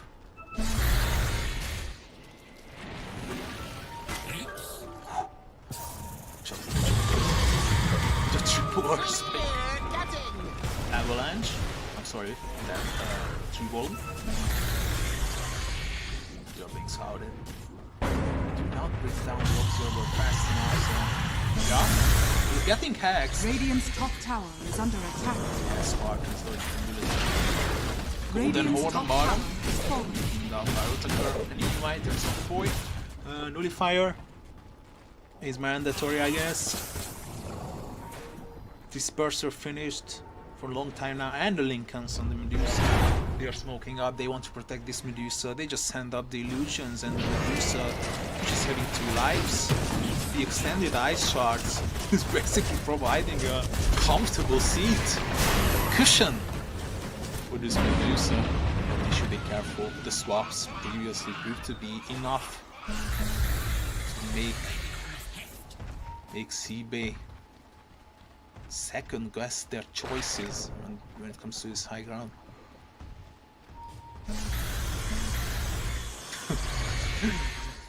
Clearing the trees. They can have more visibility. The toss, not there. Hurricane Pike and the save by the Pudge. No ultimates used just yet, but SIBE, they are careful, they are disengaging as the mid lane is pushing, and they favor the bottom that they already got both Rex for. But what's next for KZ team? They have to be thinking. They have to clean up this lane first. Another wave is pushing. That's something you have got to take care of as well. Your vision is very limited when it comes to Radiant. This award is gonna be expiring in 30 seconds. Supreme, you cannot go for those 900 IQ plays anymore. It's just too dangerous. Status. Everyone except Blue Big, Squeezy, and Spartan having buybacks. Other people do good misses. Ashal wants an end shaping. Do not press the good command just yet. The task. He's pressing on, but Supreme is gone. He fights back immediately. Wasn't able to press the cheese bus. No, he finds himself in an unusual place. Emits outpick. Medusa on the kick once again. Cluster evaporated, but look at the damage. Otakar almost falls. The triple earth spike from Rain. They are so deep in the jungle, or rather call it the Radiant base. Nasty is just basically right clicking. He does also gather up. It's double kill, and he's on a mega kill streak. Nasty, you might be in trouble. The swap! Crazy! Jesus Christ! But in the end, I think the Medusa is gonna go down. No savior for him remaining on the dire. I'm sorry, that scream was actually so cringe that I regret it now. Please don't clip it, thank you. Okay, so triple buyback on KZ.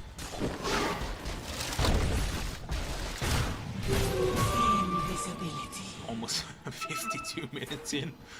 Just your casual European tier 2 game.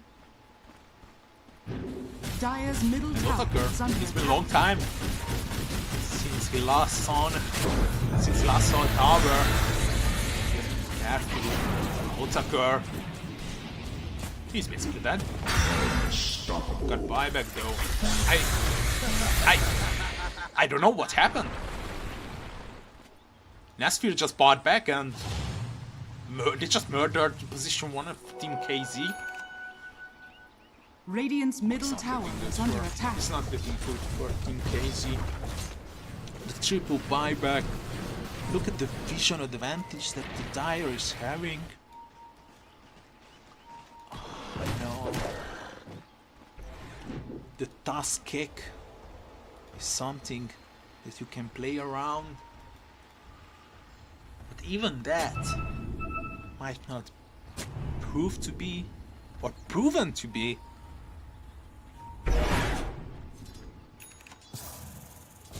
the ideal scenario that you are hoping for. SIBE with multiple buybacks. As I say, it's actually free available. On the other hand, we have not done the Radiant except control warlord. You have to be extra careful with your steps, but you have multiple mobility spells or repositioning spells. The swap into the Vorus kick is something, or the mind break. The misses, the double force staff, the earth spike, following up to the hook. It's not enough. Oh, the stolen swap! The Monkey King gets saved. Supreme is in a safe place, but it's the bench is in trouble. He's gonna pull for sure. Skylar 2 minutes without him and Spartan fall as well. The Monkey King got saved, but at what cost? Dire's woke top up. barracks are under attack. This is it. Radiant's Now or middle never, barracks are under attack. says KZ. They Radiant's have a middle buyback control, but that's all they have to face. Basically 8 versus 4. Never mind, 8 versus 3.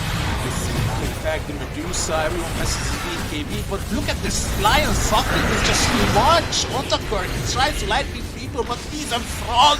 His first spike, he's done, and he is gone. He sits down in the cemetery by his Vex to claim another life, but he's once again the Lion. His hero is absolutely broken. It says GG and Stylar getting tipped.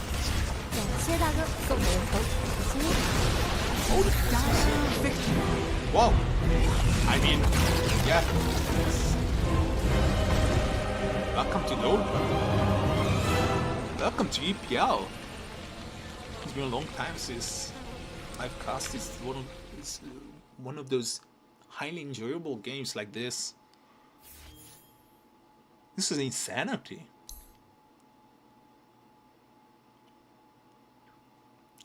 I shall go on a break. I can't even like make a compilation or something out of this. You just have to watch the whole match.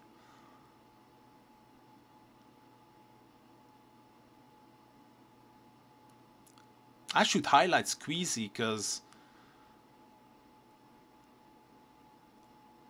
he had a wonderful game, of course, but all of SIBE team, I'm giving credit to everyone. This game was wonderful. In the end, SIBE was proven to be the better late game team. And we are going to the next one after this small break. Obviously, you guys should definitely check out cyberscore.live for more statistics. But this is me for the first game. I'm gonna be coming back in the next 10 minutes.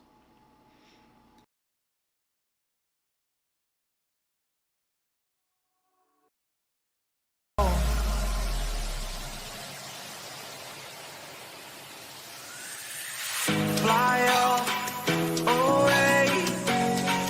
It's the first time of today. Today. To dream, believe. You are the strength, you're all I need.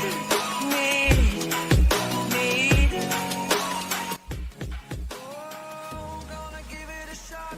Only one of me to shield you all from the enemy. You're a superhero. You're a superhero.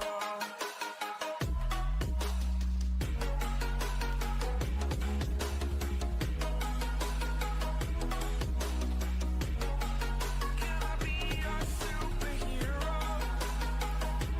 Superhero. Superhero. Superhero. Can I be your superhero?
Here we go again. Game number 2 as SIBE is opening off with the Pudge once again. Klasno delivered. I mean, the armor. I mean, what else am I supposed to be saying? The armor advantage. Is this the new meta? We are bulking, armoring, shielding up people. Lina gets addressed once again as the Coddle is out as well. And I know what we are missing, of course, is the sound for this wonderful Radiant evening. team ban. Radiant team pick. Dusk. Are we having a repeat of the previous game or what? Dire team pick. Muerta! In the face. I really hope it's a support Muerta, because a core Muerta would be the treat that I might not deserve, but the viewers do. 10 seconds remaining.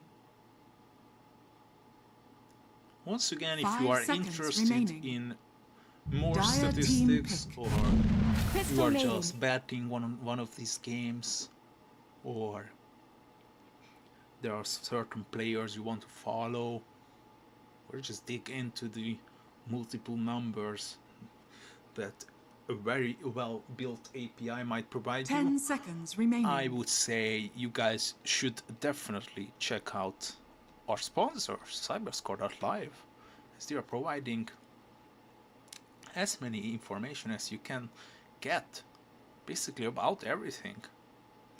This is a very good platform. Actually reminds me of esportslivescore.com, Radiant team pick. which was a very prominent site back in the 2000 and in the late 2010s. I think it stopped. They stopped developing it in 2020 around COVID, but 10 it was seconds basically the remaining. prequel, if I can call it that, 5 seconds to remaining. any LiveScore sites.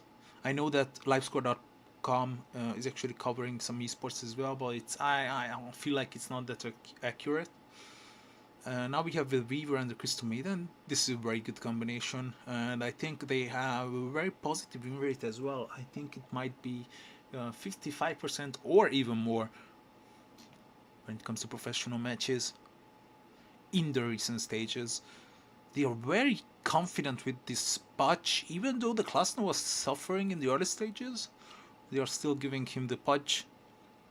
The hooks were, I mean, sometimes in some occasions, these usual hooks that Klasno hit perfectly was the initiating factor that SIBE was missing, and Ruby couldn't provide because he was unable to steal the swap. But in the end, it was squeezy.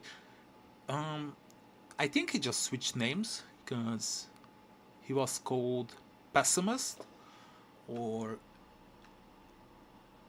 I would pronounce it in Japanese or Chinese, but I always talk about these Asian languages. I think I might Radiant bore team the pick. viewers, but he used to have it in Japanese or Chinese characters. In both, it was readable, and in both languages it means the same. But he's using the 10 name seconds of remaining. the name Squeezy. Nowadays, KZ team steals the Medusa, 5 seconds remaining. but I think the Weaver is a great answer to the Medusa. Dire team pick. Behold the So horn far, of madness. now that I think of, KZ team really likes these repositioning spells. It seems like the Tusk Snowball, or the previous game the Swap. Magnus is one of them as well. Seconds remaining. The Skewer, the Muerta 5 seconds remaining. can help as well with the shot. Dire team ban. With his first Faceless ability. Void. Oh, I love Faceless Void. I'm sorry. I'm really hoping that he has a nice Faceless Void set. I'm actually not a big fan of the Faceless Void Arcana, but I really like the Void Walker. I think it's called the Void Walker. 10 It's seconds the mace remaining. for Faceless Void. Or 5 seconds remaining. I think the Battle Fury is good as well. But the best one is the... I think it's called the Void Walker, which looks like a Maelstrom. I might be wrong. It was one of those early stages of the cosmetics era.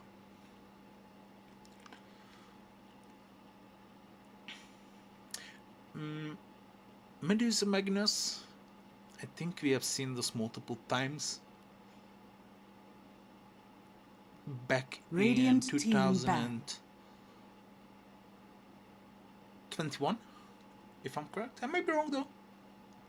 Dusk is being banned. Basically, Astra was having a wonderful game. I mean, he surpassed the class now when it comes to net 10 worth. seconds remaining.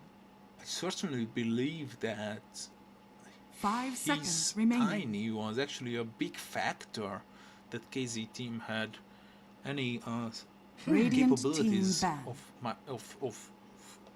or any possibilities of taking that game number 1. They ban out the Zeus, which would be a great hero, to be honest. I'm not Dire a big team fan ban. of the professional Zeus. I mean the pro scene Zeus.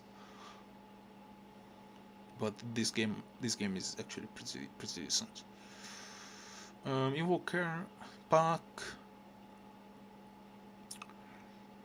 If you ask me, 10 seconds remaining. and KZ team is having the last pick. If you ask me, 5 seconds remaining. I believe that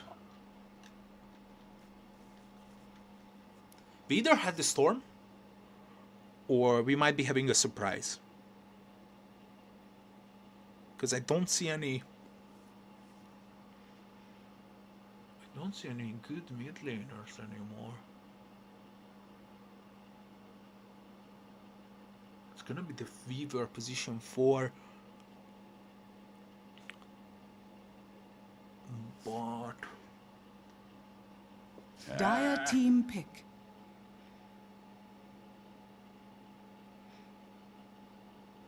they ban out the Storm, okay.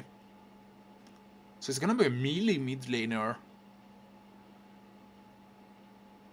But what? Monkey King is decent, not gonna lie. 10 seconds remaining. Radiant What else can team provide pick. like good amount What's of the damage? way? Of course, Bangalore. I mean, I'm so stupid. Of course, it's the Bangalore with the diffusal blade, multiple dispersal builders, even the Weaver. I wouldn't be surprised if even the position for Weaver would 10 seconds purchase remaining. a diffusal blade. I mean, why 5 not? seconds remaining. The only problem is with the Bangalore that I think this is a great. If there is a good Ember game, I think this is it. This is, you either go Ember Spirit or once again you try out this Supreme Monkey King. I was thinking about the Doom mid. It's banned. You can go Magnus mid as well, but it's not that favorable against the Bangalore. I wouldn't favor the Magnus in that lane. I think this is a good Ember game.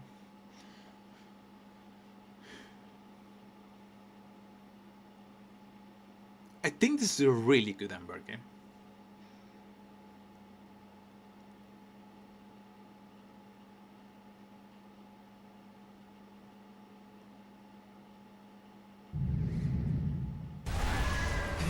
You may now I'll go the select position your 3 heroes. Venge and the Magnus is gonna go mid. Otaker is taking the Medusa to the safe lane. We are gonna be having a task on Spartan. Once again, Astra is taking the Muerta, if I'm correct. Supreme mid, that's something. Oh, the skin! Nasfer has it! Spartan on the task, Raf on the Pango, Queasy with the Weaver, Rain on the Crystal Maiden, Klassen on the Pudge, Astra takes the Muerta. What the hell? Okay, never mind. I thought he took the Venge. Astra takes the Muerta, and it's gonna be Otaker on the Vengeful Spirit.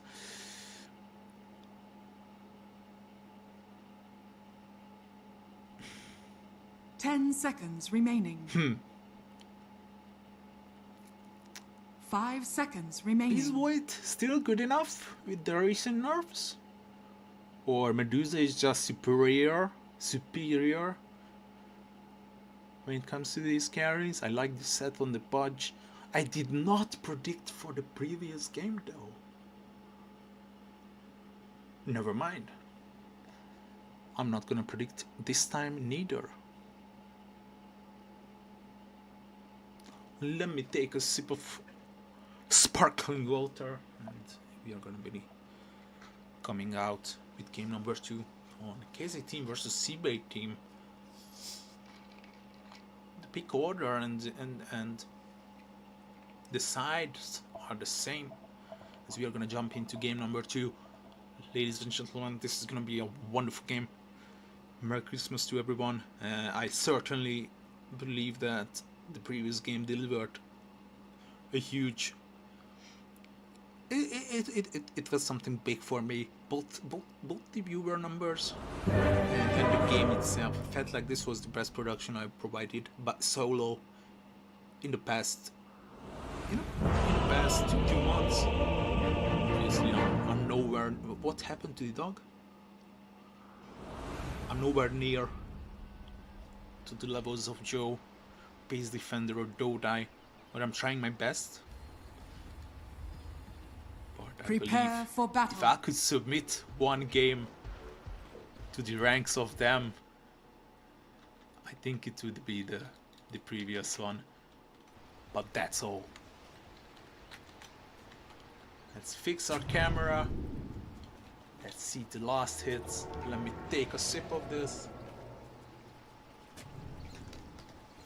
And let's start off with another brawl on the mid. Can I reach the mouse in time? Of course I can. Let's see what we have here. Spartan draws. I actually have such a huge... I want to give a shout out to Spartan because I remember around like 2 years ago I was playing. I was like 6K. I was playing in my usual pubs, and I was playing position 1. I think I was playing Phantom Lancer, and my support was actually Spartan, who basically got downgrade. What the? Yeah, that shot. That was definitely that. Yeah, he was basically downgraded to like 7 to 8k MMR, and this is how high he climbed back up. This is something that I just cannot. I don't think I can view his MMR right now. Right? Yeah, in lobbies you cannot.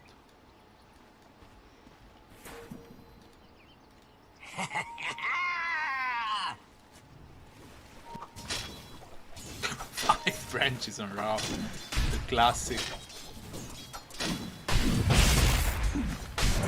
I promised the previous game that we are gonna pay so much attention to the mid lane, but I did not. In the end, easy though. Finally, Klassen arrives. I'm having some questions whether this offlane duo might be capable of doing something great in this lane, but who knows? The previous game it was basically the same. You get nothing. Yeah, they are suffering once again. The tag team is just something huge. Glasnow on the brink of collapsing. One more additional hit and it's Otaker taking the first blood. They're locking Queasy as well, but I think he's just fine. Calling home with his legs.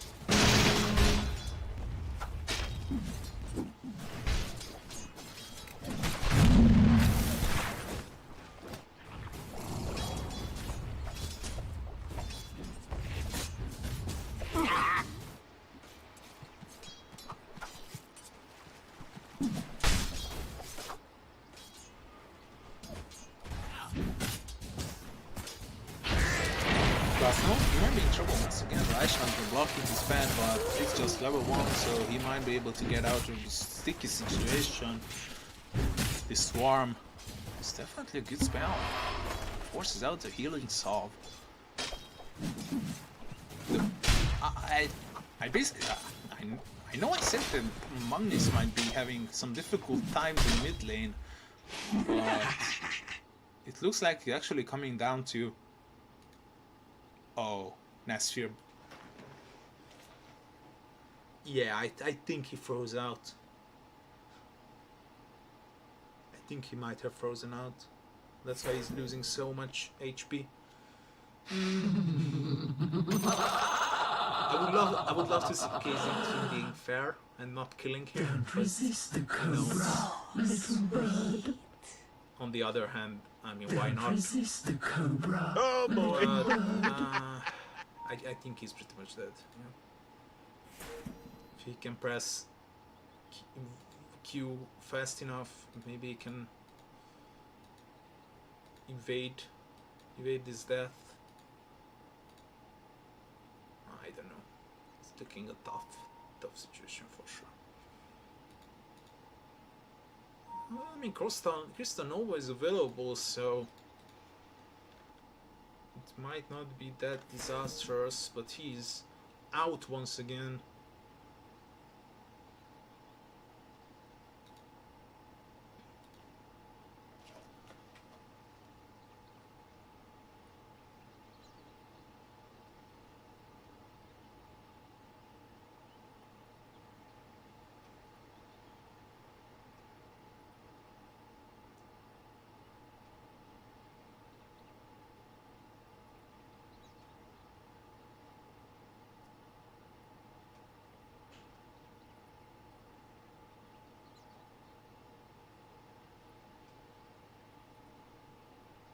Oh, Bad Boom Dacha announced. I wonder which casters are they gonna be inviting? When it comes to this tournament, of course, we are currently at the playoff stages, at the quarterfinals, lower bracket quarterfinals. The winner of this team is gonna be facing Level Up tomorrow, but we are gonna be having, of course, Team Klee versus Klim Sane Sanich in the upper bracket finals, and we are gonna be having a lower bracket finals as well, which is gonna be the losers of Klim Sanich Klee matchup and the winners of the Level Up / this match's winner. Now that we are off, I'm really... Yeah, okay. I mean, if they didn't... Okay, that's... I mean... This was a very... I mean, it's so rare that we have some of these... That's not true. Actually, now that I think of it, I've just reminded myself of a moment when a simple CSGO player refused to play at an event. He was playing on the rear side and he saw the visibility, he saw the mirror reflection of the screen that was provided for the spectators, and yeah, he just told the admins that this is not fair because he can clearly see the game some information that might provide him with an unfair advantage. So it's always good to see this kind of fair play. Of course I miss a kill. A little something extra. It's just always the Radiant's podge. courier I'm has been always missing the kills where the podge is involved. I don't know if he sacrificed himself, but we can check the location. No, he died here, so no sacrificial. Predator is... Sphere escapes his fate once again. Yeah, on the other hand though, there are some disturbing facts about gaming communities as well, as I've read some today as well. How certain guideline creators are being threatened. This just something insane that this is something that's been unspoken of.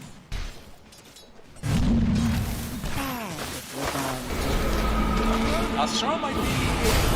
He needs a bash though, but no bashes are coming out. Nesphere is gonna be retreating in the end, using the time wall, retracting 2 seconds.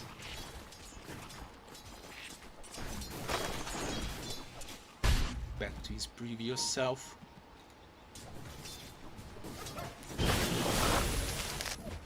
Skylar, the usual build, using bracers, and it's gonna be the treads and rushing the eggs.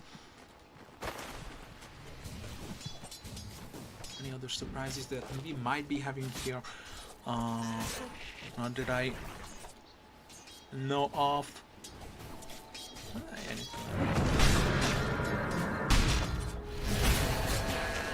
Last Naruto. This is a dangerous situation. He just used the flash heap. Oh, the armor is proccing. Nesphere is dead on top as I was pretty much occupied. Not occupied, but I was pretty much watching this pouch lane. I told you guys, always the pouch lane. Messing up. Nesphere dies. He bought out the Gloves of Haste. He can deliver some good stuff. Not needed. Magic Gun is available. And Queasy is quite annoying. But the Mana Break talent, I'd imagine if he purchases a... I think the usual is the Aghanim Scepter, which might be a good save from the skewer, blink skewer combos.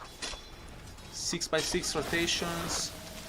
Supreme, it's gonna be the bottom. Even Queasy is here. So that means that Nesphere, you are in huge trouble, my friend. He can walk, he can time walk, but into the spirits he goes, the calling. It's gonna half. Skylar. Rotations by Rav. Can they get the kill on the edge? Yes, they can. Radiant's courier has been killed. They shall claim that as their own, as Glasnow is deep into the tier 2 tower. I wouldn't be surprised if he even sacrifices this lane and moves immediately. Oh, Spartan. He knows of the situation. Glasnow is being chased. Radiant's middle tower and he is dead. And this is a very weird situation because he doesn't own. His TP is on cooldown, so it's once again KZ's team starting off great with the laning stage 4-2. Oh yeah. Oh my, easy. Double wins in favor of Team Keezy. And Nesphere, he's basically forced down to bottom. Well, Tucker, I think I'm watching the previous game. Well, Tucker, it reminds me how he was farming in between the 2 lanes, in between the 2 tiers. Nesphere's getting snowballed on.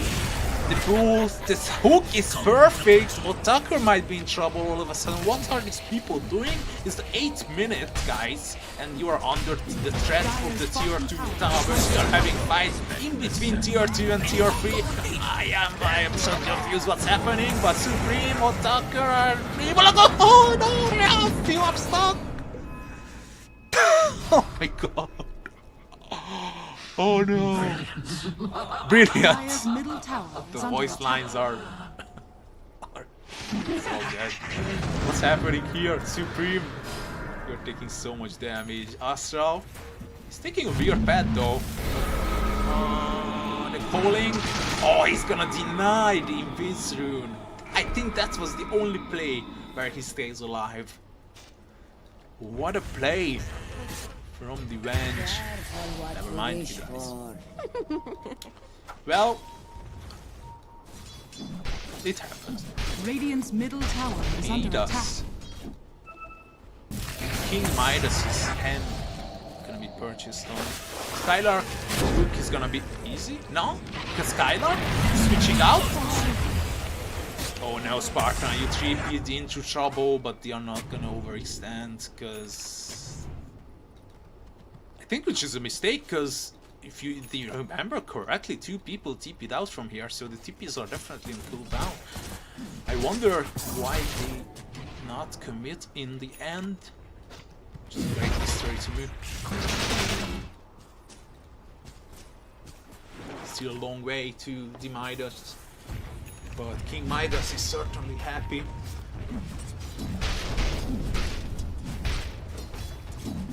That his hand is being purchased multiple times. Krasno, I mean, yeah, it's basically the previous game.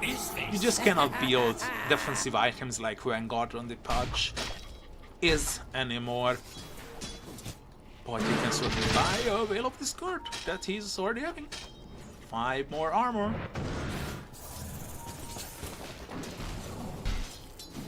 Not that bad. Precious bounty. Veil. The item of dispatch is not Solar Crest anymore, it's shifting to Whale, and Radiant are I still scanning. think Radiant I are have scanning. a bold prediction that Muse is still an Dyer's underappreciated middle item. tower is under Supreme, attack. he's gonna get out of trouble with easy. The coding is actually, oh, that was a weird interaction there, Queasy. Oh, Magnus taking a lot of damage. Supreme falls, and Spartan finds himself in a tricky situation that he's not gonna be able to get out of. That shot is causing some fear, some distortions, some desertions, but the kills are coming through in the end, and 7-7, it's an equalized state, and we are on to the 11 minutes. Rotation to bottom, which could be huge. Chrono is available. Oh, that sphere, the damage from the stake is pretty broken still. If you hit multiple creeps, of course, you need to get enough luck. You have to are get scanning. lucky. Yeah. I mean, he's still alive. They have Chrono, so I think they are good. You don't really need to.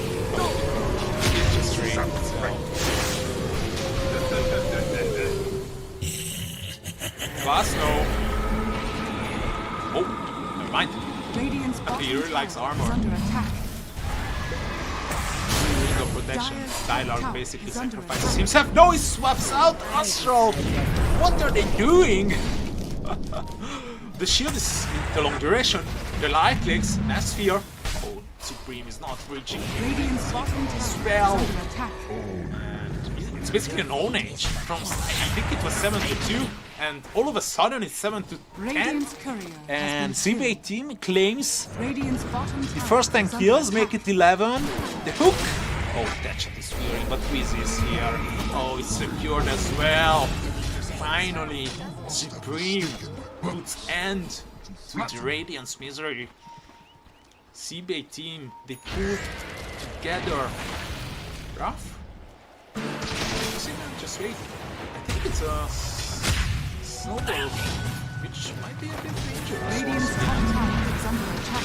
RP is available, but all of a sudden, once again, the Spartan overextends. It's like they are not on the same terms when it comes to solving these situations.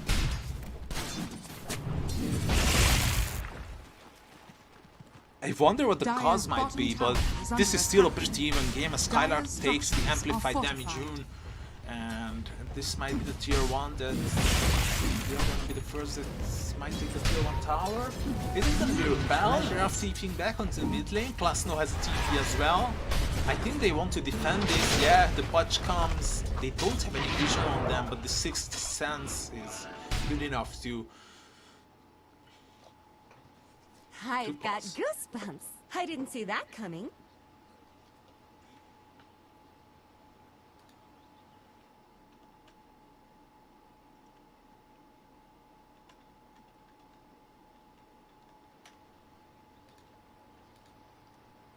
Oh, Spirit Vessel finished on Queasy. He's having a wonderful game once again. Let's see what the network chart is showing us. Is the Medusa leading? So close to the Manta. So it's gonna be a big boost to his farming capabilities. We have a 1, 2, 3 stacks, which is not that much. Why are we so close to the map? What's happening here? Yeah, it's one of those pause things. Yeah, it's immediately fixed. Yeah, I mean, it's just Dota. Tech team maxed out. 3 levels on it, so it's not that maxed out yet.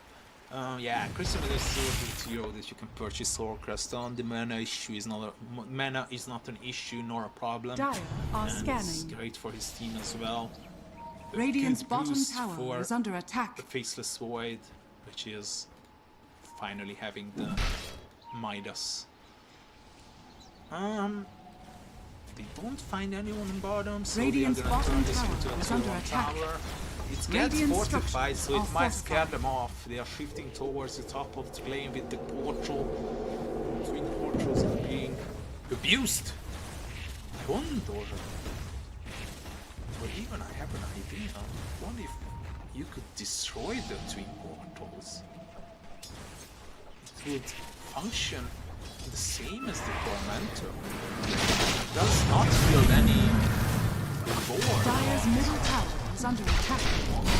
Radiant's bottom tower is under attack. Radiant's bottom tower has fallen.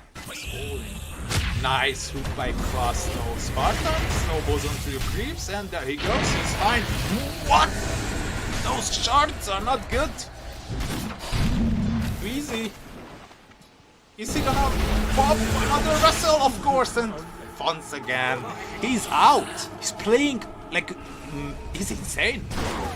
A bit high. What? What's happening? Spartan, is fine back? Maybe he can save the fate of his producer as he is being dead. And Rough, the hook misses. Never mind, it connects. They get revenge. The Medusa is basically escaping. The damage is not enough. The map is splitting into two halves. The fight is insane.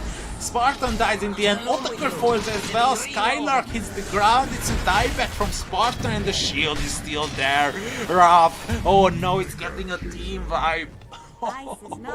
The only one escaping is Astral, but basically 5 heroes dead on the side of Team KZ, and it's only the Faceless Void on the other hand. Oh no, oh no. If you are Team KZ, you are holding your tears back, but if you are Team SIBE, you are basically pretty cheerful, I guess. Middle tower is under attack. Not only your team is leading by net worth, also Gaben favoring them. The experience with the split is solid as well, and they have one map advantage. Don't forget that, guys.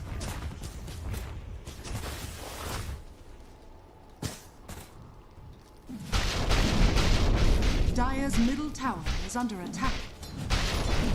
Oh, I was so rude. I wanted to say Merry Christmas by the whole EPL group, of Very course. cool of you.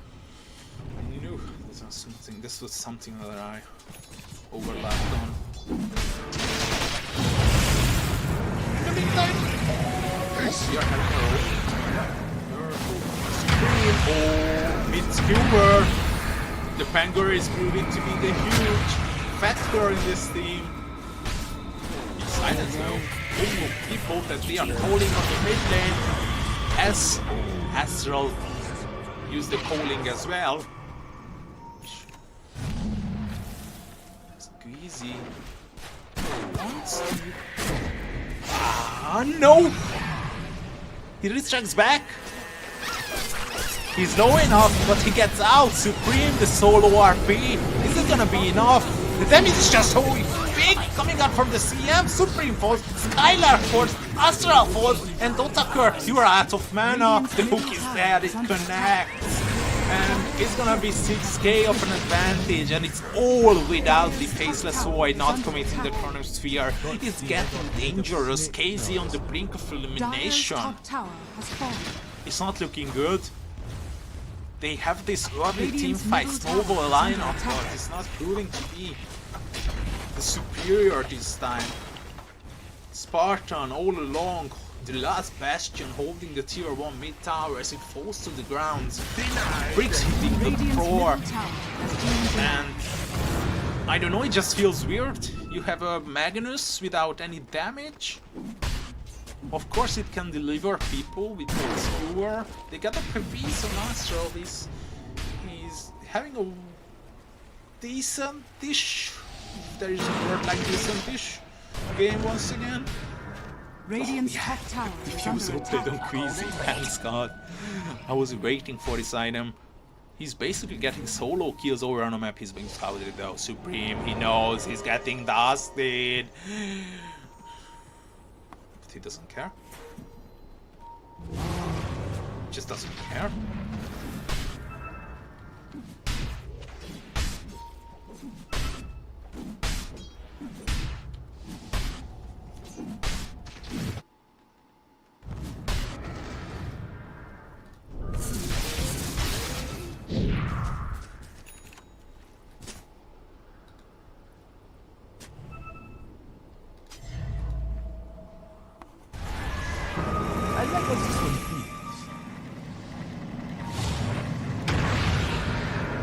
Committing onto Skylar, but it's a soft commit. Yeah, I was about to like declare that this is not a good fight.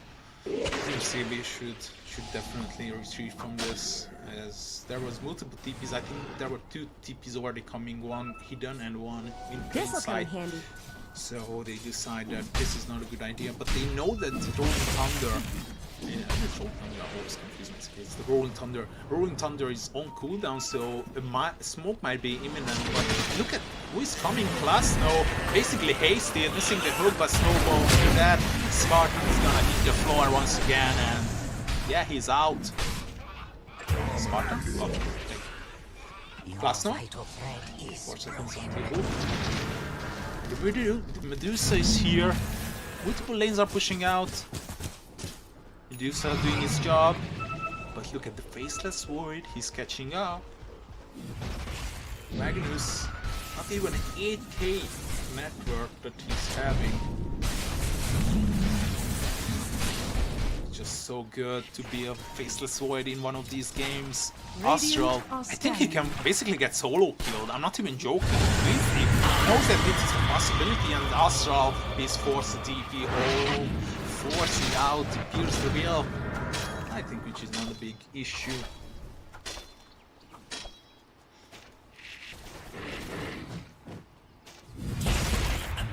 Last no? Is he gonna force multiple people in this mid lane? Oh, so many people are TPing. Last fear. Any spells? He finds Spartan. Oh! And Astral as well. He's getting chased down. Skylar, they are going for the safe kill. Skylar is dead. Astral is being chased down. They swap out with the Venge. I thought it's Supreme, but he's in safe place. And Astral falls as well. It's basically, yeah, you said it. They are unstoppable. No, it's not just Raf, it's the whole team. Look at vision advantage here and there, and on the... What is that? Hoplite? Is it Hoplite? Radiant's middle tower is under attack. Get out of this. Dark are scanning. Oh, the scan. Rough. That doesn't make sense. You scanned here and you go into the same thing. Otakar. Oh, he's so close for the butterfly. If he's chosen this lane, they know that the Manta, they had to come from the jungle. They're not finding him though. I think Roshan is a possibility, and by possibility I mean certain. Love how all of these small Dire's middle tower has fallen. Radiant are scanning. reveals are having Radiant's bottom tower Santa has a job. Do they want to fight this? I think it's a soft commit. And they know that the Chronosphere is superior. They are not aware of the cooldown. I think they might have lost it. Nasphere takes the Rosh and the Aegis. 135 gold each of the Dire heroes are being given. Nasphere can produce a diffusal blade as well. Rain showing on the bottom lane. Oh, the Pangorir must be... Oh, it's a huge kill if you can get it. In KZ, it's looking good. But you need much more. You need so much more to stay in this game. Tucker, he's all alone. But it's too big of a chunk of meat to go for, even for class now. Halberd is ready. 5 seconds on range targets.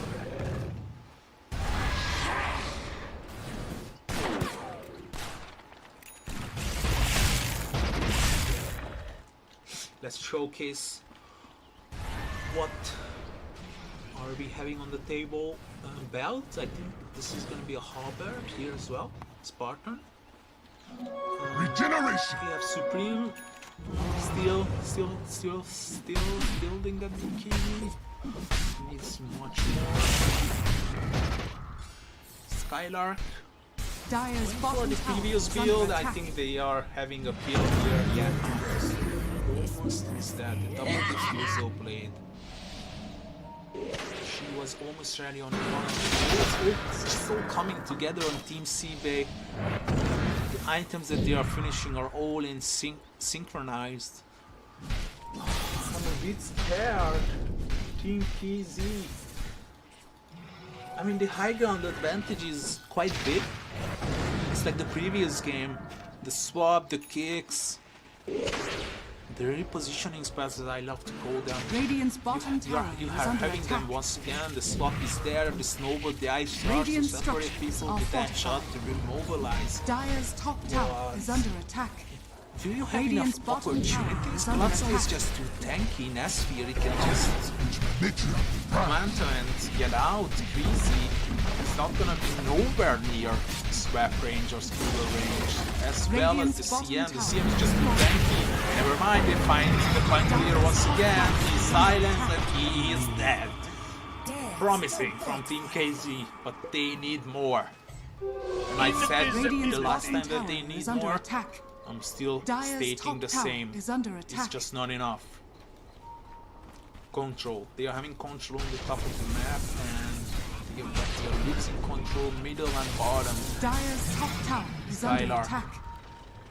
He's very much alive and he doesn't want to show on the mid lane a smoke up, a potential kill possibility. Astral, even Spartan, they are basically Radiant's middle sandwiched tower is under attack. in between the two Dire are supports. They scanning. find Spartan, but this is not the prize that they are looking for. This is the Medusa. Dire's top tower is under Don't attack. tell me it was basically Queasy himself killing Spartan foes as well. It was basically mandatory after showing himself on the map. And Ruff. Oh, Supreme, you do not want to show on this lane. It's like they are sensing it. What are they having here? Astral? Oh no. He just TP'd. He's gonna die. It's a tough game for Team KZ. Not only that they are disadvantaged of one map. Maybe mid? Can they kill the CM? Rain. With the Aether lands. It's actually quite smart because sometimes the Chronosphere is just too far away Radiant's with top the tower is Faceless under Void attack. inside of it that you have to use the Soul Curse. Easy, find Skylar. No, there's no escape for the Venge. I think even the X copy might die. The damage is actually promising from Supreme, but yeah, they clean up the illusion as well. No Skylark second chance in this game. Nasphere actually quite low. He might sacrifice himself. Or not. 10 seconds remaining. So he's gonna be full HP. Last no? Nice try. Age expires. Supreme needs so much more. This is the Elven tunic. Radiant's middle tower On is the under other hand, attack. specialty, right? I mean, it's good damage and they all have so it's a doctor as well. It's plus Radiant's middle tower has fallen. Shards, oh, never mind, I'm sorry, eggs almost finished on the Panelier. They're pinging out Supreme. Dire's top who is tower is under venturing attack. into the shadows, and yeah, he's out. Queasy, what's the next item you are Very gonna cool go of for? you. Because he already has basically a semi-core He's surpassing Klasno even. Queasy, it's not the first game that you are performing this well. The previous one, you were almost... Oh, it's so good, Casey. They are back. Where were they the previous 28 minutes? A golden thread. It's all about the initiation. Supreme. Snowball save. He's there. Rain. Buying back. The snowball connects. The hook Spartan. There goes Supreme. The falls and Spartan as well. Rough with the good connections. But it's Rain. He's in trouble. He needs help. The bonus armor from the ultimate is saving him. Tucker. He's gonna get out. No cancels. Just yet in this game. No too much on this backwarrior, but it's a killing spree for the Yaff. One buyback, and this is changing the fate of Team KZ, which looked so prominent, which looked so good, using 2 ultimates. I mean, only one, actually. It's now a disaster. As you are losing not only map control, but vision as well. Gem of the two sides. And Radiant's middle tower is under attack.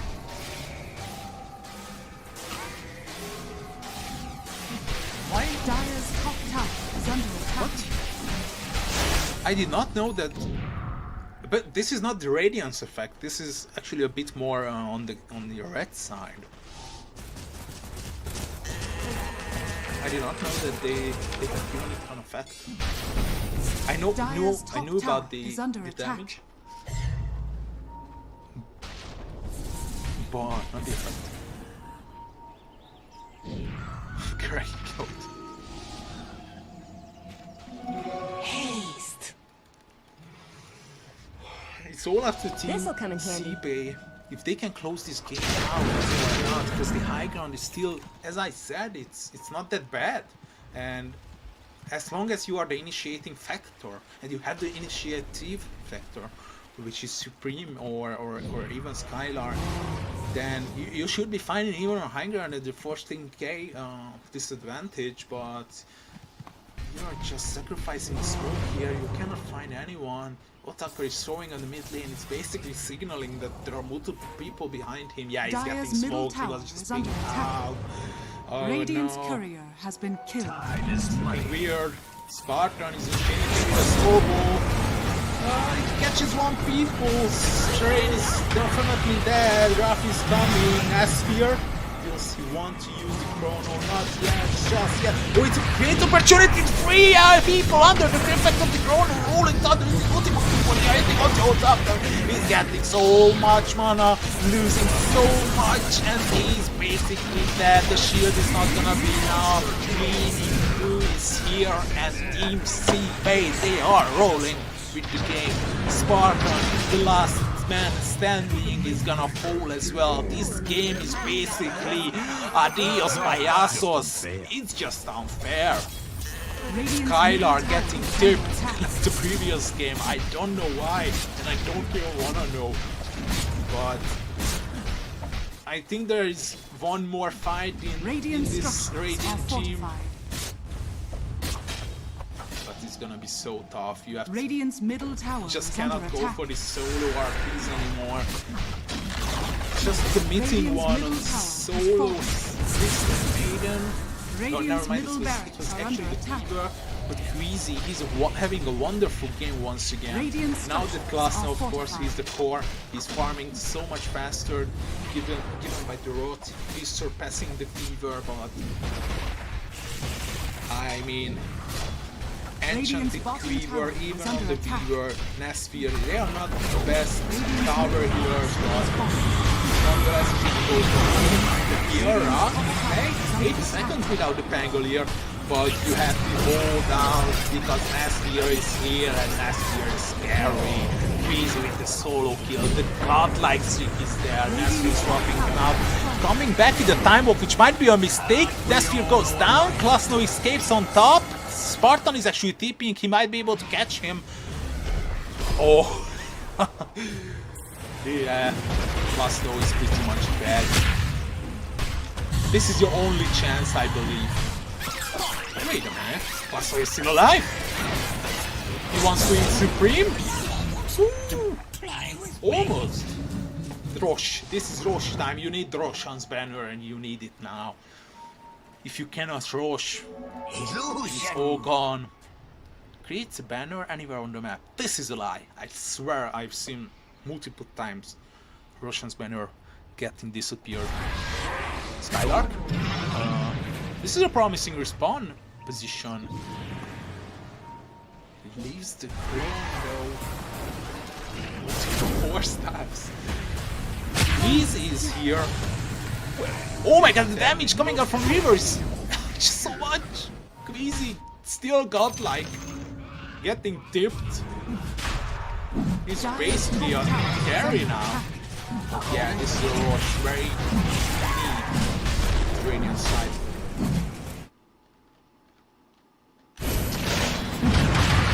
Wrath? Are they seriously commenting into this? They are showing no respect. Easy. The 2 supports die. Even the core. Skylark is the only one. Where did you come from? That was dealing any damage to Team Tango here. They get him in the end, but Nasfir is here and Nasfir wants the Rosh. He favors the Rosh. He doesn't need any heals. Just the Rosh is enough for him. Nasfir. Otakar pops the ultimate, but he has no mana. It's basically 1k HP meat. It's basically 3 hits. Not even 3, make it 2. It's Nasfir. Okay, he's gonna fall. Klasno. Oh, the damage is just so much. Rot. Spartan dodges out. Basically escapes, but not so long. Skylark falls as well. There goes the clone. Supreme TPZ and RP is available, but RP is not available actually. Another support falls. Astral as well as Otakar somehow still alive. 2 buybacks already committed. Make it another death as ultra kill for BZ. I think this is a perfect showcase to end this game as Squeezy basically 1v5ing them. Of course I'm a bit over exaggerating. Where's the Roshan's banner? Don't tell me we all lost it again. Oh, Radiant's bottom tower is under attack. where's the Roshan's banner? Radiant's bottom tower has fallen. Radiant's I bottom swear. barracks are under attack. It's always disappearing. Always when I'm casting. Radiant's bottom barracks has fallen. Where? Spartan? It's full of here now. The Eagle Spider. Who's gonna fall? He has buyback though. They have Fierce Will with the Muerta. Maybe they can hold on to this. Double catapult waves are coming. Where's the Roshan's banner? Dire's top tower is under attack. These creeps are not affected by it. Where is it? They pinged it. Roshan's banner pinged by Otakar. Here. It's not here. Is it back in the base? No? What needs some base? I mean, I don't get it. Like, it's always disappears when I'm casting. For others, it's always there. Otakar? No, you cannot do this easy. Steal the victory. Making him use the stone gaze. Spartan, this is a dangerous territory. Let's see what the buyback status is for these teams. One is available on the bench, which I don't think it's a difference maker, because you're having 2 lives, make it 3 I guess.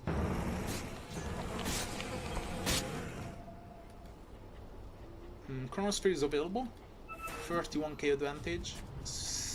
Roshi is not a factor that you can rely on. It's the last lane push I guess.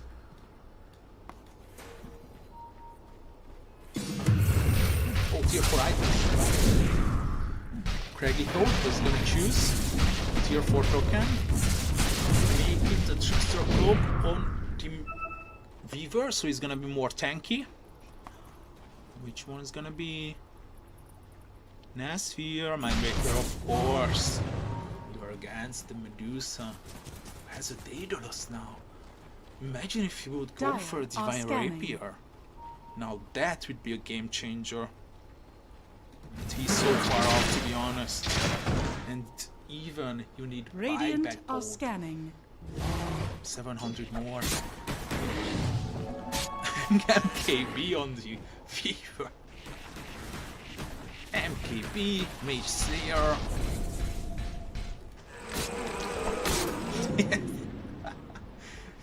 19 to 2. Oh my god, it's basically more than 75% kill participation as I see it.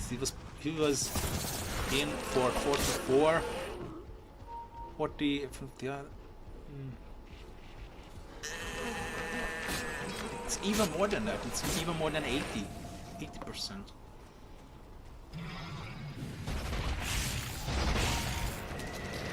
It's around 84 to 85%. Who cares? This might be the last fight of Team KZ. They would be happy if it would not be the last fight though. Rattle Cage, Aviana's Feather, Havoc Hammer on the Pango is something that they do not like to favor. This pushes off people. I mean, it can be. It's actually not bad. It's good for farming and on the board. Do they want to smoke? I don't think so. Are scanning. I think the high ground is your only advantage when it comes to this game if you are Team KZ. It's the other side smoking. Nasphere, share the smoke, guys. Everyone is under the smoke. It's gonna be the last fight, potentially. Spartan breaking the smoke. He's going to do the first one to die. He's dying so quickly. The few catches on the attacker is in trouble. The Songgaze is the savior. Can he get out? No. Nasphere is coming and Nasphere is mad. Astra used to be propping, so he's not able to hit him. In the end, Spartan is another buyback. Plus, no, he doesn't want to stop. He doesn't know when to stop, especially Supreme.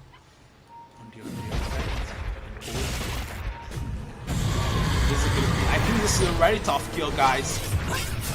Spartan dies in the back. Klasno falls as well. 100 seconds before the fudge, but Spartan died back. Easy? Nah, you cannot go through this. This is not normal. Now you will make No, a but new now- song. Nah. He got vision because out. Oh no, Supreme. Skylark savior, but the last attack. It's not hitting. The invisibility. Skylark, the illusion falls. Supreme is out in the end, I guess. Nasphere still holding to the match. Let's just not forget that. The death shot is misses. This is the last lane. I heard the moonshot. Double dispersers. Even this Crystal Maiden is so buffed. Like, this is unbearable. Nasphere, Supreme, you need a godlike RP. I mean, I don't even know if it's enough. You need an RP with the Stonegate to hit multiple people and the calling with the silence.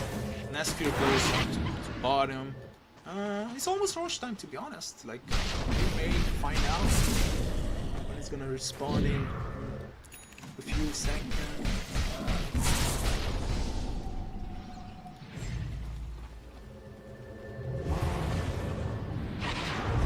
She's available in 45, and there goes Team KZ. I think this is a bad idea to sacrifice the high ground advantage that you have, but maybe this might be the play that they are looking for, but which hero is gonna be caught first, because Radiant Easy are is on the scanning. hunt, the scouting hero. This is a choke point.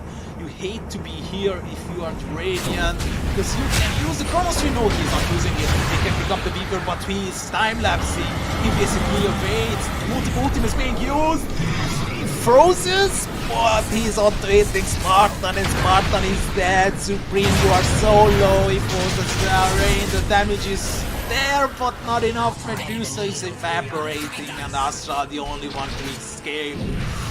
Illusion dies as well. 3 buybacks available, but they would rather favor Rosh, and Roshan's banner is something that I will keep my eyes on. I don't care about the game anymore. I only care about Roshan's banner. Okay, Roshan, be right back. Radiant's Any middle place tower here? is under attack. Easy taking. Roshan's banner. Okay, it's there.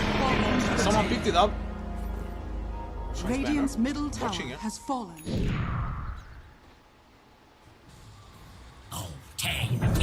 Come on. Last note, initiating on the Supreme. Supreme is dead 100 seconds, and he's gonna be back, but I don't think so anymore, because 2 people alive. Spartan's gonna be respawning, make it free, but this is just not enough. 5 is more than 3. It's simple maths. I'm urging playing, but these people are just so tanky that we are using make Radiant heroes disappear. Roshan's banner, Radiant's tell me middle where tower it is. under attack. Radiant's middle tower has fallen. Dire victory. Team SIBE, or SIBE team. We are gonna see you tomorrow as well. Perfect game. Tomorrow we are coming up first with actually Level Up versus Team SIBE, so this is gonna be a very exciting match. For sure, it's gonna start at 11 Central European time, and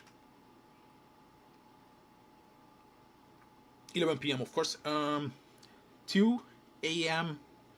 we are gonna be having Klim Sanic versus Team Klee, and the loser of Klim Sanic versus Team Klee versus the winner of Level Up versus Team SIBE will be the last match from 5 a.m. tomorrow. It's gonna be me and hopefully Dota as well. And I want to say thank you to all of you guys for the spectatorship and all of your support during this season as well. As I can say, in place of Joe and Base Defender as well. It was a wonderful tournament. I only joined late, but I'm happy enough to cast a few games for you. Team SIBE versus Team KZ 2-0. We are gonna meet tomorrow. My name was Kojda, and I was happy to be there. Merry Christmas to everyone, and we are gonna see you tomorrow. Bye bye.